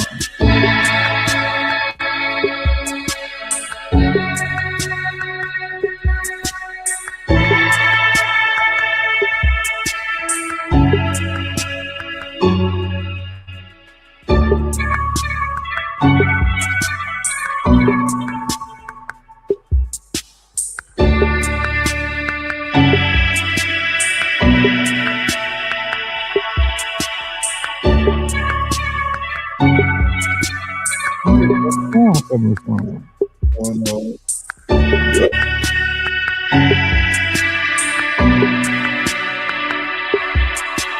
It's like the beginning of somebody's set. That Asian sound of music. Like the countdown, the 30-second countdown. That is. And it's that. Give me a second, y'all. I'll be right back. I gotta figure out what that is.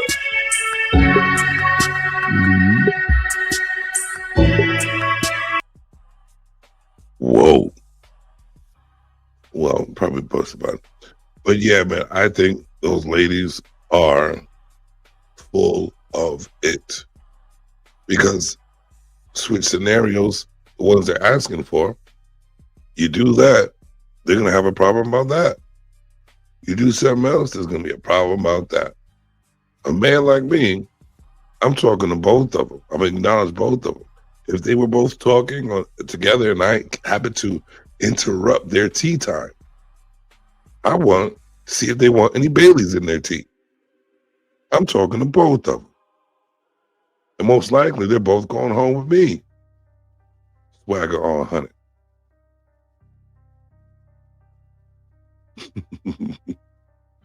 I'm just saying, man, it's a lot of oxymoronic conversations when it comes to talking to females. They always say they want this and they want that. But then as soon as you do this or that, they'll switch it up like, nah, I want this and that, or this. And then you switch it up, try to do that, and they want something else. It's not even about winning. There's no understanding. None whatsoever. But night is back. I'm back. Oh, no, you good. That sound was playing over. Y'all couldn't hear that music though? I heard that shit. Yeah. It's in the video that we was looking at. So let me see. I'm gonna go back to it and see if it's still making that sound. It's always some technical BS. Okay, go into history right quick. You were saying there's no understanding between who? Women in general? Women in general. It's not because they want to up. That's all they want is up. No matter what you do, they're gonna try to find a reason why you shouldn't have did that and did something that different. You know how I look at it? I used to watch something. Back in the day, was a guy named Peter Sellers, and used to play Inspector Clouseau, but the movies was called The Pink Panther. In them movies, he had a butler named Kato. Kato's job was always to try to catch Inspector Clouseau. So he would be in a closet, he would be on a roof and just jump out and attack him, right? That's how I look at ladies. They always gonna be checking you, dude. Your woman is always gonna be trying to like, we could do better, we could elevate, we could this, we could that. Yeah. Now that shit could get annoying if you let it annoy you. Right. Or you could be like me and just be like, no, this is where we at. And they might say some shit like, I've outgrown you or something like that. But at 56, we're at where we're at. Come on, let's be honest. Be gone with yourself. If you pass the age of 35, you kind of are who you are. Younger, I can understand that. But you should be trying to optimize your situation as an individual, though. Try to learn as much as you can learn. Like me, I swear, I got to learn all brand new shit because I look at some of this shit and I be like, damn, am I slow? Some of the simplest shit because it's new technology. To be honest with you, if you've been around the layer, y'all remember what this shit used to be like in the first one? I was just using Canva, trying to make them dragons and them knights. Now, at the time, I was like, yeah, this is good work. I was looking back at that recently since I'm finna start dropping these clips. Them shits was horrible. When I look back at it, they are horrible. The same with my channel. Now, when I look at the AI stuff now, it will give you 6 fingers. It will make one leg skinnier than the other one. You got to pay attention before you just spit that thing out there. I just let it rock sometimes. I look at the graphics I had when I first started. Yeah. And like the growth. I just like that. I don't mind it. I like the growth. So if I fuck up, hey, I'll make a better one next week or tomorrow or in by 5 minutes. Because I'm always trying to do better and better every time I go up there. Yeah, but I know that I can see them 6 fingers though. I know I can see who is that dude. That face ain't my face. So that's why I use like a couple of different generators. So if it make the other part cool, I'll take it over there to face swap and put my face on it because I'll be seeing people, them don't even look like the person. At all. Like, who is that person that's supposed to be me? I'm like, oh, okay. And this is what I actually look like if Real is still there. I'm light skinned, really. Real didn't seen you on a panel or something. I know he did. I'm just fucking with it. Okay, so we back there. And let me find out where it's at. How did they get that in the middle of their stuff, though? Daily roundup. Videos. It should Some be right. recordings and they forget that they have an extra sound playing. That's interesting that happened like that. So let me get all the stuff back together. Okay, we back in order now. Okay. I was thinking about making a song today. Check your PayPal. Yes, ma'am. I wonder when people send a PayPal, it don't make no sound at all. That's crazy. Notification on. Oh, I don't like the note. Man, I can't stand this phone note. I'm trying to figure out how to turn off some of it. Every 2 seconds, it's making a weird sound. Right into settings. Right into settings. You have to do each app. No, so it just now came through. Okay. Let's make sure we hit the button. Let's see. And then StreamYard keep changing up stuff too. We don't need all this extra stuff you added, StreamYard. But I'm on you. I'm on your. We're going to hit them with this one. Thank you for the money, cheese, fatty the dough. Gouda, scratch, Skrilla, paper. Thank you, Miss Bridget. I appreciate it. I appreciate it. I appreciate it. I am so close to the wine fund. I'm about $40 away from the wine fund, y'all. Please support the channel. Yep. About $40 away. But we finna be here for a second, so potentially we can come closer to it. We got stuff back in order after that.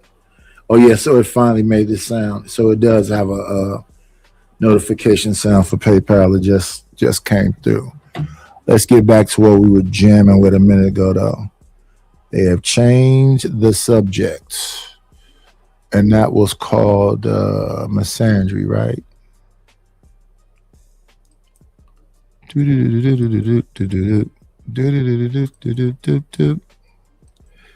Here we are.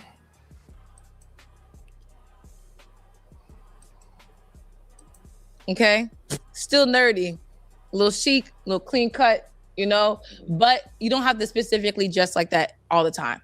Okay. As long as you look like you care about how you show up in the world, then I don't care. Okay. Okay, but keep the nerd in there and the spirit as you grow. I need that. You one of the few Black women, I should say, that actually do like that nerd aesthetic. Like, you know what I'm saying? Oh yeah, because I'm a nerd. She like a sprinkler nerd. Oh, the sprinkler. No. I want the nerd. You said that he grew out of it though. Like No. He's still a nerd. He's gonna look different. He's Stefan, but he's still Urkel. Like, you know what I'm saying? Yeah. Like, Keep that. He's still the same on the inside. Keep that. Keep all of that. Keep all that. I need that. So suspenders and all. Would I talk to someone wearing suspenders and looking like a nerd? Yep. Oh damn! All right, so I love you saying like him to like grow and like be like, you know, go to the gym and work out and stuff like that and grow into his body. I mean, yeah, I would hope that they grow into their features because you look very interesting going through puberty. I don't think I want that. That's a very interesting face, and I don't know if I would want that. At the time when I was pubescent, I thought it was so cute when they were geeky looking. I love a geek. However, when you get older, I feel like at that point you should have grew into something. Okay, you know. Let me see. Let's stop this. We want to show. Let me see. Go to my post. I want to show this right here. I want to blow it up a little bit. So we can go to this page. So we can show the advertisement. So let's stop this and go over to the creator packages.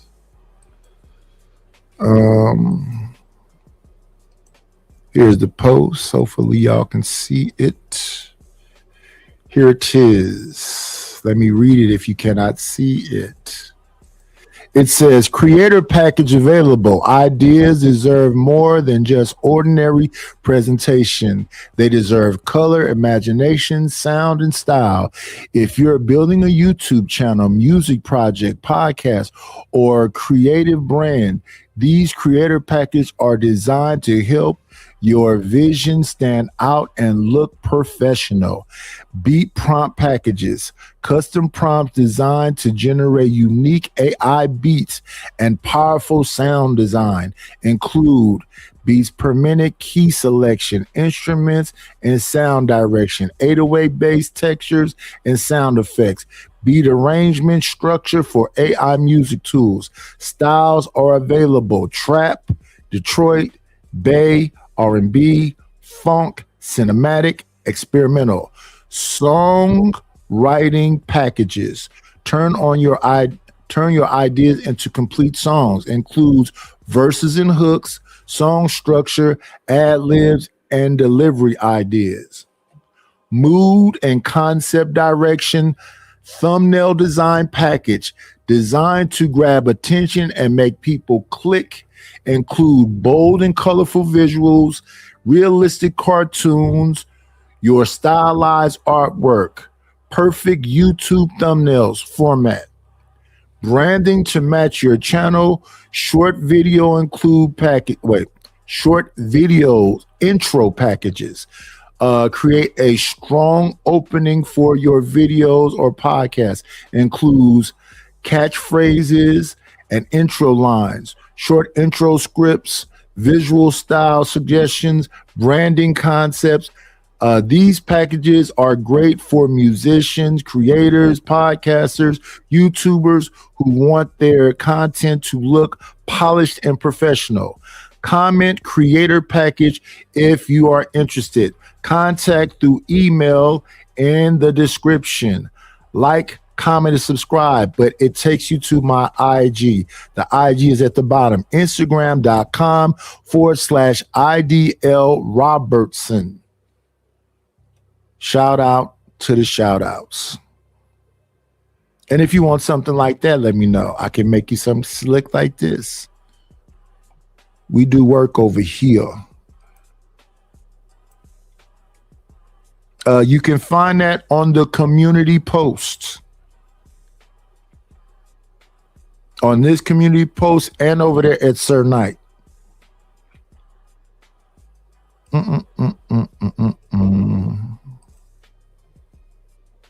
All it is a discussion to give you what you need.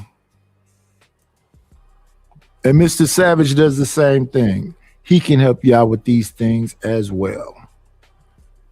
Let me see. Let's get this back up. Hey, geeks back in the day? Yeah, I didn't date when I was in high school or middle school. Oh. I didn't date till I went to college. All my crushes were geeks. Every single one. Like what geeks we talking about? Like Dungeons and Dragons? Like what we talking? All of them. Oh shit. Oh, you Every type of nerd. Right? I ain't playing no Dragons. Every type of nerd. I do enjoy me some good anime. Like you know what I'm saying? I know. Like, I just watched Chainsaw Man yesterday. Mm-hmm. Oh, yeah, the movie was alright. You about to go on, The movie was alright. We're gonna talk after the show. Like, you know what I'm saying? But what about you, Doc? Repeat the question. I'm sorry. That's funny. How do fashion and presentation affect attractiveness? And can you tell a lot about somebody by how they dress? Yes, it's gonna sound like an oxymoron because I feel like you can't judge a book by its. Yeah, I always call myself a hip square, a hip L7. But I was outside when I was like 10, so there's that. Cover, but then at the same time, I feel like you can't. Like if I come in here, I like a certain way. I like vintage stuff. I just have that type of soul, so it's gonna exude on how I dress. Like I feel like a woman who has on something boxy like this is gonna show confidence. Covered, things like that. And I also feel Stanley say you look militant, like you up under the Gestapo. Ooh. Only Stan she could think of that, but yeah, I can see what he's saying though with the tie and the jacket, and that don't look like that's a like trench coat length. That look like a regular coat, and then these is like some kind of leggings or stockings or something. It's very short in the back too. Yeah, so that's just a regular jacket to look like. She has some stuff that's like showing some bottom cheek, and then there's 3 different stages of stocking going down, it look like to me. Or that's some like shorts that's way up on her mid thigh that look like we can see kind of sheer through the stocking. Then like the little butt part is showing half cheek. I would like to see what that looks like standing up because it's an interesting combination. like I feel like how you dress is gonna attract that personality. If I came in here with a lace bodysuit, blonde 613, straight hair, which I wear sometimes, and like Cuban link, all this bust down, I feel like I'm attract those type of guys. That energy is gonna mirror because that's their type. Yeah. Now, if I come with something like this, I might attract more of the lawyer type, or it might be a hood guy that's like, "Yo, shorty, like, you know, she chocolate, she covered." Together, like, yeah. So that it really just depends. I feel like it depends on the person who's scouting you. I feel like it depends on where they see themselves. Yeah. And do this person aesthetic match that? You know? Yeah. Yeah. The person that's scouting you. What? This is why I don't think so. Oh my God. This is why I don't pay attention to that dumb shit they talk about. What the hell is she talking about? She just said that sometimes she's wearing that long blonde wig, which is fucking ratchet as hell, with the chains and stuff. So that means, and she tracks that type of man, which is gonna be the Pookies and Ray Ray type dude. But then what she's wearing right now, would you be tracking that same type of man with this? What looks like some kind of like Black Panther / freaky chick. Bro, I don't listen to nothing that they talking about, bro. It don't make no sense It whatsoever. makes all the sense to them now. It's oxymoronic discussions. All it is. Can't do it.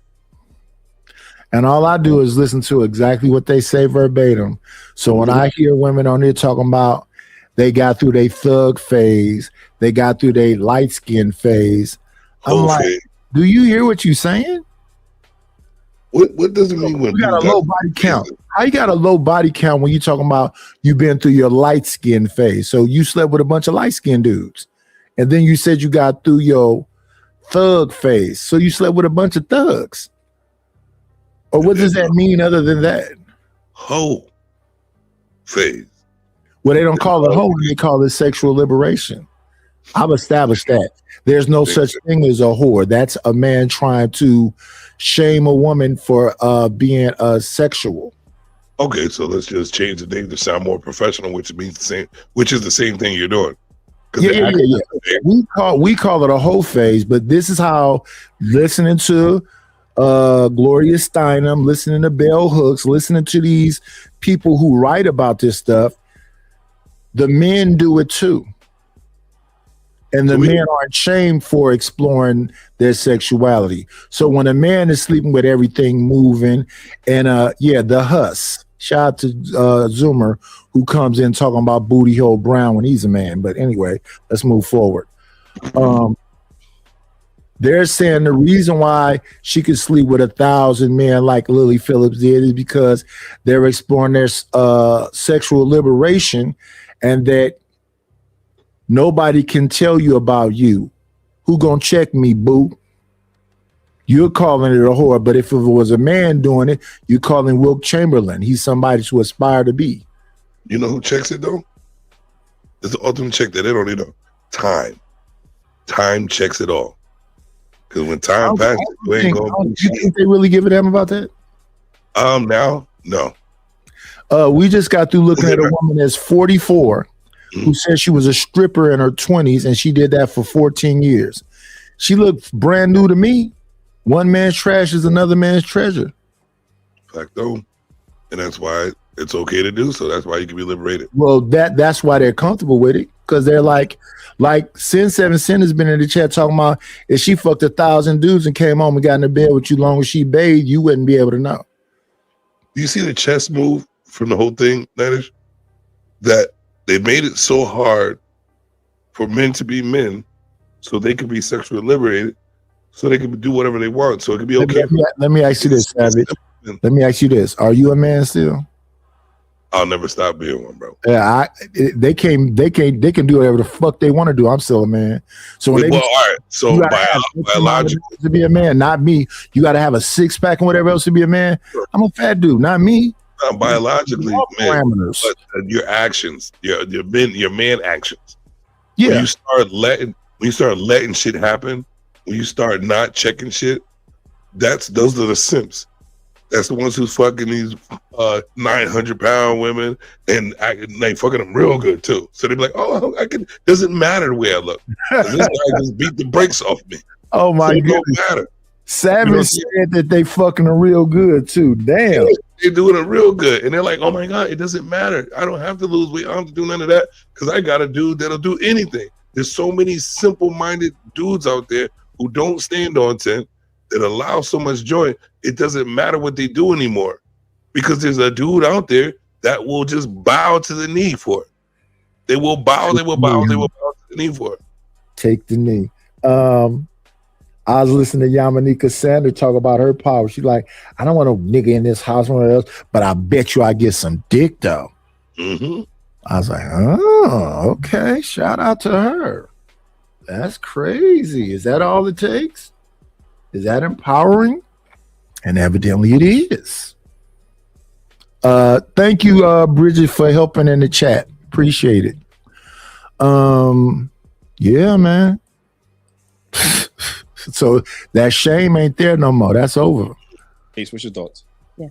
Wait, repeat the question one more time. You got to run that question. I think I got to put it up on the TV. Like, you know what I'm saying? How do fashion and presentation affect attractiveness? And can you tell a lot about somebody by how they dress? Okay. Fashion and presentation. I think it's hard when you're a man because it's like when it comes to women, you're not really looking at like the brand because women could put on like anything. You know what I'm saying? I really that don't rainbows look at fit on. I'm like, You think so? that shit. Like, yeah, like I ain't looking at your name brand. Like, she got that. Like how Jake said, sweatpants, head tie, chilling, no makeup. I love women. They natural. Yeah, and that's what I'm saying. So that's another, thing. I be seeing women that's dressed in totally Shein, Fashion Nova, and all, because I can't tell what that is, because I don't care nothing about name brands. The stuff I got on, I don't care. This ain't no name brand stuff. This shit come from Casual Mail. I got a fucking Letterman's jacket with no letters on it. I got a button-down shirt. I got a fucking paperboy hat. But people will tell me I'm fitted when I go outside. But none of this is no name brand. This is just a stock Letterman jacket without the letters on it. If I threw a letter on it and some damn patches on it, it would look more like whatever. But it's just a plain gray with the black stripe Letterman jacket. She put a sword on. A plain paperboy hat and a plain button down and a crew neck salt and pepper tee. It's black. Well, it's not even salt and pepper. It's black and smoke gray. I got Versace chest hairs on right now. Yeah. So yeah, I don't think it's about that. It's just about being. I mean, it's ironed. I don't care. It's ironed. It looks good to me, but this shirt is ancient. It's old. I got shirts that look like they, might be some, but they just regular shirts. Somebody was talking about I had a Coogee sweater. That's not a Coogee sweater. That came from a place called the Clothing Brokers. They sell knockoffs.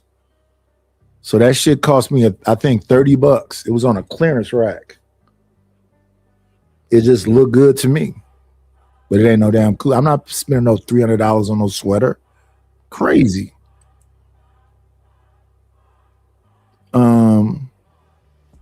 I think out of all the things I use regularly, the most expensive thing is probably my colognes, but not my clothes. Because the damn gray vetiver right here, this Tom Ford, that shit is damn near $20. So that's where the money go. You know what I mean? They walking out, they got their hair in the bun. I love that. You know what I'm saying? Okay. I don't like the whole. I'm not saying I don't like it. Like if you could do it, you could do it. You know what I'm saying? Like, but you like more like a laid back, like relaxed. Yeah, just like natural beauty. Yeah, I like natural. But I mean, like it makes sense because look at his posture. His posture is giving that he's very comfortable, very relaxed. He probably likes people that are chill like that too. Okay, I didn't know she was going with that. Like, no. Your posture just gives that like you just be. Yeah. You don't want too much going on. You just want to. Right. I ain't really. Now looking at his posture, coming from the old school, you know what they used to call that, Savage? What's that? Slouching. Yeah, that's what I was gonna say. They used to tell us, Don't sit slouch, up. Yeah. You see both of they're sitting differently. One of them sitting slouching, and one of them sitting up straight. Yes. No. But that's what I'm saying. It's What up about to the women's posture? interpretation. What do you see from the women's posture? Because I was looking at Oh, that yeah, too. let's look at them. Let's go look back at them. She looks like she's nervous. The one in the one that said that he looked like he's relaxed. She looked like she's laying back and relaxed. The other sister looked like she's trying to sit up properly. Yeah. Yeah, so she's almost as relaxed as the dude in the camouflage pants. So the two sitting closer to each other look like they're both sitting up properly. Right. So yeah, we used to get that drill in us. Sit up properly. Sit up properly. Stop slouching. Mm-hmm. Yeah. Checking for your labels and that's the Louis Vuitton. I don't know. What's the second part? I'm all right now. Can you tell a lot about somebody about how they dress? Yeah, I think I don't know, man, because I think people like their outfits is sort of like costumes sometimes. You know? Like they might dress for what they want. You know what I'm saying? Yeah. Like, oh, you know this gonna attract. It can be an indicator. Yeah, they know this gonna attract what they want, so they might put that. Just like women, they might put on something skin because they trying to get like with somebody for the night. I don't know. You know what I'm saying? So I think you really just need to take it as a case by case basis, and you know what I mean, talk to the person, get to know them a little bit. I mean, then you can really tell. But you could really tell by the first couple conversations you have with a person where their head is at, and you Yeah. I think you see how simple one word could change someone's narrative or their answer. Yeah. So he said, "Do you think what someone wearing can tell a lot about someone?" And that's the key word right there. Like, no, you can't tell a lot about them. Not at all. Like she said, an indicator. You know what I mean? I think if he would have asked the question a little different, his whole answer would have been different. That's not, people don't understand. Like a one word could change a whole conversation. But I just picked that out. I just heard that. Because I don't really think you can tell anything. For example, I said to somebody one time, it's like, you wear a lot of color and da-da-da-da. I said, you know what? I wear the same thing all the time. No, you don't. I said, no, it's still a button down. A lot of button downs. It's still a button down. And a lot of t-shirts, still a t-shirt. They might just have different colors. But pretty much the same thing. It's jeans, t-shirt, and button down. But you said the same thing. So if someone was listening, just because the colors are different, it's still a button down t-shirt and jeans. But but the key word would be like the same type of shirt. Because if you say the same thing, no, like, you wear the same clothes every day. No. If you ever seen that what's that Dre video called? I think it's called Let's Ride. It's to swing down, sweet. That Dre song that go like that. In that song, he opens up his closet and he just has black Dickie shirt, black Dickie pants, same shoes, a bunch of them.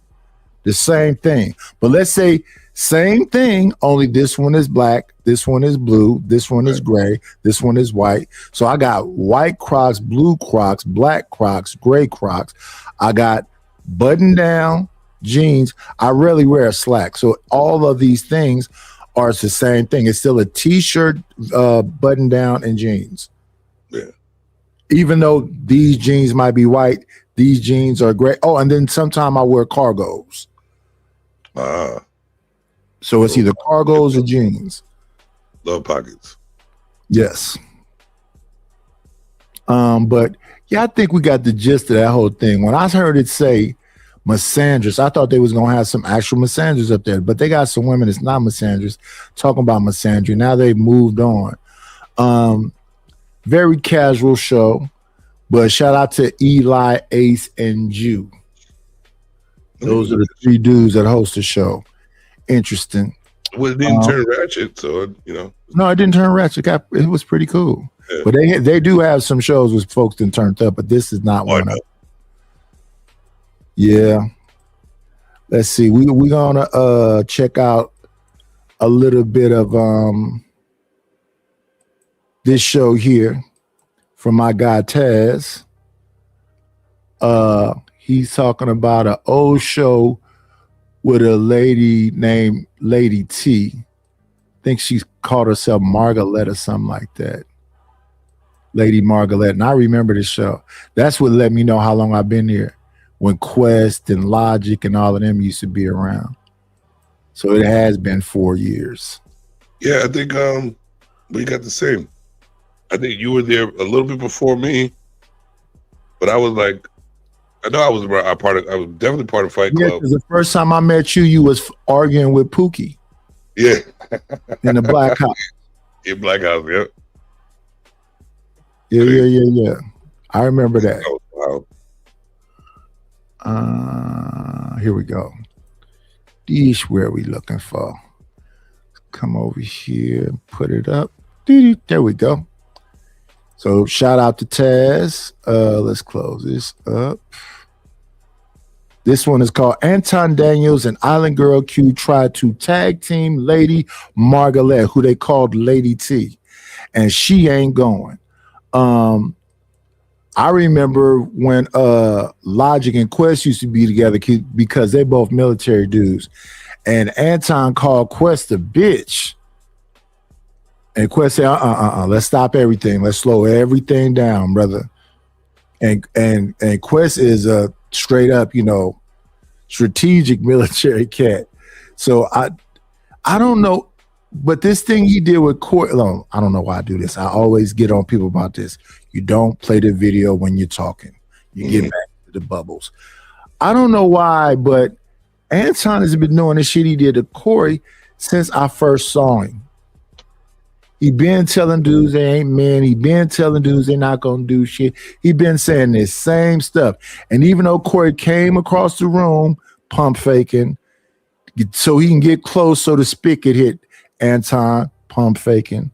When Anton said, fuck it, let's go ahead and go outside. Go ahead and go outside. Not say it again. They both was pump faking. And I'll say this, from the nice perspective, I don't want to see two old ass niggas fighting. Come on, it'd be entertaining. It'd be so entertaining. A little 5 foot. I think Anton's about 5'7", 5'8", and Corey's like 6'2". But Corey, both your wrists was broke just recently. That big man all he got to do is run up on him and knock it. He's too small. Anton's too small. But from a savage perspective, being a fighter and being in that atmosphere all the time, the people who yell out those names and consistently trying to call people out their names, especially online, they're not the ones that do anything.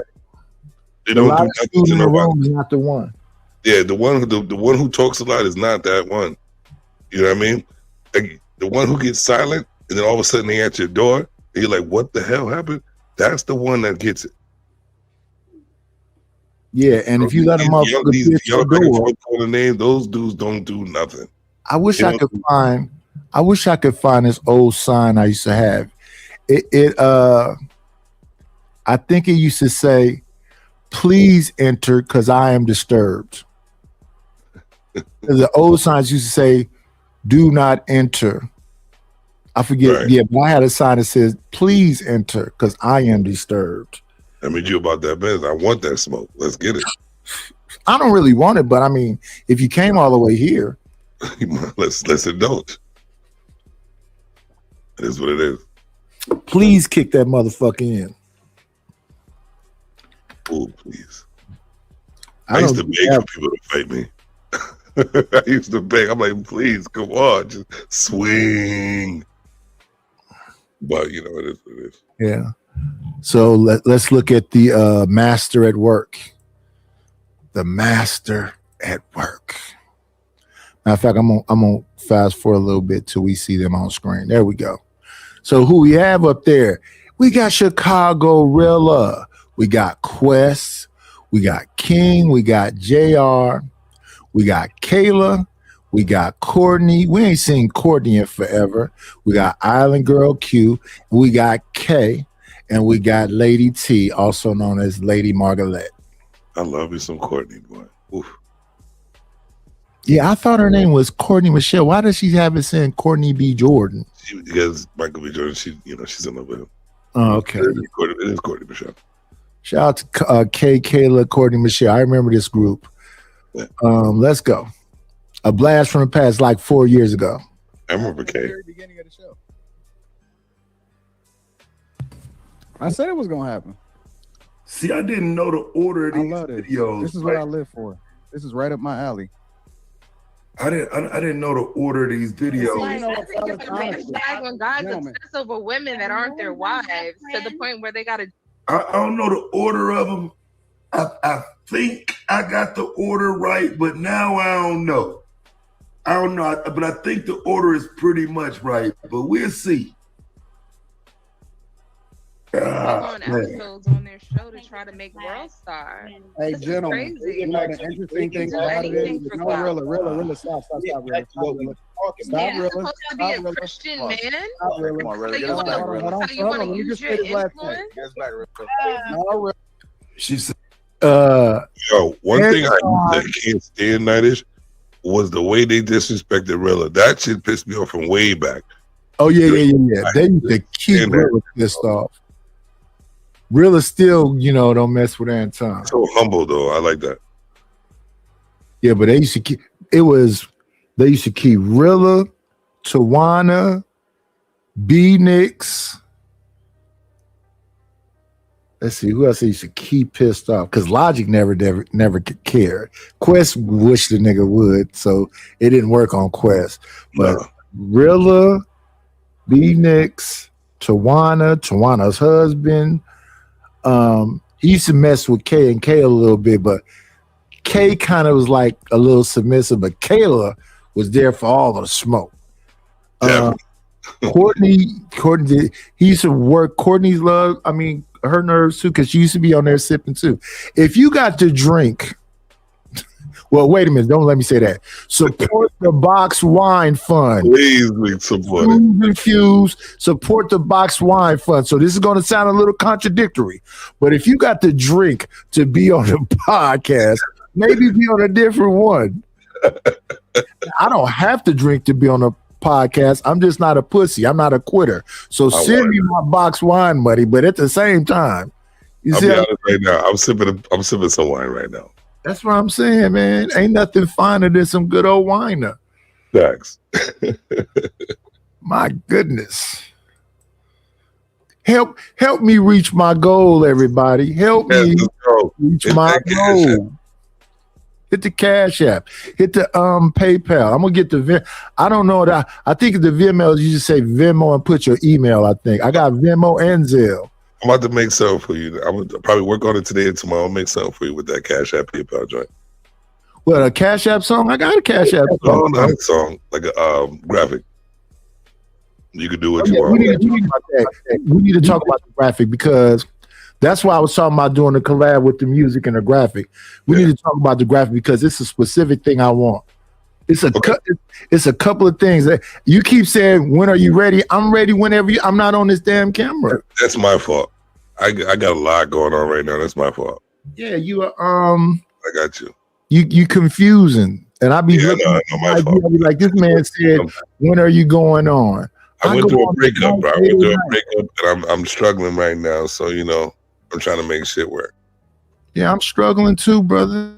That's why I think the more we get up on here, that'll help out a little bit. We got to get more business popping off. All right, we could do that. But I think everybody going through it right now because it's the big, Iran, Tehran, all of this stuff is jumping off. So I mean, yeah. But to me, I got to do this on the inside of that right now. Yeah, my son is in the Army. My oldest. So yeah, I got that Stanley don't like that. He's always in the Mamat every 3 years, like 3 times a day.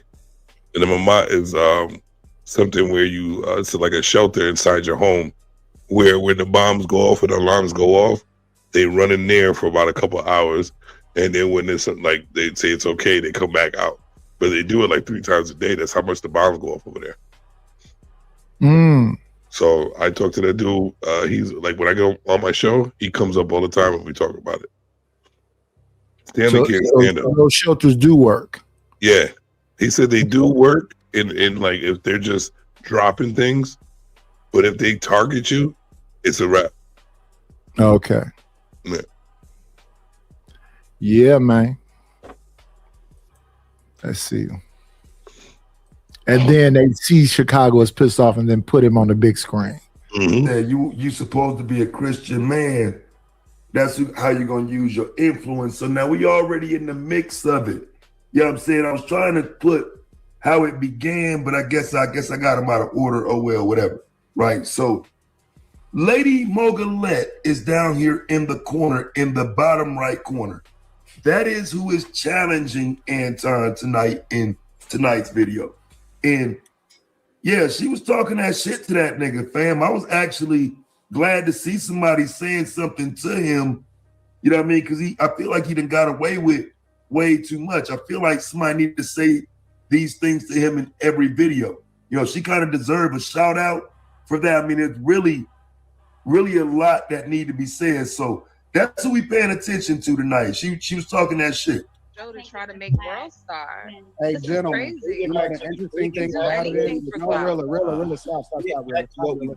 Man, Rilla. supposed to be a Christian man. Stop, Rilla. So you want to Let me use just your say this last thing. influence?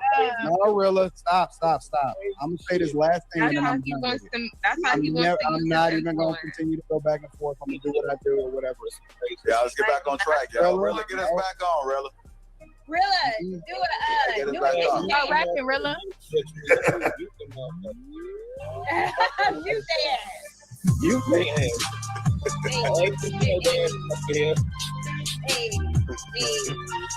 Rilla. Oh, he got that CI hat. Talk to the Oh, what's going on right now, fam? What's going on? What are y'all niggas doing? Oh, y'all was doing the most on this motherfucker. What'd you say? You said you think I it's a red said I think it's a red flag when guys don't have any male friends or don't. No, it's a red flag when you do what he just did. I'm just saying, fam. No, Chaz, don't go after Rilla. No. I think he's talking about Quest. I think he's talking about what Quest just did. Oh, you talking about Quest? I thought you Yeah, talking I think about Rilla about putting on the hat and all that other stuff. Nah. Let me see. Quest was just twerking for the gram. Let me rewind that. I didn't see no twerk. Yeah. A little shoulder movement. Yeah, but the way he was doing it. Let's see. Right before Rilla. Don't have any male friends or don't. No, it's a red flag when you do what he just did. Okay. So you want to use your influence? Get us back, Rilla. She said, you supposed to be a Christian man. That's how you're going to use your influence. So now we already in the mix of it. You know what I'm saying? I was trying to put how it began, but I guess I got him out of order. Oh, well, whatever. Right. So Lady Mogulette is down here in the corner, in the bottom right corner. That is who is challenging Anton tonight in tonight's video. And yeah, she was talking that shit to that nigga, fam. I was actually glad to see somebody saying something to him. You know what I mean? Because I feel like he done got away with way too much. I feel like somebody needed to say these things to him in every video. You know, maybe it's coming up. I know. Maybe Taz didn't pay attention that much, but it was often people that are challenging. So Lady Mogulette definitely challenged him often. Tawana definitely challenged him often. Well, I think he, the way he's even talking, I think he's new to the old school who used to challenge him. No, I think that I think he was Manosphere, or at least battling with the original Manosphere and then the second Manosphere. So they try to call Taz a crackhead and all that stuff, but back then he was too busy fighting with Angry Man and Obsidian and Ramil Amir and Ty City and all of them. That was back during the debate era when everybody was debating everybody. So yeah, Taz was around way, way back. In fact, Lapeef, that whole little thing was kind of new. Now, Anton been around 10 years, but he was a smaller dude. Nobody really knew him back then. He kind of like got to his prominent state when he got over there on Lapeef, especially after Kevin Samuels came up there. After Kevin came up there, then everything went. Yeah, no, he was taking like he took everything else. He watched. He said, "This is the way to go." And that's what he was doing. He was a hot dog before that. Yeah. So he really, when it really jumped off is right when he started to Fight Club, and while Lapeef was on. So Fight Club was popping, Lapeef was popping, and then he had his Millionaire Morning Show. Oh, that was. We had three things going at the same time. So the Millionaire Morning Show was supposed to be talking to you about how to make money. That was a little bit after the Lapeef experience. Yeah, right in around about the same time. All three of them kind of went off at the same time. But no, he didn't get that much clout yet until the Lapeef joint, and then he did the. But the morning show was already there. Okay. And then Fight Club wasn't called Fight Club initially. It was that late night joint that he was. Yeah, it was late. It was after hour. During the pandemic, you know. Was it called the after hour? I don't remember what it was called at first. I think it was the after hour joint because everybody used to go over there. Yeah. Yeah. And then they changed the name. So back then, that the host of that was Aaron and Brittany alone. Yep, Aaron O. It was Aaron O first though. Yeah, Aaron O. Yeah. And then Aaron O brought Brittany in. Yeah, and then Brittany brought Fatty. Yeah, yep. And Fatty took over everything. And then the next person up the bat was Jay Prince. So then was the stars of the show. Jay Prince and Fatty was at first. Then different people would come up there, and they had stuff where you couldn't kick them off. You had to pay double for a bounty or whatever. To kick them off. Let's go back to it. Kind of deserve a shout out for that. I mean, it's really a lot that need to be said. So that's who we paying attention to tonight. She was talking that shit. Joe to try to make World Star. Hey, This is gentlemen, crazy. you know, the interesting thing do about it anything is, for no, clout. Rilla, stop, Rilla. Stop, Man, Rilla. it's supposed to be a Christian man. Stop, Rilla. Come on, Rilla, So get you us want back, to Rilla. Hold on, let me just say this last thing. Get us back, Rilla. No, Rilla, stop. I'm gonna say this last thing, That's and how I'm he done wants with it. to. That's how he wants to I'm use not his even gonna influence. continue to go back and forth. I'm gonna do what I do or whatever. Yeah, let's get back on track, y'all. Rilla, get us back on, Rilla. Rilla, do Get us it. back Do on. it. Start rapping, Rilla. You say it. You say Hey, go Rilla, oh, he got that GI hat. Talk to the Oh, okay. Now I see. I didn't pay attention to that at first. Okay. What's going on right now, fam? What's going on? What are y'all niggas doing? Oh, y'all was doing the most on this motherfucker. That fucking cracked me up. What'd you say? You said you think I it's a red said I flag? think it's a red flag when guys don't have any male friends or don't. No, it's a red flag when you do what he just did. Okay, I'm just saying, fam, that's a motherfucking red flag. Like, that nigga just was on some weird shit when that camera came back on, and then he did it again as if. Okay, that's a red flag. Red flags like a motherfucker. Real signs everywhere. I think it's a red flag. So are you saying don't have friends in general, or just don't have long-term friends? Well, I mean, I got a long-term friend. Well, all my girlfriends I've known since middle school and high school. Because we grew up together. It wasn't school, we grew up. But just friends in general, if your mate doesn't have friends, I think it's a red flag. Now, I'm not saying a whole group of friends, no. Yeah, Keep your circle small, I agree. I just wanted to clarify. Well, when my wife met me, I was with a group of cats. As soon as we got together, I cut all them cats off. And then dudes from school, I don't know what's wrong with me. I'm gonna be honest about this. I don't know what's wrong with me. I don't want to talk about school. Remember? No, I don't. Yeah, we went to McClimers together. I'm like, okay, cool. I'm in a damn hometown buffet with my wife and kids, and the cat want to come up to me and ask me, do I remember all these people that I do not remember? I'm trying to be cordial and respectful and, you know, say what's up to him or whatever, but no, I don't remember none of that.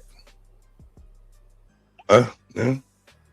But it's always I've been in those plenty of times, but it's always cool to hear, you know what I mean? Because people recognize you, they remember you.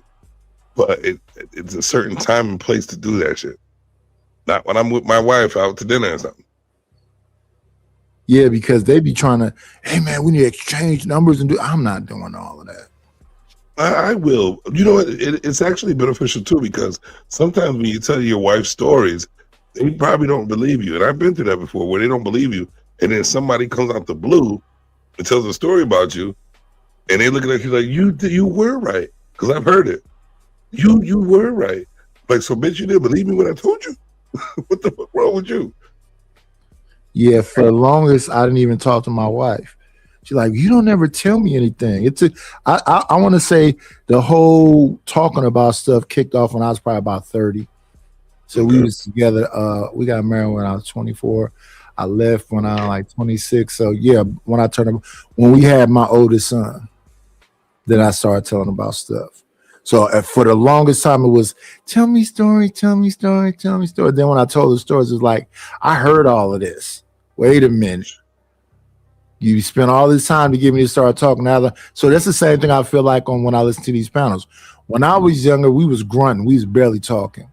Because my father's silent generation. They don't talk. But he come from that generation. Kids and women supposed to be seen and not heard. So there wasn't a whole lot of talking going on. So when it comes to school and all this other stuff, especially since I was always moving, school was a lot of drama and fighting and crazy stuff. So I don't have these fond memories of like school. So when they go into remember, no, I don't really remember. I remember like in elementary school, me liking a girl named Cedra. I remember some of the people from the school, but like casual everyday stuff, what we did, no, I don't remember stuff like that. And that's what they be trying to talk about. We was in the cafeteria, we did, I don't remember that. Yeah. We was on the playground, we did, I don't remember that. It would have to be an experience in your eyes that be a memory for you. It's a memory for them though. Yeah, because casual stuff to me is not like something I keep in my mental Rolodex. It'd have to be something extreme or something like that. So that's what I say. Yeah. And like, to be honest, although I knew it was girls that liked me in Lockwood, I never dated none of them girls. I'm trying to think because let me see. Yeah, I didn't mess with nobody at Lockwood or at Havens Court, even though I knew it was girls that liked me at Havens Court. At Roosevelt, I don't think no school I went to, I dated somebody from that school. I messed with people, but never nobody from my school. I don't like the idea of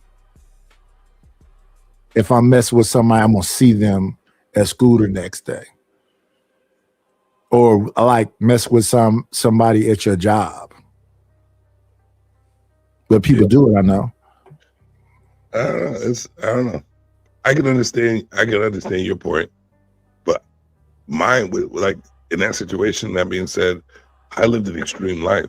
So most of the things they talk about, I remember all my extreme shits. So, and that's all they talk about is extreme, because I was always extreme. I was like that life. You know what I mean? Like when I come in there, it's the life of the party. It's popping. It's about to go down. So yeah, they would say that about me, but I just don't remember. I don't even, and it's a sad thing. I don't even be remembering the people I had a fight with, and I don't think that's a good thing. I don't remember names. That's my biggest problem. Yeah, it's very weird. I mean, yeah, I would probably remember their face. Yeah, but yeah, I don't remember names like that. That's why I say this YouTube thing is different, because I remember a lot of people names, even though I ain't seen Quest in forever until just now. Think about this right here, but I remember Quest being with Logic. Yeah. If you were talking about like long term ones, or just friends in general? Because I agree, if you don't have any friends, all right, something's fucking wrong. You might be socially awkward or what have you. You might just need some therapy, what have you. But long term, I'm not socially awkward. You don't know what motherfuckers be on. And when I knew the people I know that I cut off when I got married, I know they stay on bullshit. You have to. So it wasn't no like, oh, you don't. No. I know they stay on bullshit. I mean crazy stuff. They be doing the most. So yeah, I avoid them at all costs. And even when I see them, I'm in the mall one time and I see one of the brothers I used to be around and he was hollering at me from across the mall. I said, hey, what's up? Because I didn't want to get close. I don't want to talk. We ain't got nothing in common. I've been stop messing with y'all. And in fact, y'all said when I walked away, oh, you'll be back. Like I have to be around y'all. What? Stanley Cross 6000 said, I think you just didn't date. What does that mean, Stanley? No, I didn't date. I just crushed a lot. Remember when you said people just talk and they like portray their lives on you? Yeah. We know Stanley didn't date like that, bro. You don't even have that. You don't even have that swag. He probably did. Yeah, but there's a certain type of. Listen, here's the thing. You can get someone. It's not hard to get someone if you just don't care who they are. It's easy, but there's a certain caliber of people that you can't get, like the girl with the tattoo in the library. That's an inside joke, my bad. Let me shut up. Yeah, well, this dude is a book reader. Maybe he was the one that brought up the tattoo girl in the library. It was on his screen, yeah. A lot of the women that used to like me never told me when they was liking me. They told me after I did enough to make them not like me. So I remember coming home from school one day, and it's a girl who was in our neighborhood named Monique. She had a sister named Kiki. Monique looked good and Kiki looked good. I did not know that Kiki had a crush on me until one day I didn't talk to her in the cafeteria. And we was coming home one day. I'm almost at my door. And she come running up to me. And she said, you so fucking mean. I said, what? You see me, I was trying to talk to you all day and you just ignored me. But see, if you come at me like that, that's just going to make me not talk to you more. So I guess she didn't know me very well. Saying that to me wasn't going to be me trying to find you to apologize and say I'm going to speak to you next time. Saying that to me means stay away from you. But you know what's crazy though, Knight? Is that as an adult, we can realize this though, that back in the day, they didn't communicate well. They never let us know that they like this, like that. So what the hell am I going to pay attention to you for? Yeah. She told me after the fact. Right, that's what I'm saying. It's dumb as fuck to me. Why do you say? She said, I was flirting with you. I said, what you mean? You didn't see how I used to look at you? Yeah. Right, like everybody looked at me like that. So what is that supposed to mean? Like, we don't know about that look. Fuck you, bitch. You just staring at me. Why is this bitch staring at me? But look, it's okay. So she looking at me like this, right? But she got a little group of girlfriends. So girls talk together and whatever else.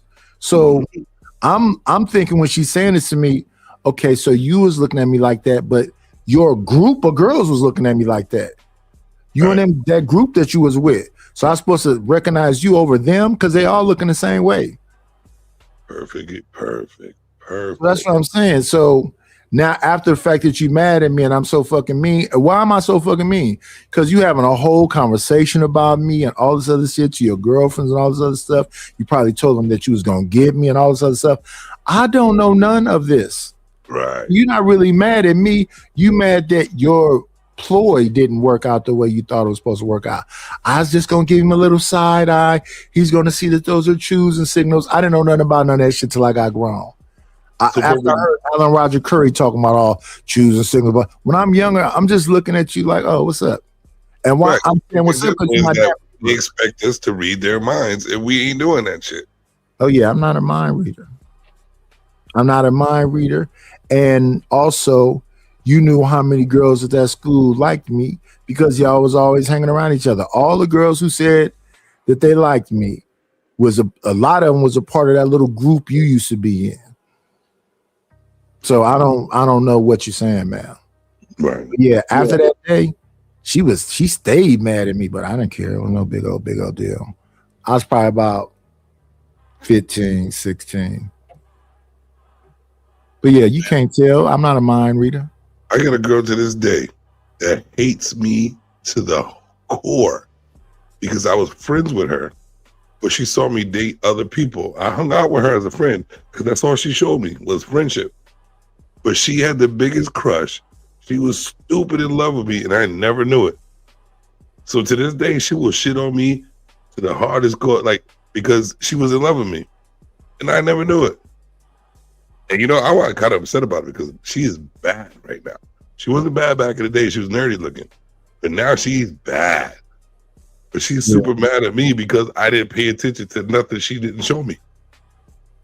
You dig? Like I've had those conversations before too. Yeah, it's crazy. Which is a little awkward.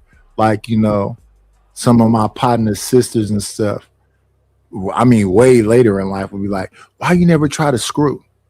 I'm like, what? I never even flirted or talked to you. I'm confused. And then some of the ones at the time, angry because I didn't try to touch them. Right. And I'm talking about like my friend. I'm like, I thought we was cool. What? So you being cool with me because you trying to get me, oh, okay. So you wasn't really cool with me. You were trying to be the first one in the neighborhood to get cracked. Oh, okay. I didn't recognize that. I didn't understand that. We don't see that till we're adults and understand what's really going on. And it's a trip because I'm like, damn, so yeah, that's crazy when you start putting the twos and twos together. Yep. Like it explained a lot of stuff that happened in the time after the fact. So I'm like, okay, so my partner was mad at me because you wanted to mess with me and he wanted to mess. Because like back in the days when one of the homies trip and it's like, it ain't cool, I just move on. I don't trip off of it. Then you see him later on with the chick and then you go, oh. Yep. I had one of my partners get up in my face and tell me, yeah, you think so? I'm like, I don't even mess with that chick, man. So let me understand this. You went to go to get at a girl. She started talking about me. I'm not thinking about her at all. And you mad at me? Nigga, you different. Yes. Well, yes. That's that shit right there. Yeah, that's the bullshit. That's that bullshit.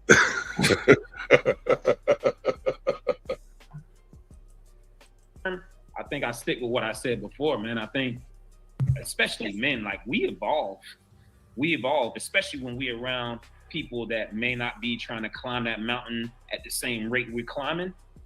Like we don't want to be, held back or anything like that. I think like it depends on the situation. Like when you say long-term friends, you talking about like talking on the phone all the time or something?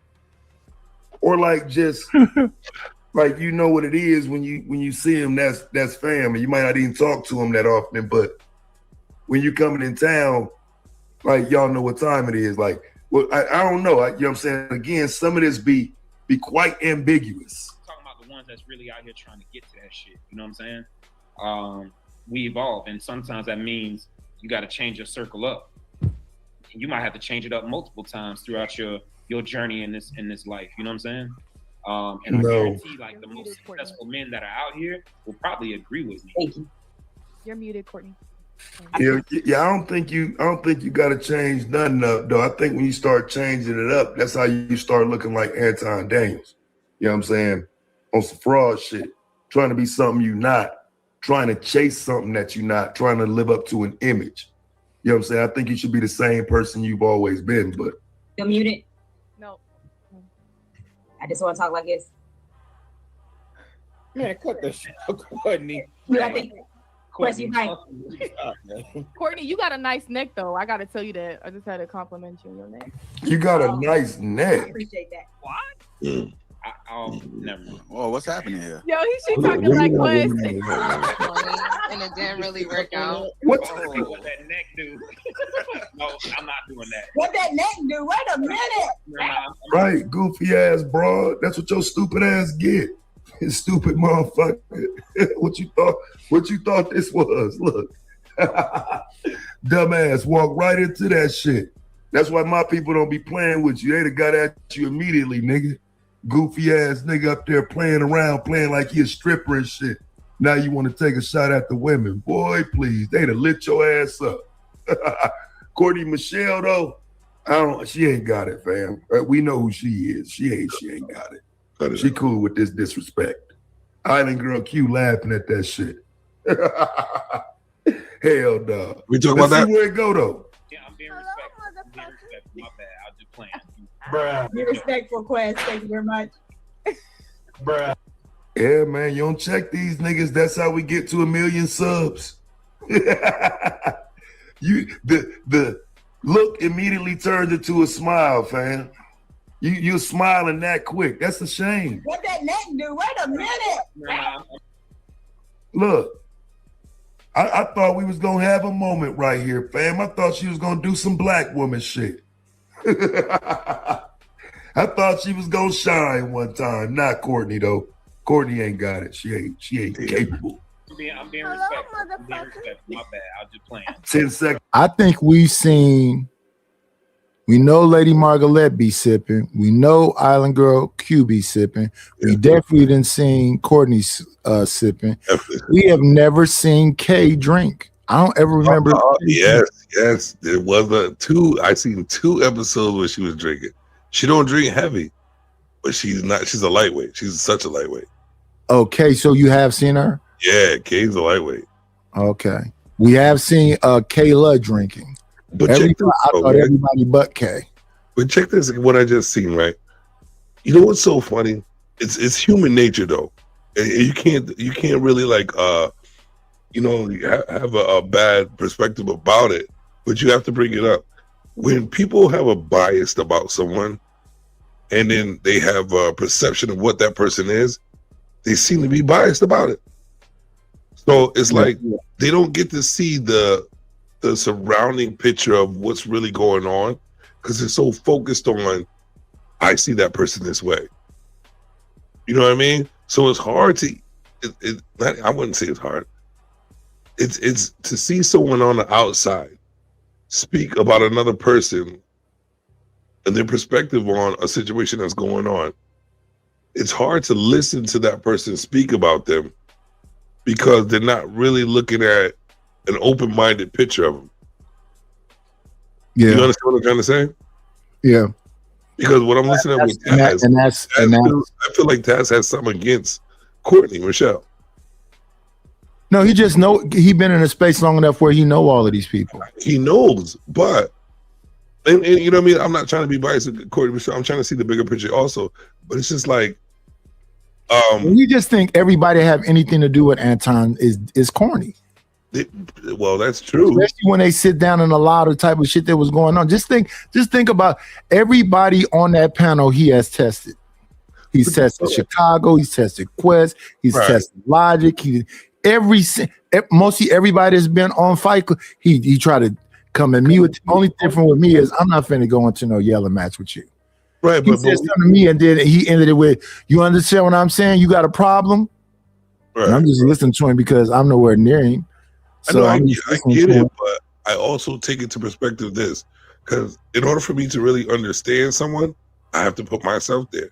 So if he knows, then let me put myself in there. How many times have I let some shit go because of somebody I know or something I know about somebody? Well, I don't know if you knew Pookie, but you kind of like try to get him past the time when he was on when y'all was going back and forth. What do you mean? While he was yelling all that crazy shit and talking about gunplay and whatever else, he was like, why are we here? How did we get here? We got there because he didn't listen. Well, he don't want to listen. He want to turn up. He's the king. Right. But then what because you see how the conversation changed when I got loud and excited about it. Everybody wants to be loud inside. You're not listening. So you know what? Let me match your energy. Let me show you who you are. I'm gonna act just like you. And that's what I did. And then when I did, everybody was like, oh, he's really getting crazy. But hold up. And then that's when I went like lower. But this is what y'all acting like. Instead of listening to what I really wanted to say, I you know what I mean? I had to act like you for y'all to shut the fuck up to listen what I really had to say. So that's what I'm saying. Like, nobody really wants to see the bigger picture and the perspective of all instead of just their small biased opinion. And that's why I brought that up. Yeah, but my thing is that he don't fuck with Anton and he think anybody is. So look at it like this. I think that nigga right there ain't shit. He don't stand on shit. He just a loudmouth motherfucker. I think he fake as fuck. And y'all are up under him. Right. So that's the attitude. The attitude is that I know, and the way I feel about Anton is that he ain't shit. And y'all was letting him bully y'all. Mm-hmm.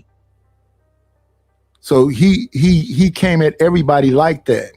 Like people would say to me, yeah, man, we saw last night. What was you? I didn't feel no kind of way about it. Why? Because in real life, I had real bullies. I can't be cyber bullied. What the fuck? Right. So I'm just listening to him say all the shit he's saying. I'm like, I'm really barely listening to him. He's like, we got a problem. What did he say? We got a problem. He said, am I cool? I said, are you cool? Mm-hmm. He said, so no, I just need to know if you're cool. And I'm like, are you cool? I don't answer questions like that. Right. So you set up the shit. So you want me to what? Alley-oop it? No, you gonna have to do the whole play. I'm not finna help you out. Oh, ooh. I'm not in elementary school. I don't care nothing about no ahs and oohs. I'm not even finna entertain this dude. So that's the thing. I don't know what people were expecting out of the Corey and Anton little thing that they did with each other, but I was expecting them two old motherfuckers to calm down because both of them is cosplaying to me. They said exactly what they were going to do, though. That's why when as soon as I saw, because I woke up and I went right on YouTube and I saw nothing but them two on thumbnails. I said, what the hell are they doing together? They're two different people, two different places. And then when they explained what it was, I said, this is definitely going to be a way that they're just going to go against each other. Either it's going to be for a business move. That's what I said first. If this is a business move, I said, this is a great business move. Or it's just, they don't know where the fuck they are. You know what I mean? And to be honest with you, and I still think it was a strategic business move. Whether they knew what the outcome was going to be or not, it's a business move. And we can see now but he said that a big business move of YouTube. But he said that Anton sent the $500 super chat. Yep. Then they got on the phone together, and that they said that it was going to be contentious. Right. So the whole shit was a play from the get-go. And I guarantee it was Anton's move. Corey didn't know what he was getting into with Anton. Anton is manipulative. Corey Holcomb just says whatever the hell he wants to say. Bad businessman, because Corey's been on what, between 16 to 18 years.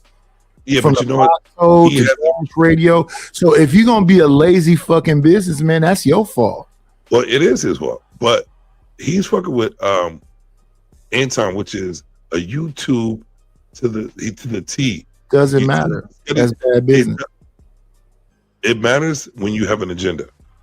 No, it doesn't. No, it doesn't. And let me tell you why. Well, you see the results of it right now, though. 5150 Nation for over 16 years. Nobody could have told you what Anton was. He didn't. He probably didn't even believe. He probably didn't even think, because you know how cocky Corey is. When you're dealing with a cocky dude, they're really not looking at. They're really not going to take the time. Is that you got a whole staff. Yeah, but when you have a staff of simpletons, they're gonna just tell you what you want to hear. They're not really going to dig deep. On YouTube, Craig is on YouTube. He's not a YouTube dude, and I can't stand when I hear people say that. You see that But that you see, nigga's on YouTube. You know how many gangsters that I know is actual gangsters that be on YouTube. I understand your history. You done been to the pen and all that other shit. But you a YouTuber now, nigga. Mm-hmm. I don't give a fuck that you saying I don't do this. You're on YouTube telling me you don't do YouTube shit. So like Terrence Gangster Williams, that's Baby's brother from New Orleans. Is on YouTube talking about he don't do the nigga. You're a YouTuber now. Well, no, I know, but they're lying about that. But there's different levels to YouTube shit. Like there's people who really are strategic YouTube content makers, which know exactly how to make the bread through YouTube, and that's Anton.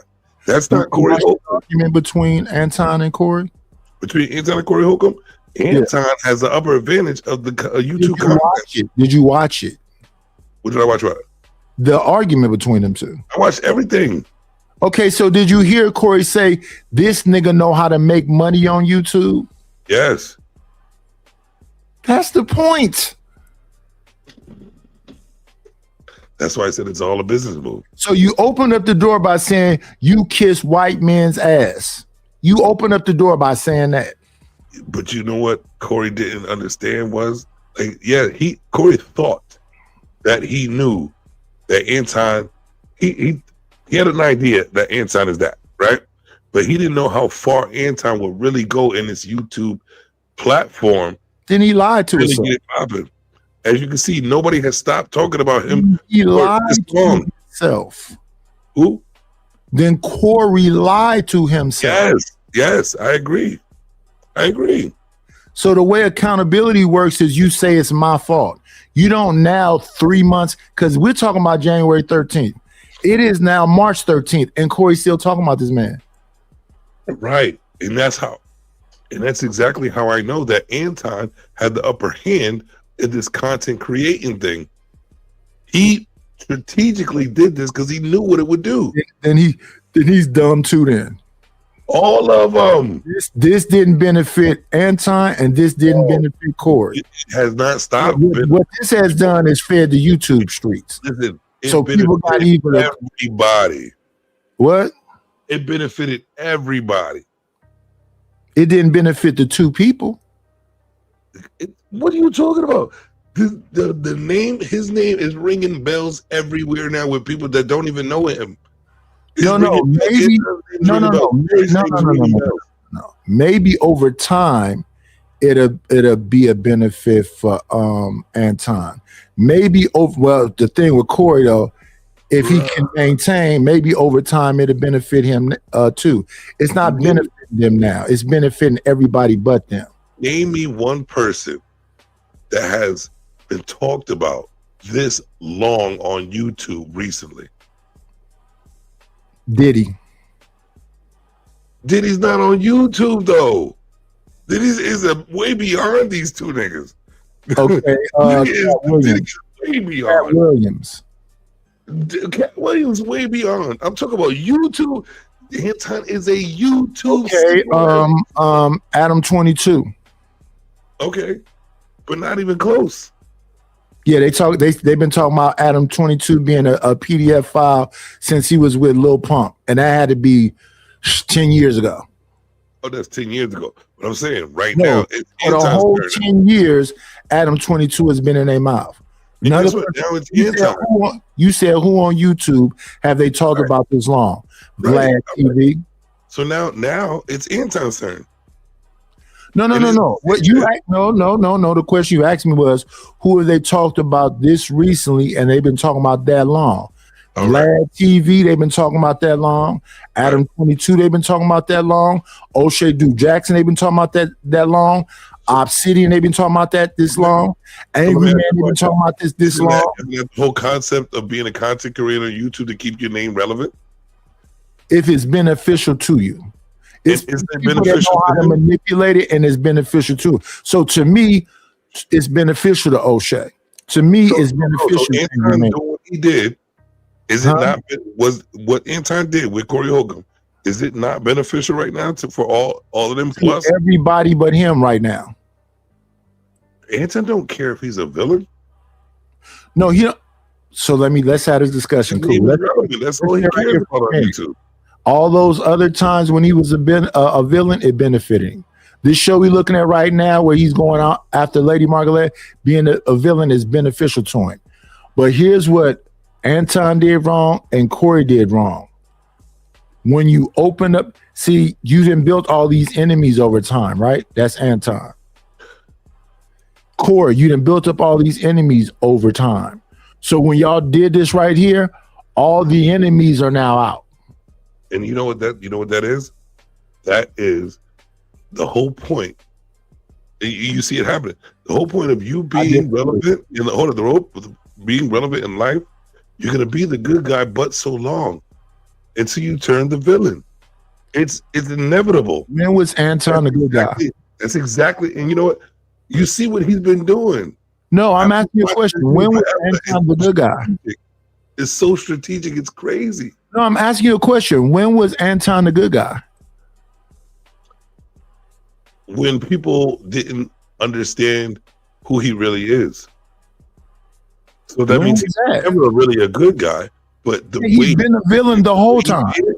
The way he manipulated the simple-minded people, it always looked like I knew. Me and my boy Steve, that's on my show. He is my right-hand man on my joint. We knew from the very beginning who he was. Ask Steven the next time you see him, when was Anton ever portraying the good guy? Ever. I'm telling you, I already got the answer because we talk about this all the time. Oh, when was it? When was that? He has never been. Right. So that's what I'm saying. We knew this from the very beginning. So it backfired this time for him. I have content showing that he wasn't good from the very beginning. We got content going against him from the very beginning. So again, it benefits you. So you getting what he called the Anton stimulus package. It didn't benefit me because I don't talk about him like that. We talked about him at the very beginning. Well, why wouldn't you? Did you see the interview with House of Hypocrites and who was that all over there? It was House of Hypocrites. Everybody's getting views. Everybody's getting views. Everybody's getting likes. Everybody getting cash out. So why wouldn't you be doing that? Why wouldn't you be doing Anton content? How is that not beneficial to everybody? We talking over each other. Oh, my bad. So here's the thing. Everybody's benefiting off of Anton because Anton made all these enemies along the way. The king of the Anton drama is Freezy. Why is that? Because Freezy know all these people over the time. So he's had Tawana up there. He's had Fanny P up there. He's had all the different people that they've. I'm sure he'll get Lady Margaret up there eventually. But every time he's done an Anton show, he just took a different layer. This person, because he was working with Anton at some point, but he didn't pick every little layer. And he'd be going layer for layer, and he didn't have 400 people in the chat. And they said, well, it's over with now. No, it's not. He can keep going. It's still more people. They can still keep talking about that. So that's on the Anton side. This is how it's hurting Anton, because now it's questioning his conservative aspect of him. And it's definitely questioning the Christian aspect of him. So that's bothering right now. But I understand that Anton is strategic enough where it will benefit him eventually. I just don't think it's benefiting him now. Now, the same thing with Corey, because Corey calls everybody backdooring him. So the one that hit Corey the most, even though he keeps talking about TMZ, is no. You called that man at Comedy Hype a backdoorian. That clip he had of Christina Payne getting hit, he held on to it for 2 years. He been at that clip. And then they saw that Anton and you thinking, they said, I'm finna let loose. Then TMZ let loose. Then, so what Corey needed to do is get back to the show. Don't mention Anton. Don't mention TMZ. Don't mention Christina. Get back to doing 5150 the regular way. Because your fan base that you saying them is bots and not your fan base is saying we're tired of hearing about that. You're not going to listen to the fans? I got a question for you. Yeah. We've been around long enough, right? We've seen Corey Holcomb grow so much. We've seen Anton grow somewhat. Since any of this has happened, has it affected the bag of any of these guys? Yes. You really think so? Corey Holcomb said he lost a bunch of. Did it affect it for the worse or the better? He said for the worse. Anton said for the worse. So they said it's messing up their bag. That's what they said verbatim. That's what they're saying. Yeah, but if you lost shows and you're a stand-up comedian, you don't think that's messing up your bags?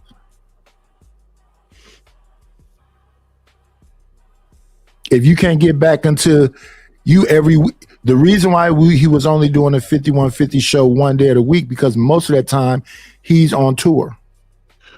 Well, you know what, to be honest with you, all right, I'll agree with that. It has messed up their bag. And the reason why it has messed up their bag, because they have not capitalized on it. Exactly. That was my point earlier. Okay, we'll go with that. And I'm saying that eventually they will be able to capitalize off of it. But right now is the wrong time to try to capitalize off of it. Because Anton, as soon as you say something, Freezy is on your head. As soon as you say something, O'Shea Du Jackson is on your head. As soon as you say something, Lady Margaret will come out of the blue. Courtney Michelle will come out of the blue. You would be the ultimate. What? I would take an interview with Freezy. That's what I say, capitalize. That will be the biggest payday, but I'm not taking an interview unless, since you at my head, I'll give you something, Freezy. Give me money to do an interview that's going to get you the biggest payday you ever seen in your life. He don't like him like that. He doesn't have to like him. He got to like the payday. I don't think he want the money. I think you want to keep peeling back the layers and see what happens at the end. So I hear everything everybody else is saying. I think he want him to die from 1,000 cuts. Yes.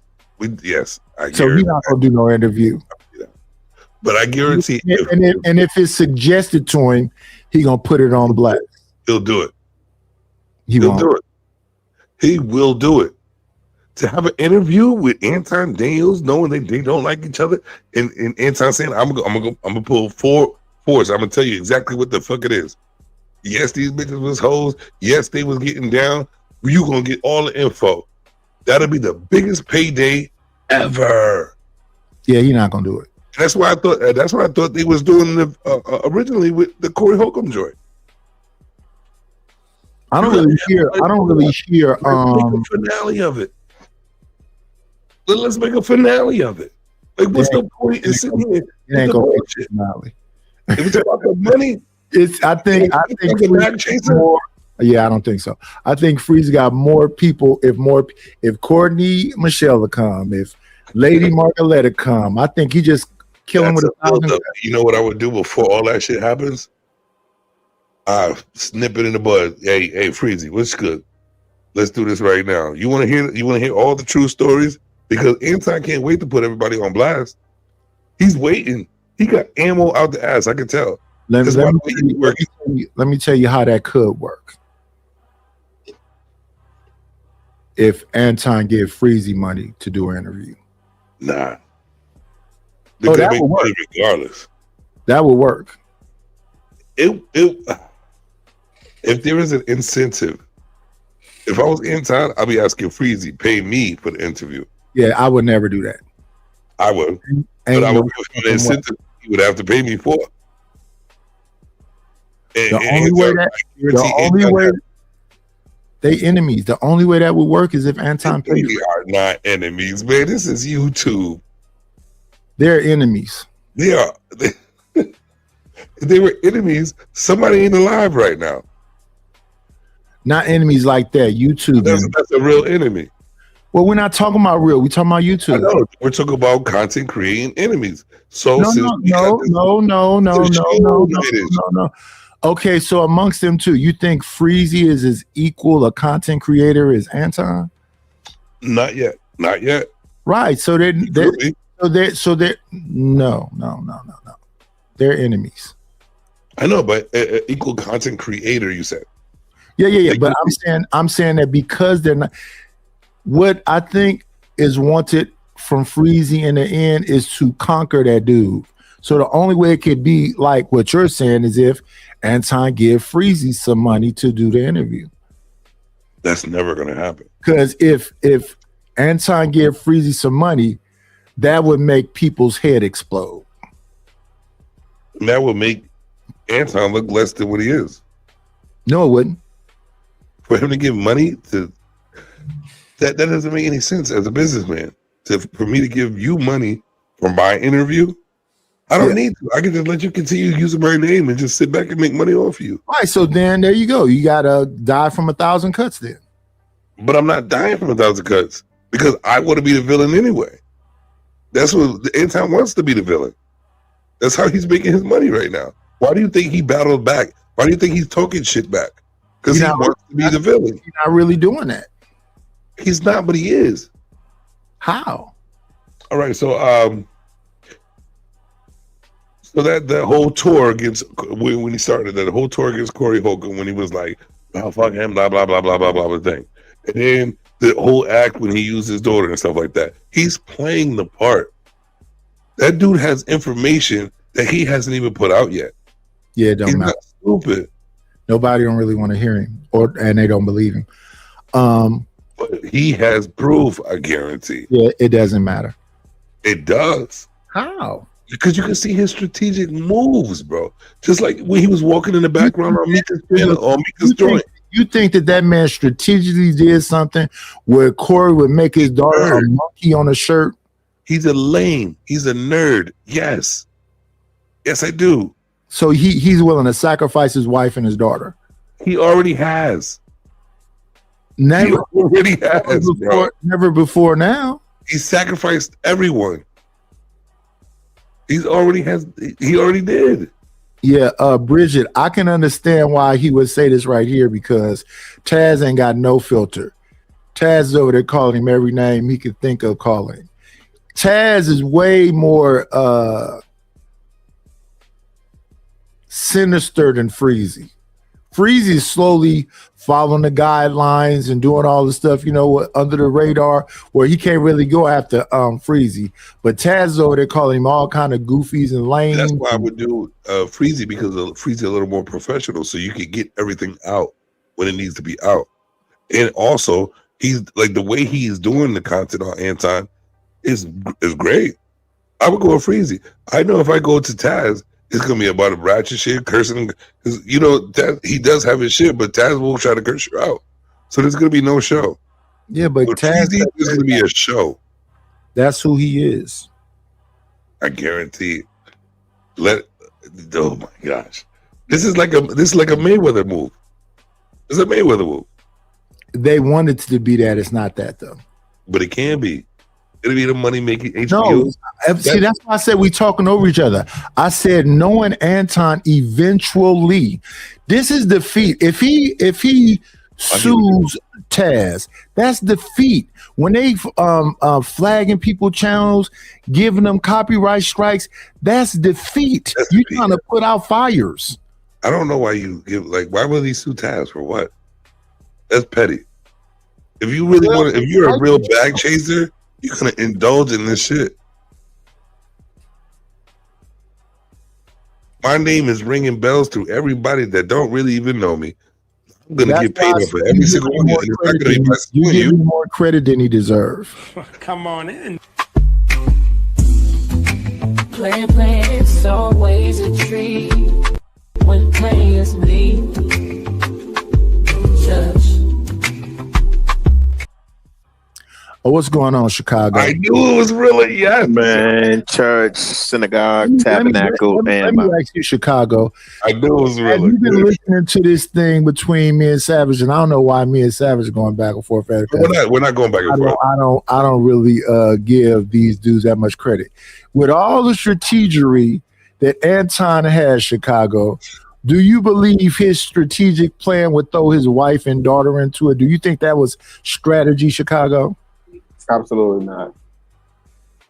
No, that was not part of his strategy. Wait. I didn't say that was the strategy. I said it's too late now. I would use it as a strategy.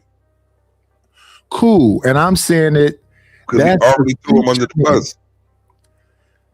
Because understand this, when he walked away from that day, if he'd have just shut up, he'd be the victor right now. Then he could let his freak flag fly. But he walked away after that day and went on a week tour of, I'll whoop his ass.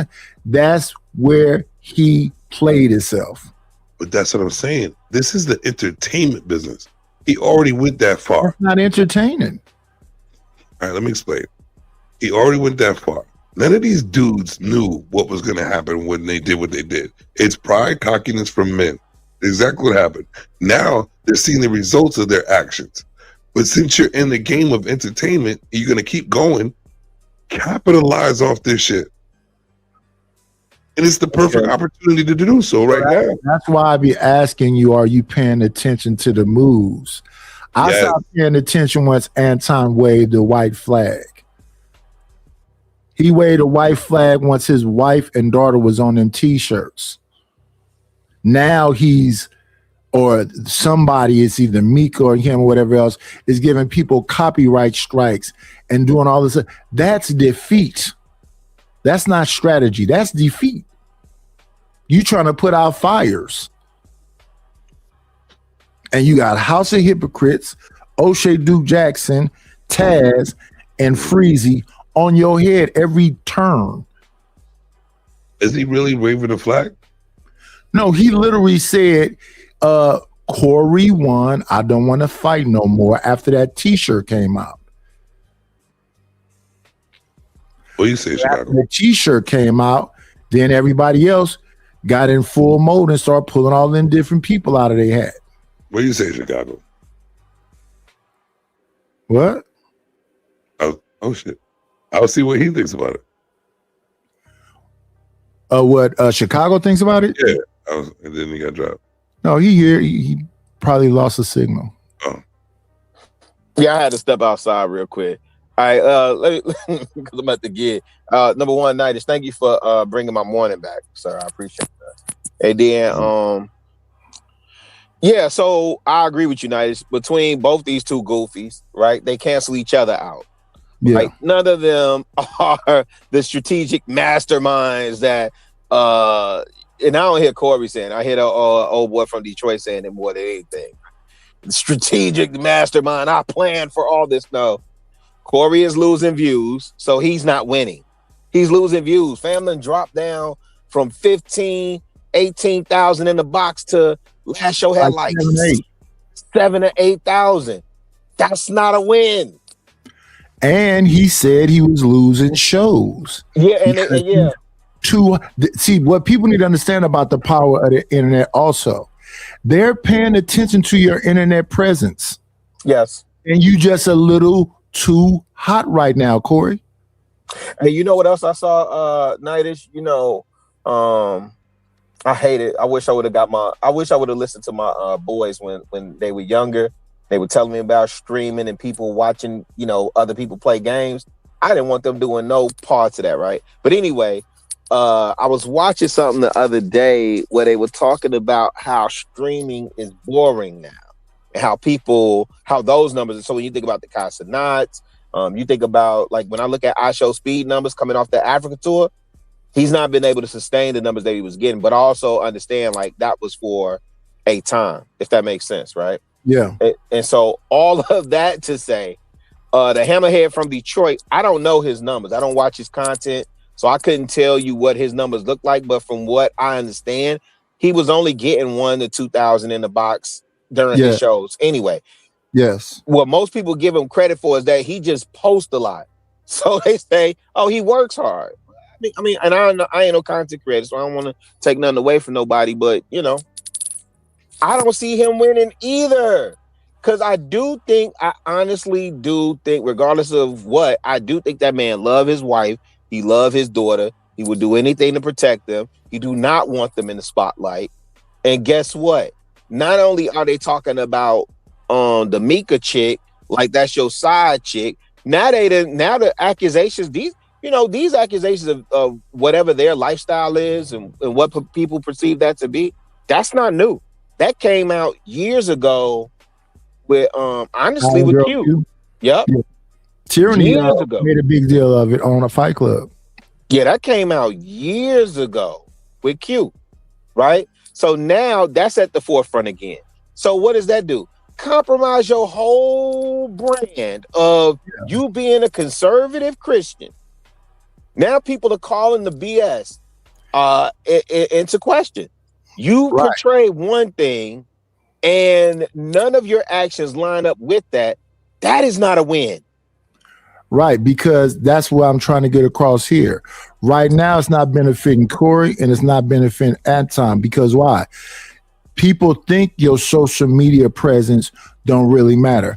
The only way that works is like with Snoop. Snoop was on the Breakfast Club, and now since everybody has become woke, Eddie Murphy came out and denounced his earlier career. He's not going to cuss like, then we don't want to see you because now you're a neutered Eddie. That's what we love you for, being Eddie Murphy. So who the fuck is this woke Eddie Murphy? So that's that thing, right? So your media presence is a factor. So when people be talking about how genius they are, no. You created a persona that everybody's willing to go with, and it was okay with that persona of you being a villain. But if you take away the conservative Christian part, so you're not going to pop up at Charlie Kirk's thing. Because they don't really care about Nicki Minaj being naked all the time and rapping about she was rapping about, because they're looking at her as a counter to the liberals having Meg Thee Stallion and Cardi B interviewing. So they just doing the same thing.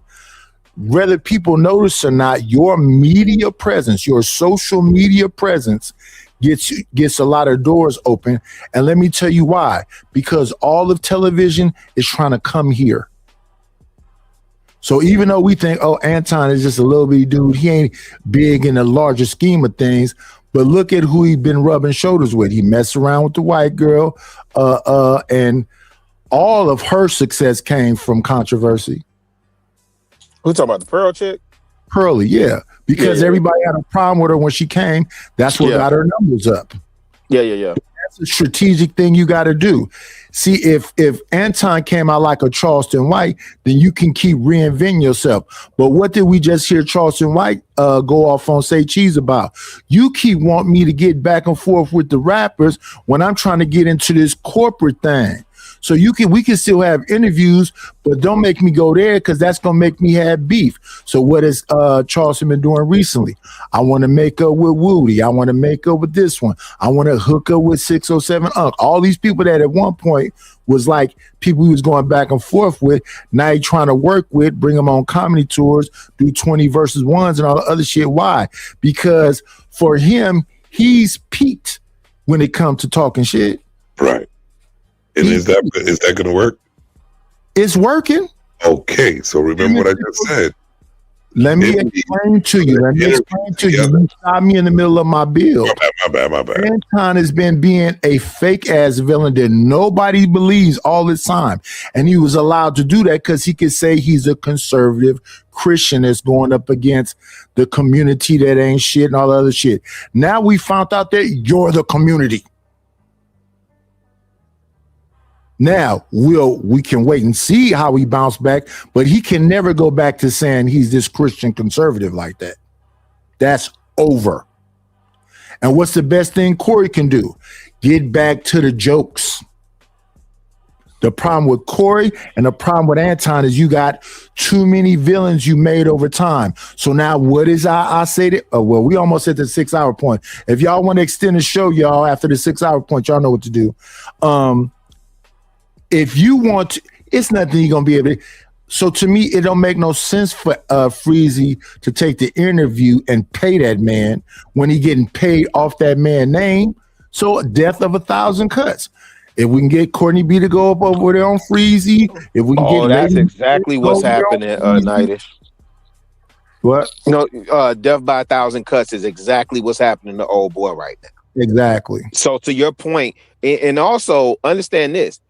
There have been so I think you've been in the space long enough. So when King Hermeku was coming at old boy, that was a thing.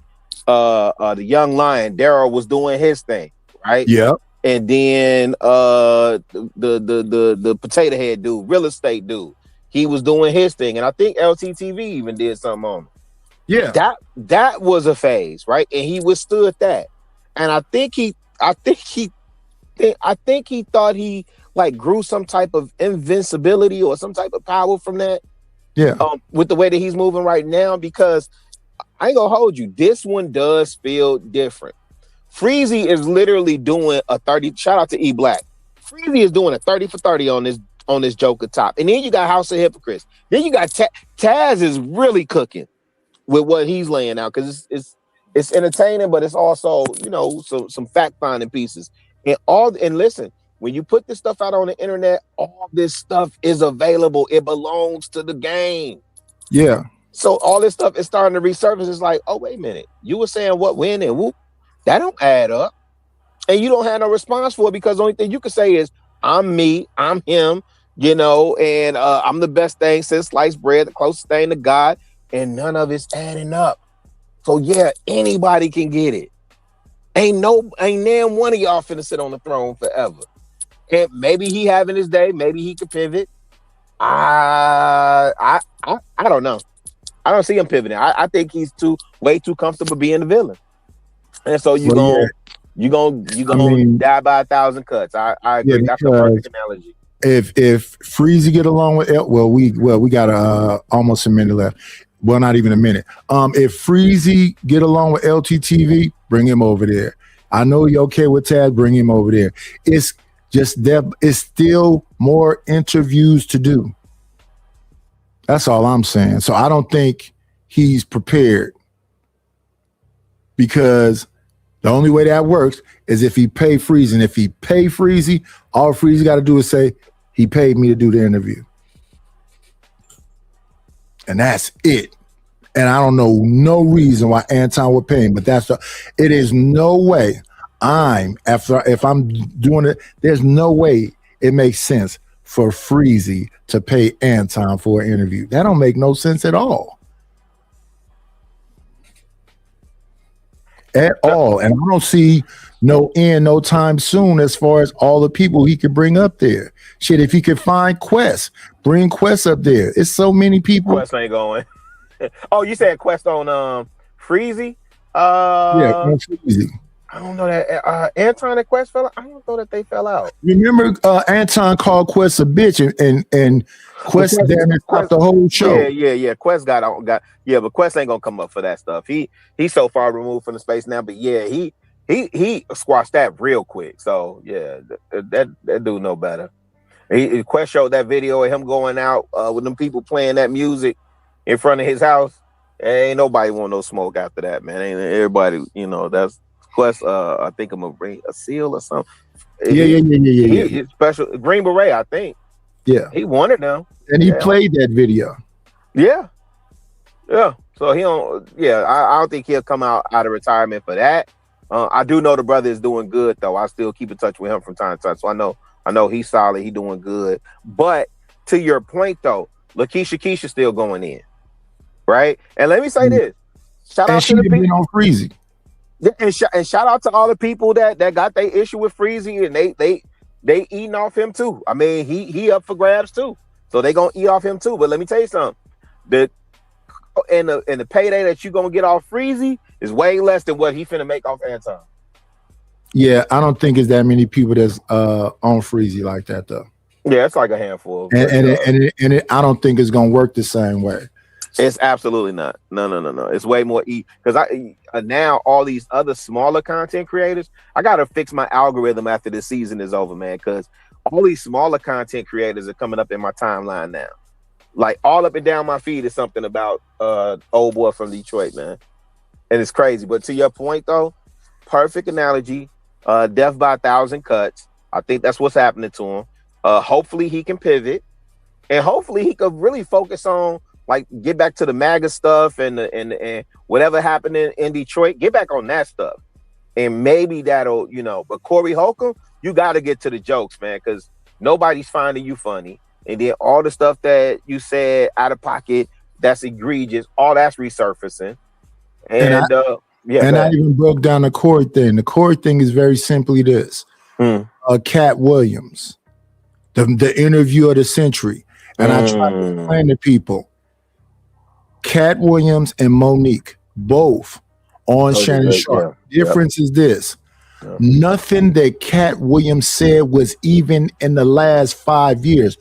All that shit was ancient.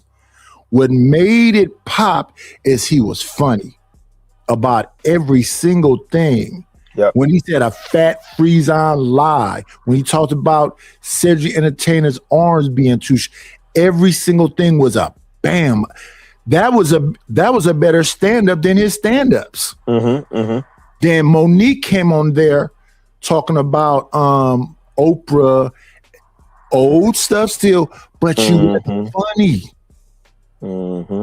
That's why that one flopped. So Corey, here's what's wrong, brother. We want to see if you really can be a comedian, because see, you said this shit about the little girls, and I understand it's dark humor, and comedians can dabble in that. So now, here's the challenge for you, Corey Holcomb, if you're listening. Get away from the jokes about women. Get away from the dark humor. Can you pivot comedically? Can you tell jokes that's not about TMZ, comedy, hype, Anton? Can you just do comedy?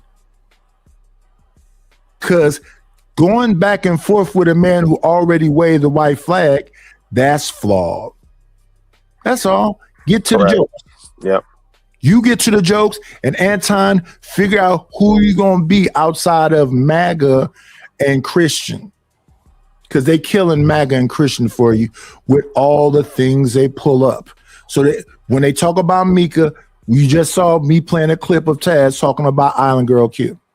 The Q stuff was shout out to Q. And I see you pulled this clip, but if anybody can get the clip of Tyranny on Fight Club, that's the nail in the coffin. Oh, when she was going in on Q? Yeah, she was arguing with Q. With a married man, and that's when the boy came up. Camera, right? Yeah. And then he waved the camera over to show Rita. Yeah. And then Tyranny said, I don't give a damn that your wife there. So she there letting you disrespect her in her face. That's the nail in the coffin. Yeah. Because I don't give a damn how much you saying what you saying. You got this woman up here drunk, and you up there with her. And the fact that your wife is there don't matter. And then that's when he went into your kid's gonna be making license plates for me and all that other shit. If anybody you don't remember the first time we met Q? I'm saying as an audience, you don't remember when it was a Wednesday show? I heard about this afterwards, and I think I heard about it in the Facebook group. But Q and Six, it was Q6, JR, and old boy, and they all was sitting up there drunk. This is when Q said, if her man smell a certain way, like whatever cologne or something. Oh, yeah. I remember and she that. said what she was gonna do to him. That was the first time. And shout out to JR. JR is JR recruited Q. Shout out to JR, man. He had an excellent talent for that. For all those personalities that you saw, that's another person too. But we 6 minutes over the time. Well, go ahead. My bad, brother. My bad. That's another person too, though. If damn Freezy could get JR to come over there and explain what the hell happened there. JR ain't finna say shit. Yanni and he ain't finna say shit. Well, hey, death of 1,000 cuts mean 1,000 cuts. All that you can get him, Freezy. And as far as what people are saying about you, at the most part, ignore it, because it is not no win in going back and forth. Learn from Anton and Corey. Don't go back and forth. Just whatever they just go. Okay, yeah, cool. Yeah, all right, cool. But yeah, Chicago. Any last words? No, man. Thank you for bringing my mornings back, man. I appreciate you. I will be here. We bike. Yes. Savage. Any last words? Keep it golden. Oh yeah, always keep it golden.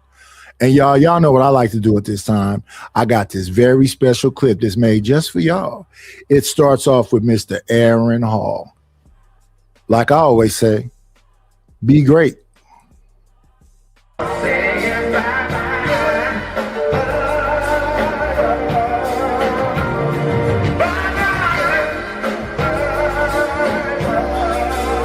We'll shut this motherfucker down. That's all, folks.